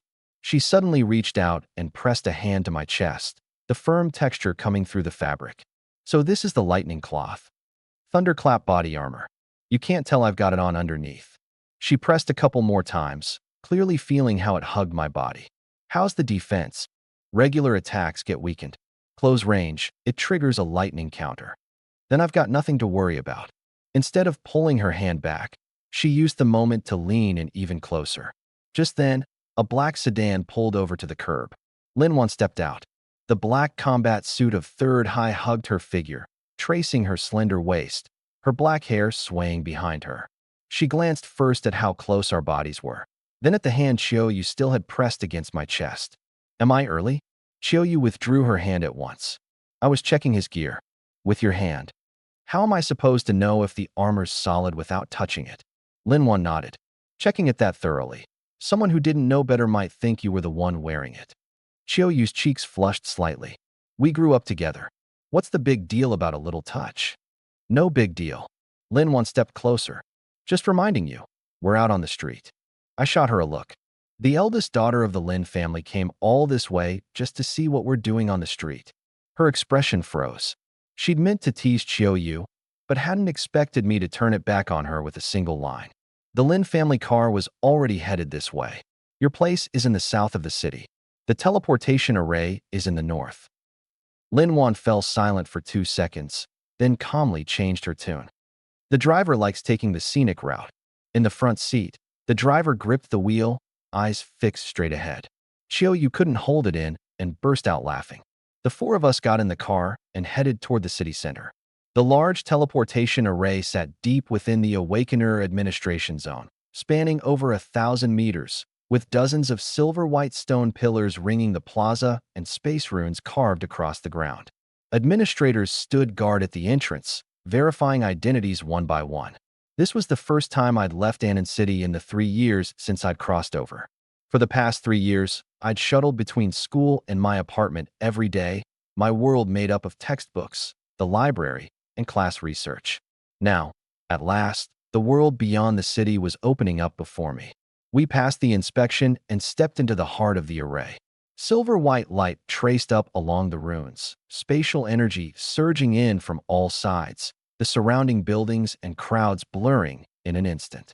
After a brief moment of weightlessness, the ground felt solid beneath my feet again. Damp air rushed in. Towering trees blocked out half the sky, and in the distance, mountain peaks stacked endlessly toward the horizon. Mist coiled through the dense forest, and every so often, a monster's low growl drifted through the trees. Nanyan Province, the 10,000 mountains, the combat arena. Hundreds of teleportation beams flared to life one after another, and team after team of students stepped out, quickly filling the plaza. I scanned the area. A necromancer with the undead trailing behind him. An elementalist wreathed in fire and frost. A paladin hauling a massive shield. A rare summoner flanked by combat units of every shape and form. Everyone selected here was the absolute best of the rookies from each city. That's the Kyoto team, Lin once said, looking off into the distance. Their captain's level 28. Dragon Blood Warrior. Shanghai's here too, Xiaoyu said, glancing to the other side. Annan City had only sent a handful of students, not many at all. But the moment we appeared, we still drew plenty of stares. A gunslinger? How'd a common class sneak into the tournament? What class is that silver-haired girl behind him? She doesn't look human, more like a humanoid weapon. That's who Annan gave a special recommendation to. The whispers spread fast. Some were just curious. Others already wore looks of contempt. Everyone standing here was a local prodigy. They'd grown up with every resource imaginable, awakened into rare classes. Of course, none of them would give a gunslinger a second thought. Quite a few simply wandered to the edge of the platform to take in the view of the 10,000 mountains. Arena's not open yet. Might as well rest. There's official surveillance here. It's safe. Long-range teleportation drains you. Plenty of time to get in the zone once it starts. Some sheathed their weapons. Some sat on the ground and chatted. Others traded introductions, class, level. Hundreds of prodigies meeting for the first time, each quietly sizing up their future rivals. I didn't relax. I looked at the dense forest around us, then at the arena entrance that had yet to open. Something was off about the air. Beyond the damp, earthy smell of the mountains, there was a stench mixed in, growing thicker by the second. Gun Princess on alert. Gun Princess, copy that. Her pale red eyes snapped to life. Almost the instant she deployed her weapons, a massive crash of snapping branches and leaves erupted from deep within the forest. Rustle, rustle, rustle. The sound came from one direction, then spread rapidly in all directions. The ground began to tremble. A necromancer had just turned around when a hunched figure shot out from the underbrush. Gray-black fur, a long thin tail, a rusty dagger gripped in one hand, slime dripping endlessly from its pointed snout. Ratman grunt level 20. After the first one appeared, the entire forest seemed to boil over. Hundreds, thousands, of figures came pouring out from behind the trees in a frenzy. Monsters. How are there monsters charging into the arena? I haven't even drawn my weapon yet. The students, who'd been chatting casually a moment ago, instantly dissolved into chaos. Some frantically summoned undead, others raised their staffs, only to be knocked off balance by people fleeing. The paladins tried to form a defensive line, but students from different cities had zero coordination. The moment someone hoisted a heavy shield, someone else was already shoving past them. The ratmen were fast. In just a few seconds, the frontmost monsters had charged to within 30 meters of the crowd. An elemental mage hurriedly conjured a fireball. Everyone move. Don't cast it. There are people up there. They're coming. Screams and curses blended into a single roar. I raised my right hand. Dozens of dark green grenades rapidly materialized. This was a new skill I'd unlocked at level 25. Poison gas bomb, freely configurable targeting. Target, monsters. Setup complete. I swept both hands, launching dozens of poison bombs in every direction. Bang, bang, bang. They landed among the horde. No explosions, just massive clouds of dark green toxic mist. The gas spread along the ground, dozens of clouds linking together, and in the blink of an eye they formed a green wall of vapor stretching across the entire edge of the plaza. The lead ratmen plunged straight into it. Squee! Shrill, agonized shrieks erupted instantly. The moment they took their first breath, their throats and lungs seemed to burn as if scorched by acid. Clutching their necks, they convulsed violently, their sharp claws raking bloody gashes across their own chests. The monsters behind kept pushing forward, and more ratmen poured into the toxic mist. Unable to breathe, unable to advance, they collapsed and thrashed by the dozens. The frenzied, charging horde was forcibly held back beyond the plaza by that single wall. The students who'd just been fleeing came to a halt one after another. It stopped them. One skill sealed off every direction. What kind of range is that? Did that gunslinger do this? Hundreds of prodigies turned to look at me in unison. A necromancer stared at the toxic mist blanketing the vast forested slope, his pupils shrinking sharply. His own undead plague could release poison too, but its coverage didn't even reach a tenth of what lay before him. Several elemental mages gripped their staffs tightly. They hadn't even finished their incantations, and I'd already sealed off thousands of monsters with a few dozen poison bombs. But before anyone could celebrate, an indescribable stench came drifting over on the mountain wind. The gas couldn't harm the competitors, but the smell couldn't be stopped. Bleg! The nearest paladin doubled over on the spot. What the hell is this? It reeks. Who aimed the poison gas over here? The elemental mage who'd been preparing to cast covered his mouth and nose, tears streaming uncontrollably down his face. The necromancer's skeletons were unaffected, but the man himself was retching so hard he could barely keep a grip on his staff. More people stumbled back in disarray, some running while dry heaving, others tearing off their clothes. I clamped a hand over my face, but it still couldn't block that sharp, sickening stench. Chiyoyu had already ducked behind me, yet even she wrinkled her nose at the fumes. Your poison gas, why does it reek so bad? If poison gas didn't stink, the monsters would just steer clear of it, I answered calmly. Lin Wan held her breath, her face pale. The monsters won't get a chance to dodge, sure, but neither will we get a chance to attack. Across the entire plaza, aside from me and the gun maiden, who didn't need to breathe, almost no one could stay in fighting shape. One guy managed to raise his staff, only to double over gagging after a single breath. Those students who'd been questioning my class earlier were now scrambling to flee, each faster than the last. Pull the gas back, hurry. The rat men are already blocked. If you don't, we're all gonna choke to death. I didn't respond. Inside the wall of gas, the rat men had packed together in a dense, writhing mass. The green mist kept them poisoned, sapping their strength and slowing them to a crawl. And the crucial thing was, the gas was flammable. I raised my hand again, and 10 high-explosive grenades quickly took form. The moment Lin Wan saw them, she understood exactly what I was about to do. Everybody down. Before her words even finished, I'd already hurled the grenades into the toxic fog. The delay ran out. Boom. The first one detonated. The instant the flames met the thick gas, the blast ballooned outward by dozens of meters. Then the remaining 9 went off in rapid succession. Boom, boom, boom. 10 bursts of fire ignited the green wall completely. The burning zones merged into one, flames tearing through the horde like wildfire. The shockwave sent the frontmost rat men flying, dense shrapnel punching through body after body. The monsters in the back hadn't even registered what was happening before the fire swallowed them whole. The entire forested mountainside became a sea of flame. Thousands of rat men were trapped in the gas, unable to breathe, unable to run. The fire raced up along their fur. Their shrieks lasted only an instant before the endless chain of explosions buried them. The horde that had been so menacing moments ago now fell in droves. Overlevel kill, level 20 Ratman grunt. Experience gained.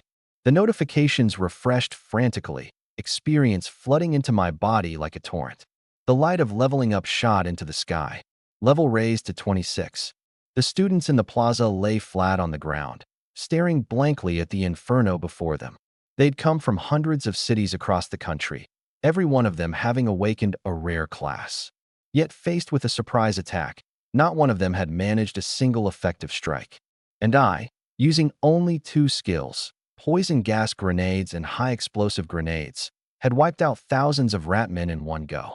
They're all dead. Not a single one left. He took every last kill by himself. A paladin stared at his own kill count of 0, his expression sour. If that gas hadn't been in the way, I'd have charged in ages ago. Beside him, the elemental mage covered his nose. First he uses that stench to keep everyone from casting spells. Then he swoops in alone with fire to clean house. You call that skill? That's nothing but cheap tricks.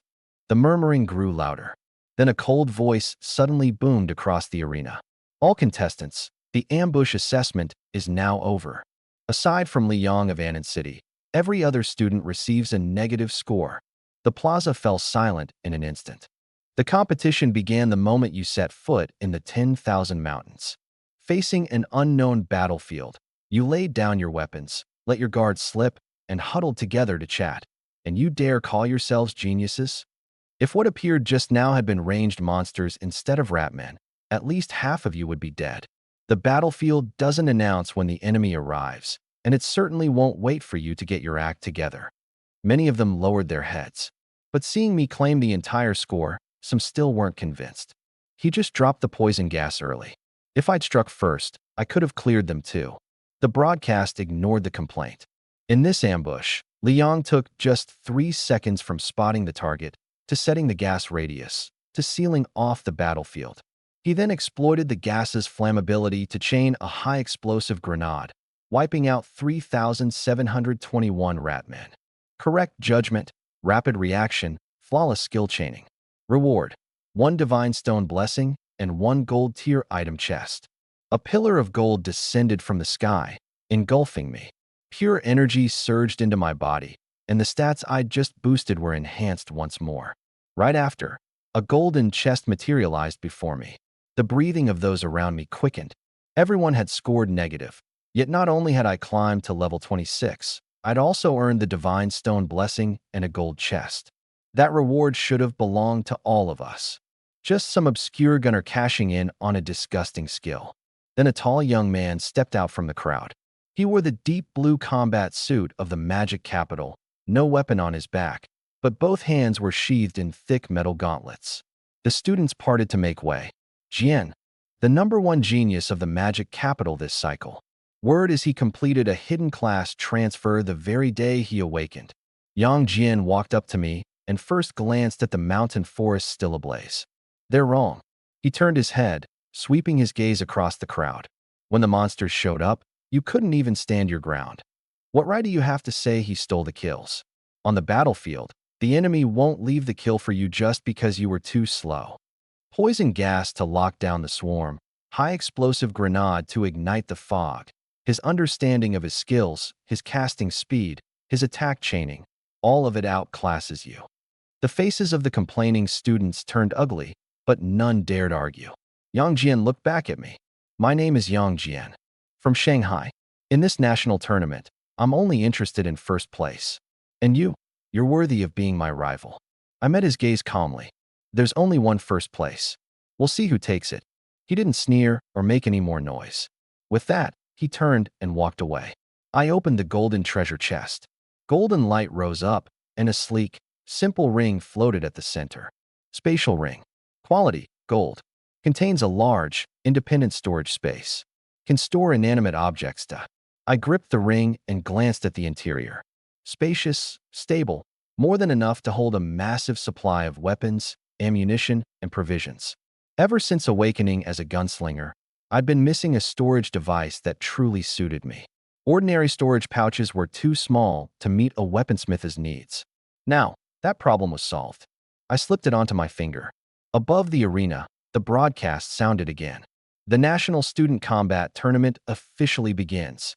The first mission is now released. All contestants are to immediately enter the primeval forest, gather your own food and water, and find a safe shelter before nightfall. After dark, the arena will activate the Night of 100 Beasts mode. Large numbers of monsters will be released throughout the entire forest. There will be no protection at any point, and rescue cannot be guaranteed to arrive in time. Insufficient food, lack of water, and exposed shelter, any mistake could be fatal. A massive screen of light appeared above the arena. Rule 1. All contestants must form teams of 4. Rule 2. Once a team is formed, members cannot be swapped until this round's mission ends. Rule 3. Find a shelter before nightfall and stock up on enough food and water. Rule 4. During the Night of 100 Beasts, all monsters will actively hunt down contestants. The moment Rule 1 appeared, the plaza erupted into chaos. We're short a healer. Let's find a priest first. Anyone got a defensive class? We've got 2 mages here. Quit dawdling. The good shelters are limited. Teams surged out of the plaza, scattering toward the primeval forest. Everyone knew there wouldn't be many truly safe strongholds. Caves, high ground, stone forests, abandoned buildings. These easily defended, hard-to-attack spots were bound to be fought over. Move too slowly, and you'd be forced to stay out in the forest, besieged by monsters all night long. After confirming the rules, Linwan looked up and said quickly, "Since you're taking Zhao Zilong's spot, it works out perfectly. Liang, Xiaoyu, Yixin, and I will form a team." "No problem," Yixin said with a nod. Xiaoyu had already stepped up beside me. Of course I'm on Li Yang's team. The four-person team was set. Linwan glanced at the increasingly empty plaza. The other teams have all set out. We need to hurry too. The terrain of the 10,000 mountains is complex, and caves might not be safe. Low ground floods easily, and staying near water could mean monsters nearby. Best to grab high ground first, then look for water and food. She got it all out in one breath, then turned around to find me still standing in the same spot. Even Gun Princess hadn't moved, just stayed on alert, scanning the area. Liang, aren't you in a hurry? A few more minutes, and every safe spot nearby will be taken. Who says we can't find something right here? I glanced at her. There isn't even a tree here. What exactly are you planning to find? I raised my right hand. The armorer panel unfolded. Drone. Can manufacture and control an unmanned combat aerial vehicle for reconnaissance and strikes on target areas. Spiritual energy surged from my palm, and a jet-black drone took shape. Streamlined body, rotors on both sides, and a freely rotating recon module mounted under its belly. Bzzz. The rotors spun up, and the drone shot straight into the air. Within seconds, it swept over the plaza and headed deep into the forest. Lin Wan tilted her head back, watching the body shrink to a black dot. How large an area can it scout? Bigger than the four of us could cover in a full day on foot. I pulled up the shared feed, and a vast stretch of forest filled the screen. Dense canopies, valleys, rivers, steep cliffs, all captured from high above. The higher it flew, the clearer the once indistinguishable terrain became. Where the monsters were, where the low ground lay, where the natural caves opened up, all of it at a glance. Lin Wan opened her mouth, but couldn't say a word for a long moment. She'd just spent all that time analyzing high ground and water sources, worried that moving too slow would cost us a stronghold. Turns out I never intended to drag them all over the mountains in the first place. EXIN watched the feed. Other teams are still using their legs to hunt for shelter. We can already screen everything from the sky. Xiaoyu laughed. So Liang wasn't unbothered. He just didn't need to rush. Lin Wan fell silent for a few seconds, then quietly put away her map. You had a drone. Why didn't you say so earlier? You didn't ask. She was cut off again. EXIN turned her head, unable to keep the corners of her mouth from curling up. In the shared feed, figures from other teams kept flashing past. Some raced along the river with packs full of supplies. Some rushed into the rock formations to claim caves. Others swarmed a beast just for a single bite of meat. Everyone was racing against the clock, and I stood at the edge of the plaza, ruling out terrain one piece at a time with the drone. The valley to the southeast is out, too low. Run into a big pack of monsters, and there's no way out. The river to the north has tons of tracks. It's a watering hole for the monsters. The rock formations to the west have good sight lines, but no cover. Hard to rest at night. What about that mountain? EXIN pointed ahead. The drone changed course, moving closer to a peak. The summit was wide open, and its far side was nearly vertical. Straight cliff face, with a vegetation-covered cave opening near the top. I dropped my flight altitude. The opening wasn't wide. 2 or 3 monsters could pass through at most. A flat rock ledge sat in front of it, overlooking a vast stretch of forest. Lin Wan's eyes lit up. This is perfect. Cliff at our backs, so no sneak attacks from behind. Narrow opening, easy to defend. And that ledge gives us a wide view. We'll spot monster packs early. EXIN added. No tall trees at the summit, so nothing blocks the drone or interferes with ranged attacks. So this is the spot. Xiaoyu looked at me. I didn't answer right away. I let the drone keep descending, aiming its recon equipment into the cave. The depths were dim. I switched on thermal imaging, and a massive outline appeared. A black bear lay sprawled at the bottom, nearly 4 meters long, its thick body rising and falling with each breath. Its front paws were bigger than a human head. Iron-backed black bear. Level 25. There's a monster in the cave. EXIN gripped her magic longsword. Lin Wan saw the level, but didn't flinch. Just a level 25 common monster. For terrain like this, it's worth clearing out. Then we go here. I finished marking the location and recalled the drone. With the shelter settled, Lin Wan thought of the next problem. We've got a base, but we still need supplies. That mountain isn't close. We can look for food along the way. The competition requires enough food and water for at least a day or two, Yi Xian said. Qiu raised her staff. Don't worry about water. A stream of clear water condensed in front of her. An elemental mage could create water. As long as her mana held out, the team would never run dry. Then all that's left is food and medicine, Lin Wan nodded. We can't just eat wild berries in the forest, and processing monster meat takes time. No need to look for that either. I raised my hand again. Tier 3 airdrop supply. High above, several black dots rapidly grew larger. Parachutes deployed one after another. Airdrop crates fell from the sky, slamming down firmly at the edge of the plaza. Thud, thud, thud. The first crate opened to neatly arranged ammunition, standard rounds, grenade resupplies, all kinds of combat consumables, each secured in its own compartment. The second crate was packed with self-heating field rations, self-heating rice, noodles, and compressed rations stacked to the top. The third crate held sealed drinking water and an assortment of instant beverages. Lin Wan stared at the 3 airdrop crates, then glanced at the map she'd just put away. You can airdrop food too? Tier 3 airdrop supply. I picked up a self-heating meal. Ammo, food, water, all within range. What about medicine? Yi Xian asked. A medical airdrop takes care of that. Lin Wan fell completely silent. The shelter relied on drone recon. Qiu provided the water, food, water, medicine, all supplied by my airdrops. While the other teams were still combing the forest for wild fruit, hunting animals, and fighting over water sources, our team hadn't touched a single tree, yet we already had everything we needed to survive out here. I reached toward my spatial ring. A large portal opened, and the 3 crates on the ground vanished one after another. Inside, it was still wide open. All that stuff, it all fit in there. Yi Xian stared at the ring. There's still plenty of room. Lin Wan rubbed her forehead. You know, I'm starting to think this whole wilderness survival mission is pointless for us. Everyone else has to find food, purify water, and figure out how to carry it all. All we have to do is find a base, and everything else just falls out of the sky. Technically, we don't even have to find the base ourselves. The drone already did it, Qiu said with a grin. Feeling pretty smug? Li Yang's my teammate. Of course I am.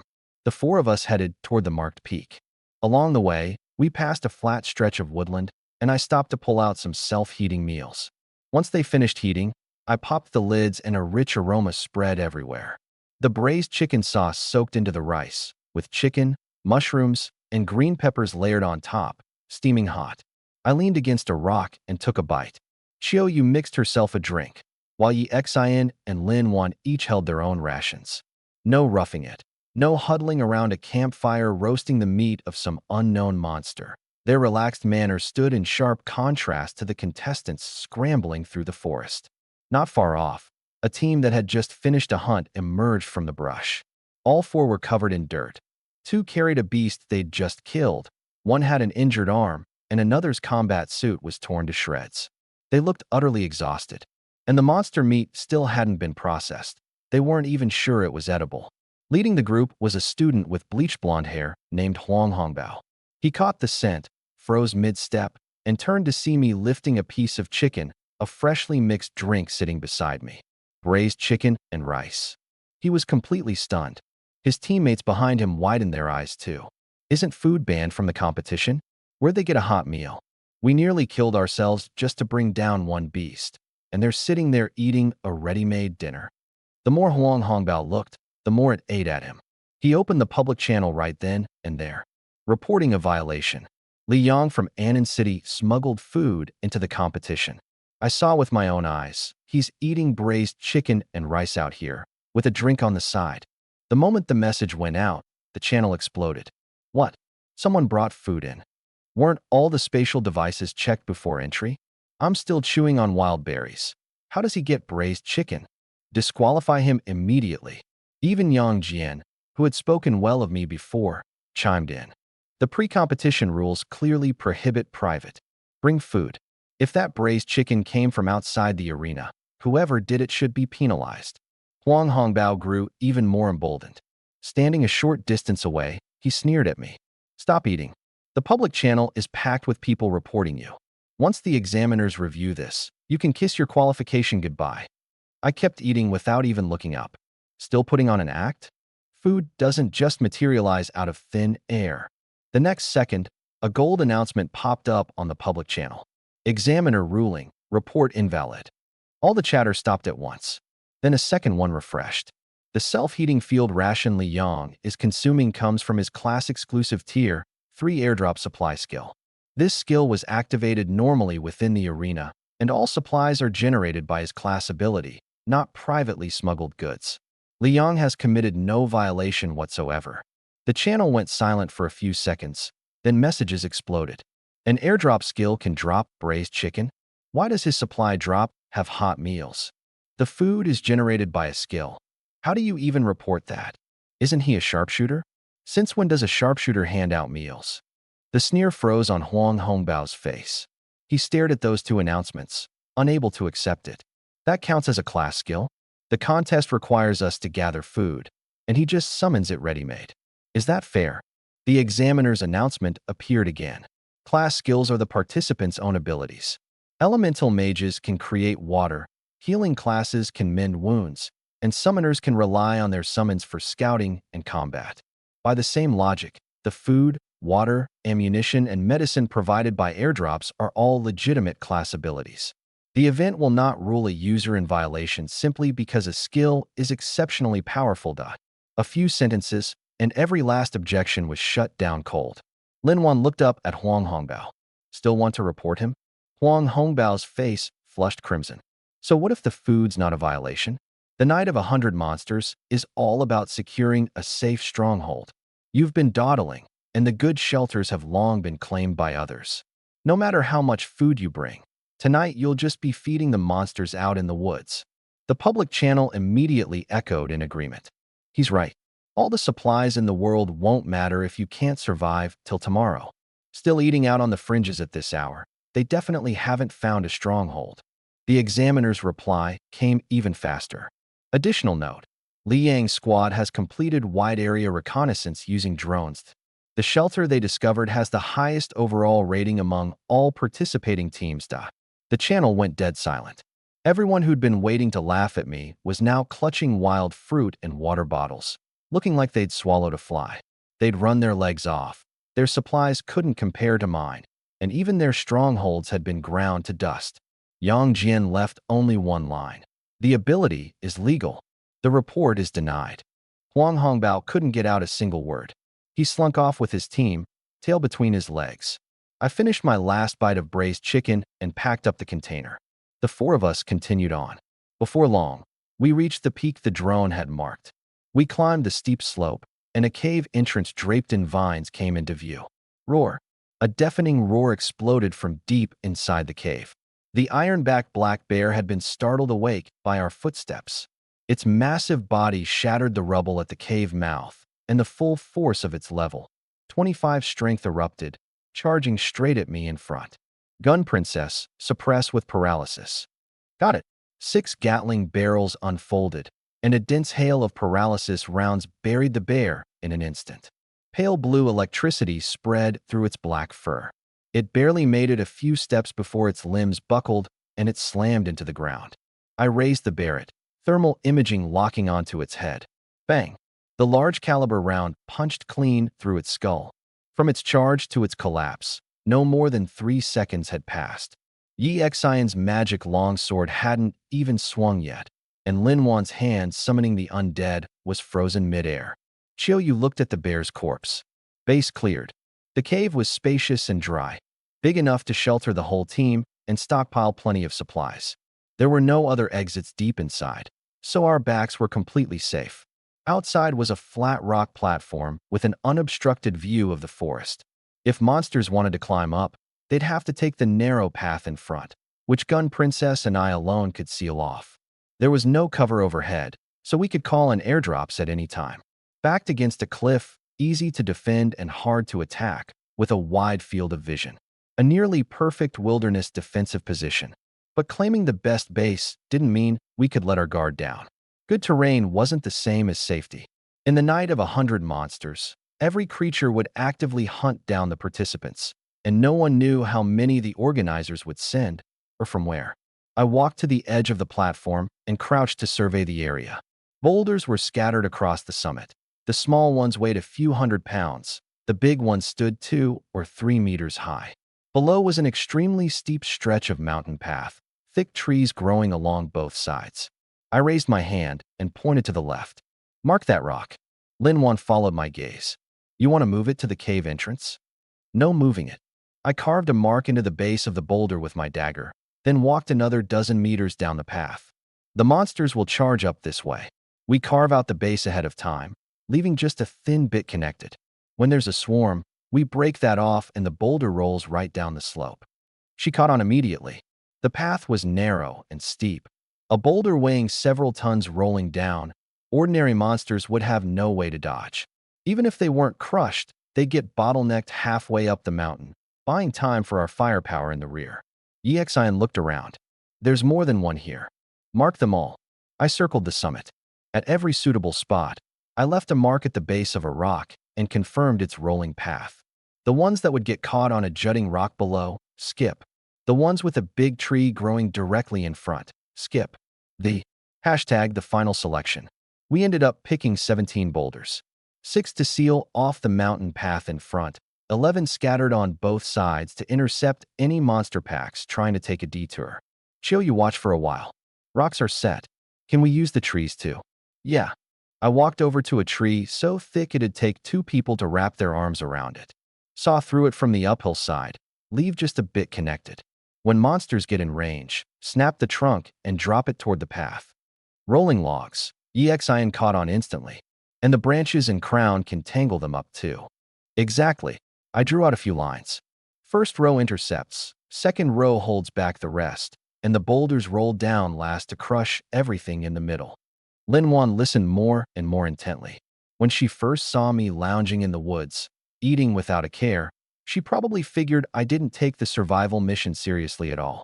But the moment we hit the base, the first thing I did wasn't rest, wasn't show off the airdrop. It was to check every single boulder, calculate the fall direction of every tree, even factor in which rock face or rolling stone might get stuck against. Most people find a safe base and think the job's done. I found the best base on the map, and I was still planning for the worst-case scenario. The more thorough the prep, the less the fear. Real peace of mind never comes down to luck. Exian crouched nearby and glanced at her a few times. "Why's your face all red?" "The trail's hot." Linwan turned away immediately. "There's a breeze up here at the peak. Still hot. If you're not working, go clear out the cave." Exian stood up, grinning. "Fine. I won't interrupt your staring." "Exian, enough chatting," I said, turning back. "Let's finish the setup first." Exian picked up her long sword and cut the trunks along the marks. Linwan gave a light cough and summoned her undead to haul away the rubble. But the corners of her mouth kept curling up despite herself. Half an hour later, the first line of defense was complete. I also left firing positions on both sides of the cave mouth. Gun Princess held the front, sealing the path with her Gatling. Choyu handled slowing enemies and area control. Exian picked off any that slipped through. Linwan's undead were in charge of triggering the pre-cut stones and trees. "Not many monsters tonight, so don't touch the boulders," I told the 3 of them. "These only work once. We need to save them for the big packs." Linwan nodded. "Wear them down with ranged attacks first." Exian asked, "What if the monsters climb up from behind the cliff?" "The drone's watching." I sent up the drone, its jet black frame rising straight into the air before circling the peak on patrol.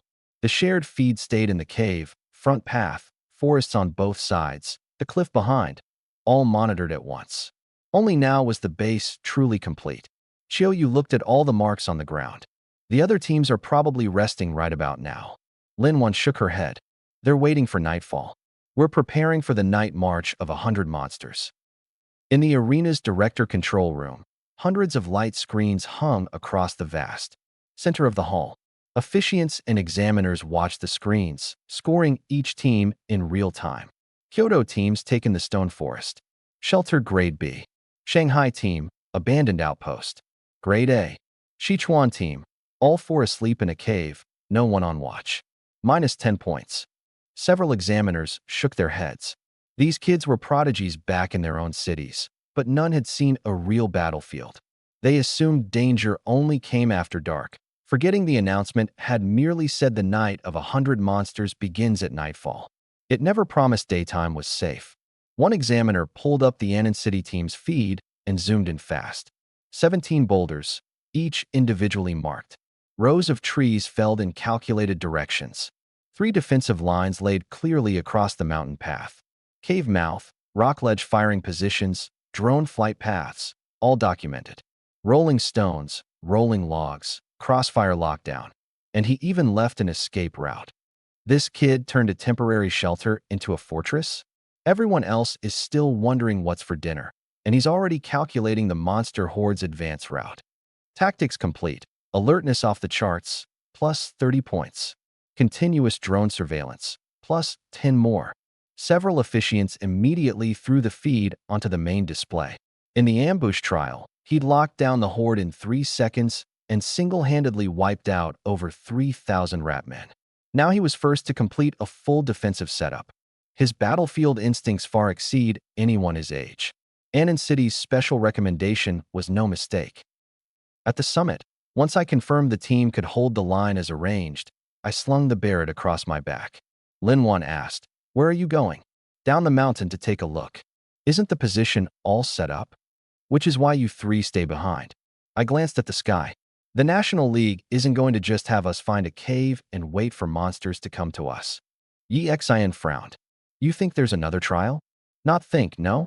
The strongest rookies picked from hundreds of cities. And the officials only test basic wilderness survival? Impossible. The night of 100 monsters is the surface rule. The real danger never goes in the announcement. Chiyu took 2 steps to follow. "I'll come with you." "No need." I pointed at the cave. "You 3 hold the position. Gun Princess stays. Any trouble, hit the public channel and reach me directly." Gun Princess could fight on her own. She'd keep the 3 of them safe. Alone, I could stay hidden far more easily. Linwan didn't stop me. She just said, earnestly, "Be back before dark." I waved a hand and headed down alone. In the director's booth, the examiners had just been about to switch feeds when they caught that exchange. He sensed it. The procedure hasn't leaked. How could he possibly know there's a hidden trial coming? He deduced the officials were holding something back, just from the rules alone. That kind of wariness is a little frightening. The officiant in charge of difficulty glanced over. Time. The elite monsters were scheduled for release in 1 hour. Early. The priest gave the order. All zones, deploy the level 30 blood zombies. I thought high-tier monsters didn't drop until nightfall. The broadcast only promised that the night of 100 beasts starts after dark. It never promised no monsters during the day. A real battlefield never plays by the rules. The command shot down the line, and the underground tunnels hidden throughout the forest opened all at once. Towering monsters with ash-gray skin and blood-red eyes stepped onto the field, all level 30, high-tier elites with defenses far beyond ordinary monsters. By the stream, Huang Hongbao crouched, filling a wooden bucket with water. After his failed report, he was seething. His 3 teammates were off in the distance dealing with the kill, nobody keeping watch. "Big deal. A few airdrops of food," he muttered. "Once the night hunt kicks off, those snipers with their pathetic defense will still die the moment a monster closes in." Splash. The stream stirred behind him. He didn't look up. "You done with the meat?" No answer. A sharp, rotting stench rolled over him. He turned slowly. A rotting, pallid face was already inches from his own. Blood zombie level 30 high-tier elite. Roar. Fangs bared, and ash-gray arms swept sideways. Huang Hongbao threw up his weapon to block, just in time. Bam! The weapon flew from his grip, his body hurled sideways, back slamming into a rock as he coughed up blood. A level 30 elite? They said monsters didn't spawn until dark. The blood zombie gave him no chance to breathe, planting its feet and lunging again. Huang Hongbao tried to get up, but his chest felt pinned under a boulder. He couldn't muster an ounce of strength. In the director's room, the examiner monitoring him had already raised a hand. "Prep for extraction. He won't survive the second hit." The claws were less than 2 meters away. Bam! A muffled gunshot cracked from the distant hills. A large caliber round streaked across the stream and struck the zombie square in the head, the terrifying impact blasting it backward until it snapped a sapling in half and finally stopped. Huang Hongbao looked up toward the sound. A hillside hundreds of meters away, leaves swaying faintly, no figure in sight. I lay flat among the camouflaging brush, muzzle drifting slowly, locking onto it again. That last shot had hit the head, but hadn't killed it. It punched a bleeding hole in its forehead, yet the skull hadn't shattered. I quickly checked the damage. Ordinary shots couldn't break through its high defense. I was level 26 now, and even with my spiritual power enhancement and the Barrett's 200 attack, standard damage still wasn't enough. To kill efficiently, I had to hit the weak point. Thermal imaging swept across its body. The head and chest were both wrapped in high-defense flesh. Only the nape of the neck, where the spine met the skull, was a thinner zone of a different color. Hit the nape, then trigger the 5 times penetration crit, and one shot would do it. But I didn't fire. I lowered the rifle and slipped back into the trees. Huang Hongbao's teammates had already arrived. #translation. And the zombie was forced back too. It wouldn't die anytime soon. On the main screen in the command center, my feed was pulled up. A cleric frowned. He's leaving? The first shot didn't kill it. He must have realized the gap in level and defense. On the other side, Yang Jian, the prodigy from Demon City, had also run into a blood zombie. His hands twisted into menacing black demon claws, and his massive greatsword hammered into the zombie's chest again and again. Bam! Bam! Bam! Each blow made the ground tremble. The zombie staggered back, gashes splitting open across its gray hide, yet it refused to fall. The demon hand swordsman really does hit hard. Yang Jian's only level 28, and he can suppress a level 30 elite head-on. Number 1 in Demon City. Solid strength. Someone brought the two feeds up side by side. By comparison, a sharpshooter's at a huge disadvantage against high-defense monsters. His shot only did minor damage, but Yang Jian can slug it out toe-to-toe. Past level 30, the class gap starts to show. But the masked female cleric from Anan City shook her head.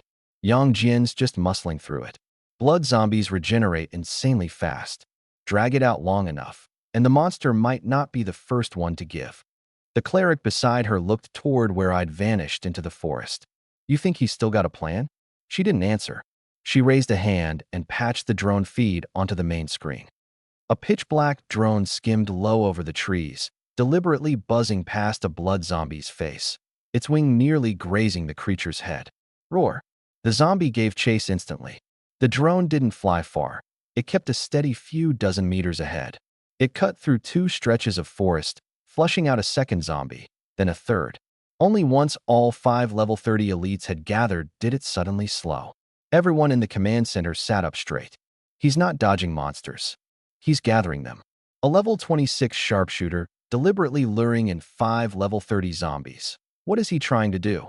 The 5 monsters charged into the forest after the drone. One opened its mouth and spat a dark red blood spear. The drone shot upward. The spear grazed its belly and slammed into a tree trunk, corroding a gaping hole through it. Through the shared vision, I could see the exact range of their attacks, weaving the drone left and right. The 5 zombies ranged shots all missed, one after another, their formation stretching thin in the chase. I set up the Barrett. Load explosive rounds. The ammunition converted in an instant. The drone dove, sweeping past the first zombie's face. The monster twisted to chase it, leaving the back of its neck fully exposed. Bam! The explosive round bored into the weak point at the base of its neck. Penetrating critical hit triggered. 5 times damage. Damage, 3,600 points. Boom. The back of its neck erupted, the skull blasted clean off. The body lurched forward a few steps before crashing hard to the ground. The command center fell dead silent. 3,600? A level 26 class holder, 3,600 in a single shot. That's enough. Enough to one-shot most level 30 class holders. Before anyone could react, I'd already worked the bolt. The drone lured the second one around the trees, forcing it to turn. Bang! The explosive round hit the back of its neck. 5x critical, skull blown apart, dead on the spot. Third one. Fourth one. The drone kept dragging the monster's attention while my muzzle stayed hidden hundreds of meters away. Every time they tried to go ranged, the drone ducked behind a tree. The moment they lost their target, it reappeared from another direction. From start to finish, they never knew where the bullets were coming from. Bang! The fifth shot. The last zombie's neck burst open, its ashen body slamming into the mud. 5 level, 30 high-tier elites. All wiped out. In the director's booth, an examiner stared at the replay, his throat bobbing a few times. 1 shot, 1 kill. Not a single round wasted. Drone recon, bait, and pull, Barrett reaping from range. Every shot hit the same weak point. The clerics who'd praised Yang Jian earlier all fell silent. On another screen, Yang Jian was still locked in a struggle with his first zombie. Meanwhile, I'd used a drone and a single sniper rifle to take down 5 monsters of the same tier back to back. The gap in tactics was obvious at a glance. Brute force can smash open a door. Intelligence means you never have to smash it at all. The masked cleric looked around at everyone. Now, still think he was running away? No one answered. A flood of notifications refreshed frantically before my eyes. Slate a level, 30 high-tier elite blood zombie above your level. Massive EXP gained. Slate a level, 30 high-tier elite blood zombie above your level. Massive EXP gained. Huge waves of experience surged into my body one after another, level up lights flashing continuously. Level increased to 27. Level increased to 28. I stowed the Barrett, letting the surging stats flow through me. The EXP from 5 blood zombies was richer than thousands of ratmen combined. The drone lifted off again, scanning the surroundings. The ground beneath my feet suddenly gave a faint tremor. I stopped. The next second, the dirt ahead exploded. A blood zombie burst up from underground, claws lunging straight for my chest. Behind me, and to my left, 2 muffled bursts went off at the same time. 2 more. 3 level, 30 high-tier elites, closing in from 3 directions, less than 3 meters away. At this range, there was no time to even set up the Barrett. 3 thoughts flashed through my mind. Gunfire. Scent. Sight. The drone had lured them away before, proving they were extremely sensitive to sound. During the chase, they'd changed direction several times, always tracking the rotor noise first, then locking on by scent. Vision, on the other hand, was their weakest link. To break out of this, I had to. It cut off all sound and smell. Gun Maiden, deploy. I raised the hand bearing the spatial ring, and a portal of light snapped open. Silver-gray hair streaming behind her, the Gun Maiden stepped out in a black military uniform, positioning herself to my right. Her level had synced to 28. My strength, stamina, agility, and spirit were all shared with her, and combined with the weapon's own attack bonus, her firepower far exceeded that of an ordinary combatant at the same level. The instant her pale red eyes locked onto the targets, 6 Gatling barrels unfolded from her right arm, the ammo belt feeding in automatically. Move east, full firepower. Draw all of them away. Copy that. She ignored the zombie right in front of her and charged toward the woods to the east. Her military boots shattered the ground as she blurred into a streak of silver and black. Rat-tat-tat-tat-tat. The deafening gunfire erupted, muzzle flashes strobing wildly. Hundreds of rounds swept across the trees, bark bursting apart, broken branches raining down. All 3 zombies froze at once. The one closest to me had its claws already brushing my collar, but the moment the roar of gunfire hit, its head whipped around. Its blood-red eyes fixed on the Gun Maiden as it bared its fangs and screeched. Ruhar. The other 2 abandoned me as well, lunging together toward the sound. The Gun Maiden fired as she ran, the dense storm of bullets punching countless holes into their gray-white flesh, but the wounds sealed almost instantly. 28 against 30, only 2 levels apart, and with the shared stats and weapon bonuses, her damage was something they couldn't ignore, yet it wasn't enough to kill them. The one lagging at the rear suddenly stopped. Its nose twitched, and it slowly turned back toward me. The gunfire had drawn its attention, but my scent still lingered where I stood. It had found the real prey. Ruhar. It stomped through the mud and charged straight at me. The woods were too tight. I couldn't raise my gun fast enough to beat its claws. But I'd already prepared for this. A dark green gas grenade sat in my palm. My thumb flicked off the safety, and I slammed it down at my feet. Bang! Dark green toxic mist gushed out, spreading outward with me at the center, swallowing the entire patch of forest in the blink of an eye. The smell of rotting leaves, wet soil, and flesh, all of it was buried under the pungent gas. The charging zombie plunged headfirst into the fog. It took no fatal wound, but the toxin scorched its nasal passages and throat over and over. My scent was gone. It stopped less than 5 meters from me, its head jerking frantically in every direction, unable to find me no matter what. The distant thunder of the Gatling gun once again became the clearest target. Ruhar. Without hesitation, it turned and rushed toward the gun maiden. From breaking ground to breaking the situation, only a few seconds had passed.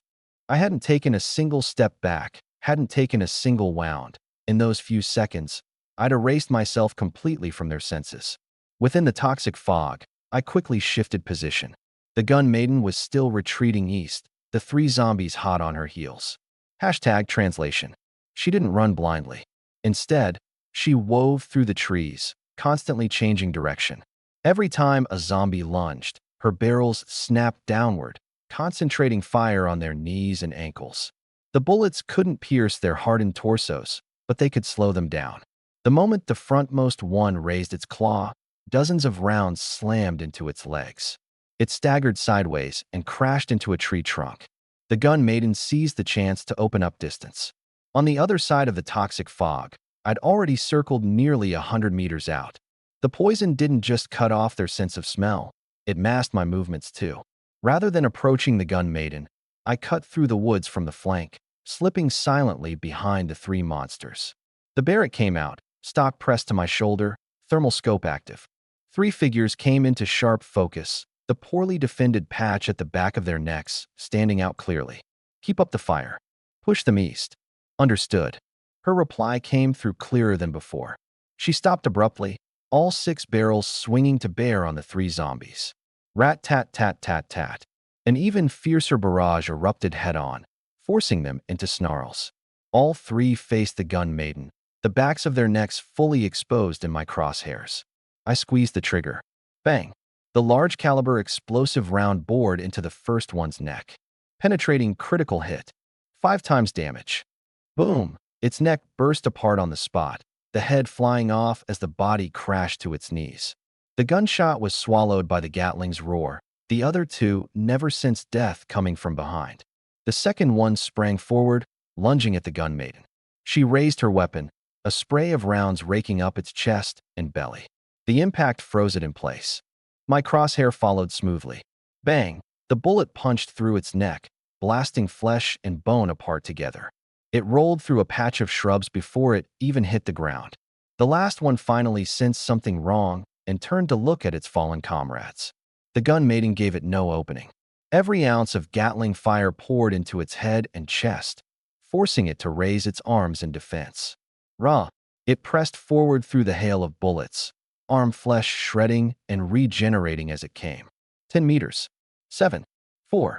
It suddenly dropped its arms and swept its claws sideways. The gun maiden didn't retreat, unleashing everything. In the instant the claws were about to land, my 3rd round came in from behind.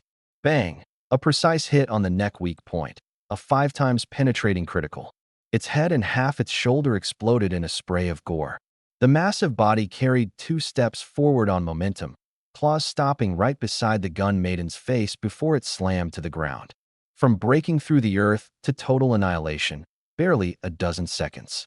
Combined with the 5 earlier, I'd now cut down 8 level 30 high-tier elites in a row. Golden Ascension light shot skyward. Level-defying kill, level 30 high-tier elite, blood-sucking zombie. Level increased to 29. Strength, stamina, agility, and spirit all rose together, and the consumed spirit energy rapidly refilled as well. In the distance, a level-up glow flared to life over the gun maiden's body. Gun maiden unit, hand-crank Gatling. Level 29. Shares all of the master's attributes. I walked over to the 3 corpses to clear the battlefield. Purple light rose from the gray-white flesh, and dark red crystals took shape one by one, liquid seeming to flow slowly inside each of them. Vampiric crystal purple. Embed in a weapon to grant attacks a life drain effect.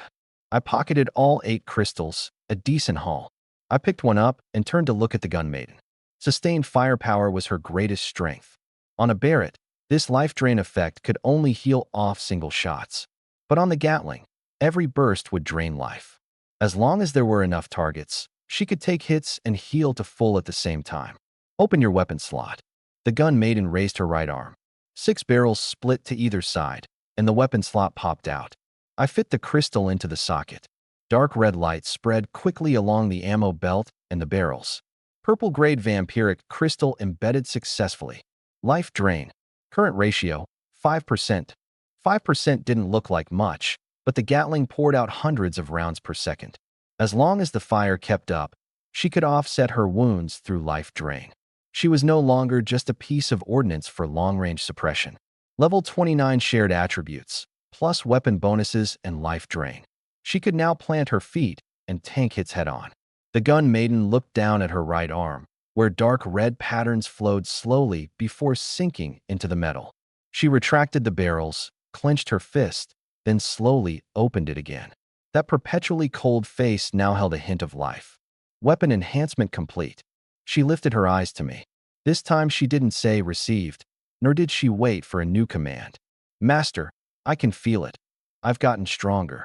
From now on, when we face melee combat, you don't have to pull me back first.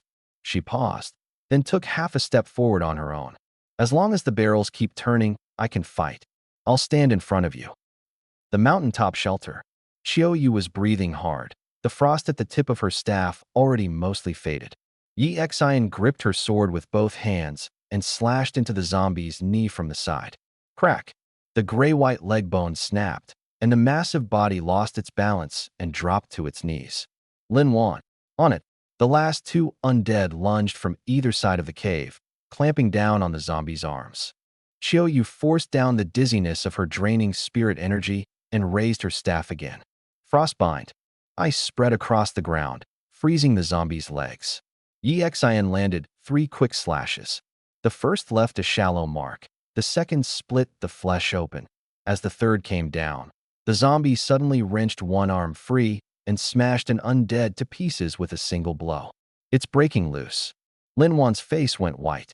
Hold on a little longer. Yi Xian gritted her teeth and swung her sword. Thunk! The blade finally sliced through the back of its neck. The head rolled off, and the massive body swayed a few times before crashing to the ground. Cooperative kill, level 30 high-tier elite, blood zombie. All 3 of them collapsed to the ground at once. Grinding down this single monster had drained them of nearly all their spiritual energy.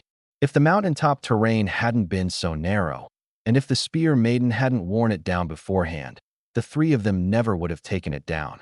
Chiou tore open the compressed rations I'd left behind and ate a few bites. Warm power surged through her body, and her depleted spiritual energy actually began recovering faster. Airdrop supplies restore spiritual energy too. Yi Xian noticed it as well. Tier 3 supplies. Way more effective than regular food. Lin Wan looked at the corpse on the ground and finally cracked a smile. The 3 of us managed to kill a high-tier elite. Chiou immediately opened the team channel. Liang, we killed a blood zombie. Yi Xian leaned in. The 3 of us took it down together. The spear maiden only handled suppression. She didn't steal the final blow. Lin Wan's tone was calm, but a hint of pride slipped through. Took us a while, but nobody got hurt. My voice came back over the channel a moment later. Not bad. Just 2 words, but Chiou's smile only widened. When you get back, we'll tell you all about it. The words had barely left her mouth when the National League leaderboard suddenly appeared over the arena. A golden screen hung high above the 10,000 mountains, clear enough for everyone to see. National Student League Live Rankings. First place, Liang level 29. Record, solo kills. 8 level 30 blood zombies. Over 2,000 rat men. Second place, Yang Jian level 28. Record, solo kills. 1 blood zombie. 137 common monsters. The smile froze on Chiou's face. Yi Xian stared up at the rankings, nearly dropping her sword. Lin Wan glanced at the zombie by her feet, the one the 3 of them had struggled so hard to grind down, and fell silent for a long moment. The 3 of us took down 1. He killed 8? By himself.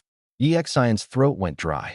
Chiou snapped out of it and immediately opened the channel. Liang, when you said not bad just now, you were just trying to make us feel better, right? No. Then why didn't you tell us you'd already killed 8? You didn't ask. All three of them were left speechless. Meanwhile, the entire arena had erupted. How is Li Yang in first place? 8 blood zombies. Isn't he only level 29? Yang Jian's only killed one. How are we supposed to close that gap?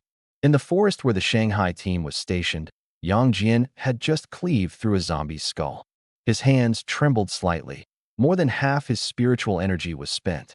When he made out the numbers on the leaderboard, he stayed silent for several seconds, then simply once again gripped the greatsword tight. In another valley, a burly young man let out a cold laugh. His name was Zhao Hong, a melee mage. Ice and fire elements coiled around both his gauntlets. Level 28, ranked among the very best of all the contestants. Sharpshooter, just cashing in on the range advantage. He stared at the name at the top of the leaderboard, his face full of contempt.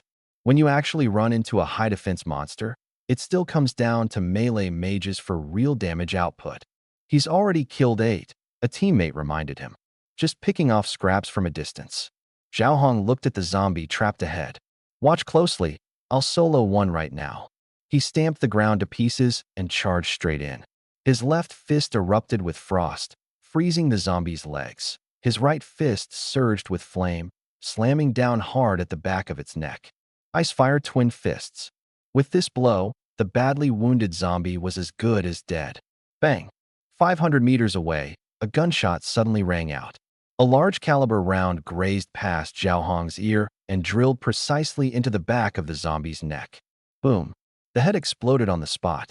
On the hillside hundreds of meters away, Zhao Hong's fist, channeling every ounce of his strength, smashed into the headless corpse, blasting it more than a dozen meters back. No kill notification appeared. On the national leaderboard, my score went from 8 kills to 9. The forest fell dead silent. The public channel exploded in an instant. Li Yang from Annan City, what's your problem? We hit that zombie first. Stealing other people's kills just because you've got the range, that's got no morals at all. So this is how number 1 on the leaderboard got there. I pulled the bolt, chambered a round, and calmly replied, do the rules prohibit kill stealing? Zhao Hong ground his teeth and typed, the monster was already critically wounded by us. Anyone can see whose kill it was. Have some decency, don't push it. I hit send. I have no morals, so I'm not bound by any. The public channel went silent instantly. I closed the channel. In the drone feed, another team appeared at the edge of a valley. Huang Hongbao, along with 3 teammates, was surrounding a badly wounded vampire zombie. I shifted my muzzle. Bang! 5 times penetration critical hit. The back of the zombie's neck burst open. Kill number 10. I didn't stop. 2 drones swept across the forest from different directions, feeding me a constant stream of monster and enemy team positions. The moment anyone beat a zombie down to critical health, my Barrett finished the harvest from hundreds of meters away. Zhao Hong had just found his second target when an explosive round arrived first. Huang Hongbao finally managed to trap one, and the gunshot rang out again from deep in the mountains. Some teams had barely completed their encirclement. Before they could even strike, the zombie's neck was already blooming red. The public channel completely collapsed. Got sniped again. Dragged the monster behind the rocks. No good. There's a drone up top. He's covering both directions, all by himself. How are we supposed to fight? The same guys who'd been ripping into me earlier now looked up to hunt for the drone the second they spotted a zombie, instead of attacking. But no matter how they tried to break line of sight, I always repositioned a step ahead. One shot. Another shot. Zhao Hong chased the drone for hundreds of meters and never even touched its shadow. Huang Hongbao cursed over the channel. This isn't a national tournament. This is Li Yang's personal grinding ground. Nobody argued, because they weren't fighting monsters. They were fighting a monster king with absurd range and an eye in the sky over every single kill, and they were losing. Another zombie dropped, and a flood of experience surged into me. Golden light shot into the sky. Level increased to 30. All stats greatly increased. Gun maiden level increased to 3. Can now summon up to 3 humanoid ordnance units simultaneously. Drone count increased to 2. New skill unlocked. Self-destruct tank. New skill unlocked. Shadow missile. New skill unlocked. Freeze grenade. Power flooded through my entire body in an instant. Both drones lifted off at once, fanning out to scout left and right.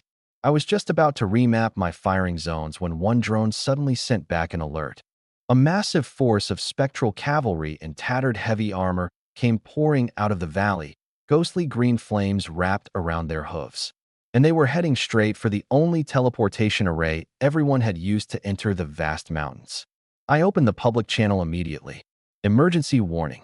A large force of spectral cavalry is attacking the teleportation array. All nearby teams, reinforce it now. The bickering cut off instantly. That's our only way back. If it gets destroyed, how do we leave? Yang Jian, who was closest, arrived first. His ghost hand greatsword cleaved a rider in two, but the flood behind them forced him back step by step. Zhao Hong and Huang Hongbao dropped their fight over kills and rushed in. But there were too many riders. The front row went down, and the ones behind trampled their fallen comrades and kept charging. We can't hold them. Doesn't Liang shoot from crazy long range? Fire, damn it. One shot per head. There's no time. Through the drone, I locked onto the densest cluster of cavalry. Shadow missile. High above the distant forest, a missile sheathed in black airflow took shape, its tail flame erupting with a roar. It streaked across kilometers of mountain forest, howled directly over everyone's heads, and slammed dead center into the cavalry. Boom! A black shockwave tore outward, blasting dozens of riders and their mounts into the air. The charging formation shattered completely. Yang Jian looked up toward where the missile had come from, and the hand gripping his sword tightened without him realizing it. The defiance on Zhao Hong's face vanished completely. Huang Hongbao's mouth hung open, unable to voice another word of doubt. The shadow missile blew their formation apart. Counterattack now while we can. Everyone seized the opening, quickly mopping up what was left. The last warhorse collapsed, just as everyone let out a breath of relief. Without warning, ghostly blue flames erupted from the center of the teleportation array, spreading wildly along the spatial patterns. Fall back. Yang Jian barely got the words out. Boom. The entire teleportation array detonated. The silver-white pillars crumbled one after another. The patterns on the ground shattered completely, leaving nothing but a massive pit spewing eerie blue flames. The public channel went silent. The teleportation array was destroyed. All contact with the outside world was severed in the blast. The production team, the examiners, the priests, every last rescue worker vanished from the monitors. What had been a national student tournament became, in that instant, a genuine fight for survival in the wild. Sometimes what drives a person to the edge isn't the monsters at all. It's the moment their one and only escape route gets cut off by their own hand. The setting sun pressed close against the mountains, and darkness spread rapidly from deep within them. The night of 100 demons was about to begin. I closed the dead public channel and headed back to the summit with the 3 gun maidens. 2 drones swept over the dense forest, one ahead, one behind. Mountain winds cut through the trees, branches and leaves clattering against each other. Just as we neared the summit, a bizarre sound I'd never heard before suddenly echoed from deep in the mountains. I raised a hand, signaling the gun maidens to halt, and stood listening in the encroaching darkness. The strange sound lasted a few seconds, then cut off abruptly. I didn't rush in. The drones adjusted course. One climbed high, the other skimmed the treetops toward the source. The night vision feed showed only stillness. No monsters, no moving targets. Just several thick trees snapped clean through the middle, the breaks jagged and uneven, as if something enormous had rammed straight through them. Whatever it was, it hadn't come any closer, and I saw no reason to chase into the deep mountains before nightfall. Keep heading back. Gun Maiden, Roger. The moment I crossed the last stretch of mountain trail, Yi Xian, who'd been guarding the cave entrance, came rushing forward. Liang, once she saw I was unhurt, the tension finally drained from her shoulders. Chiu Yu ran even faster. The girl didn't even set down her staff. She just threw herself at me and grabbed my arm. You're finally back? The array blew up and the channel went dead. We couldn't reach you at all. If you'd been any later, I was about to head down the mountain to look for you. Her white combat suit was caked with dirt, and her tied-up hair was a mess. She'd clearly been standing watch for a long time. Lin Wan stood behind them, her face still composed. What exactly happened over at the teleportation array? Level 30 Wraith cavalry attacked the array. I walked to the edge of the rock platform and pulled up the drone footage. The other teams finished off the cavalry. Hashtag translation. Then, ghostly flames suddenly erupted inside the formation, and the whole thing exploded. On the screen, the teleportation array that had once spanned over 1,000 meters vanished completely, leaving nothing but a pitch-black crater. The intricate patterns were shattered beyond any hope of repair. The three girls fell silent. The teleportation array is gone, Yexian said, staring at the screen. Does that mean we can't get back? Not for now. What about the rescue team outside? Linwan immediately zeroed in on what mattered. Once the director's booth loses its surveillance feed, they'll definitely send people into the mountains right away. How long until they reach us? I pulled up the terrain data. The outside world can't locate us directly. The 10,000 mountains are too vast. The rescue team has to enter from the perimeter and search for every contestant along the way. 3 days at the earliest. 3 days. Chiyo, you clutch me tighter. 3 days with no proctors watching, no priests protecting us, no rescue on call. Everyone would have to rely on themselves. Worse still, the night of 100 monsters was about to begin. No one knew how many creatures would come crawling out of this forest. Yexian looked at the piled-up supplies. Do we have enough food? Airdrops can keep coming. What about medicine and ammunition? Those can be airdropped too. Yexian let out a breath of relief. And drinking water? Linwan pressed. Leave that to me. Chiyo immediately raised her staff. A clear stream of water condensed in midair and poured into the storage containers. I'm an elemental mage. As long as my mana recovers, making drinking water is no problem. Liang handles food, medicine, and ammo. I handle water. Forget 3 days. We could last 10 and not starve. When Yexian heard last 10 days, her expression turned strange. For people, 3 girls and 1 guy, completely cut off from the outside world, living together deep in these uninhabited mountains. I'd hunt and guard the camp. Chiyo would supply the water. She and Linwan would handle the odd jobs. Give it enough time, and the 4 of them might just start a family.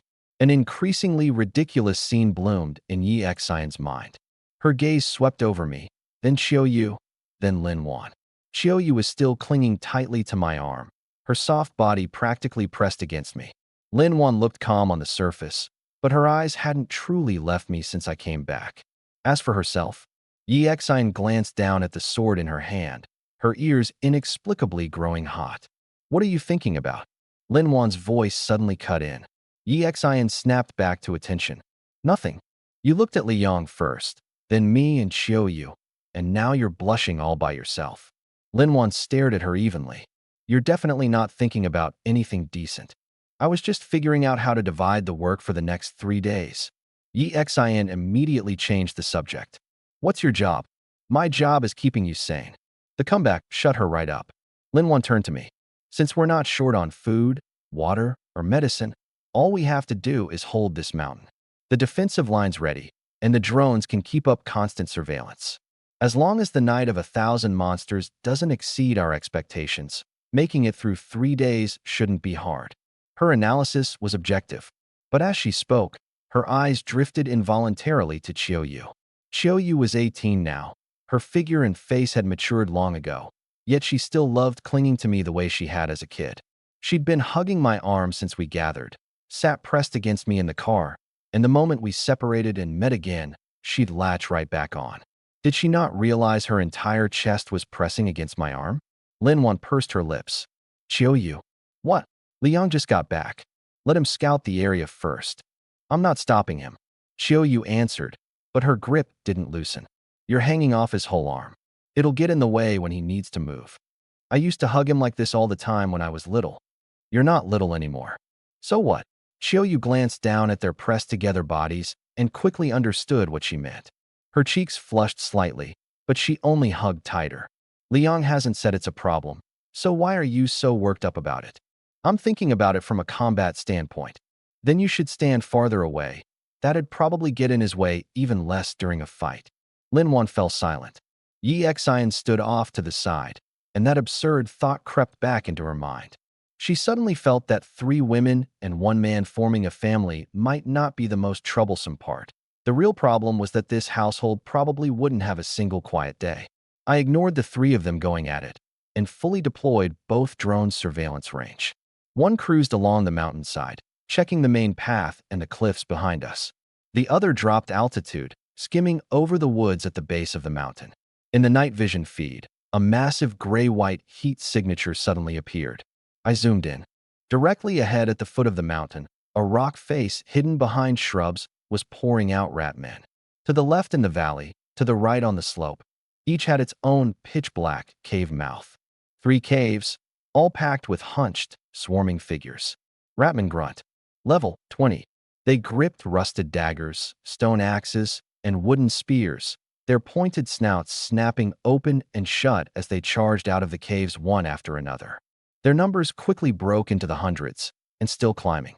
The 3 swarms didn't disperse. Once they'd converged, they raised their heads in unison, staring up at the summit. The next second, a piercing screech tore through the forest. Squeak, squeak. Dense footsteps merged into one continuous roar. Countless rat men surged out of the trees, scrambling up the mountain path and both flanking slopes in a frenzy. Yi Xian's expression changed. That many. Lin Wan strode to the edge of the rock platform. By the last light of day, she could already see the movement at the foot of the mountain. The huge dark shape below. Front, left, right, 3 cave openings. She finally understood why the cave had been claimed by the iron-backed black bear. The peak we picked sits right on top of a monster den. The mountain was easy to defend and hard to attack. But for the monsters below, the summit was just as much a prize worth fighting for. Xiaoyu forgot to cling to my arm, gripping her staff instead, her voice edged with unease. How long will this rat swarm last? Can we really hold out for 3 days? Yi Xian drew her longsword and took the front position. The first wave's at least 1,000, and more are still pouring out. The rolling logs and boulders can stop one charge, but once they're gone, that's it. Lin Wan quickly summoned skeleton archers. Ashen undead clawed their way up from the ground, gripping bone bows as they lined up on both sides of the rock platform. The level 30 zombies were deployed early. The monsters after this will only get worse. We can't waste all our defenses on rat men. All 3 turned to look at me, but I'd only glanced at their level. Level 20. I was already 30, a full 10 levels above them. Killing one gave barely a sliver of experience. Even wiping out the entire base of the mountain would hardly move my bar. But they were different. All 3 ranged from the teens to level 20. Killing level 20 rat men above their own level would give them far more experience than it gave me. Since the swarm was delivering itself to our doorstep, there was no reason to waste it. You 3 handle damage. Yi Xian blinked. Us? There are too many. If they break through the line. Before she could finish, I raised my right hand. Suicide tank. A mass of metal structures condensed before the rock platform. Treads, armor plating, a power core, a self-destruct device. All took shape one after another. In just a few seconds, an unmanned tank the size of a sedan appeared before everyone. Thick black armor wrapped the entire body. There was no cannon in front, just a single blinking red warning light on top. Beep, beep, beep. A sharp alert sounded from inside. It wasn't loud, but it carried a peculiar pulse that traveled down the mountain path and spread across the entire base of the peak. The rat men, who had been climbing from 3 directions, stopped all at once. Their heads snapped around, crimson eyes locking onto the tank in unison. Squeak.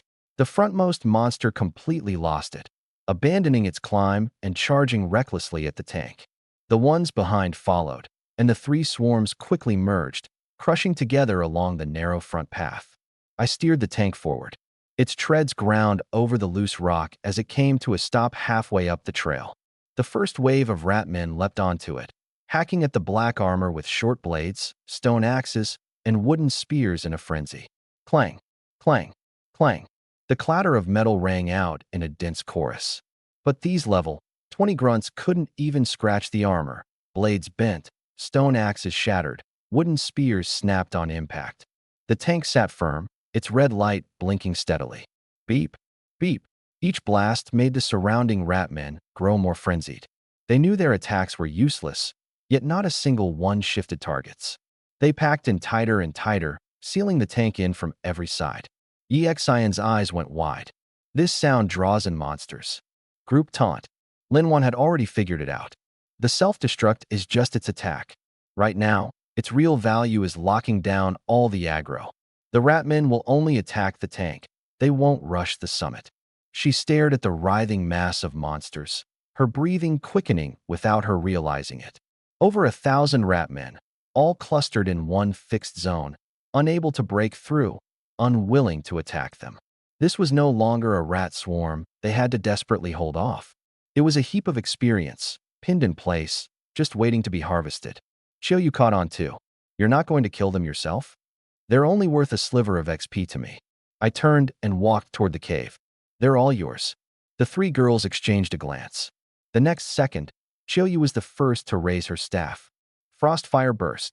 Ice slammed into the horde, freezing a huge swath of Ratmen solid.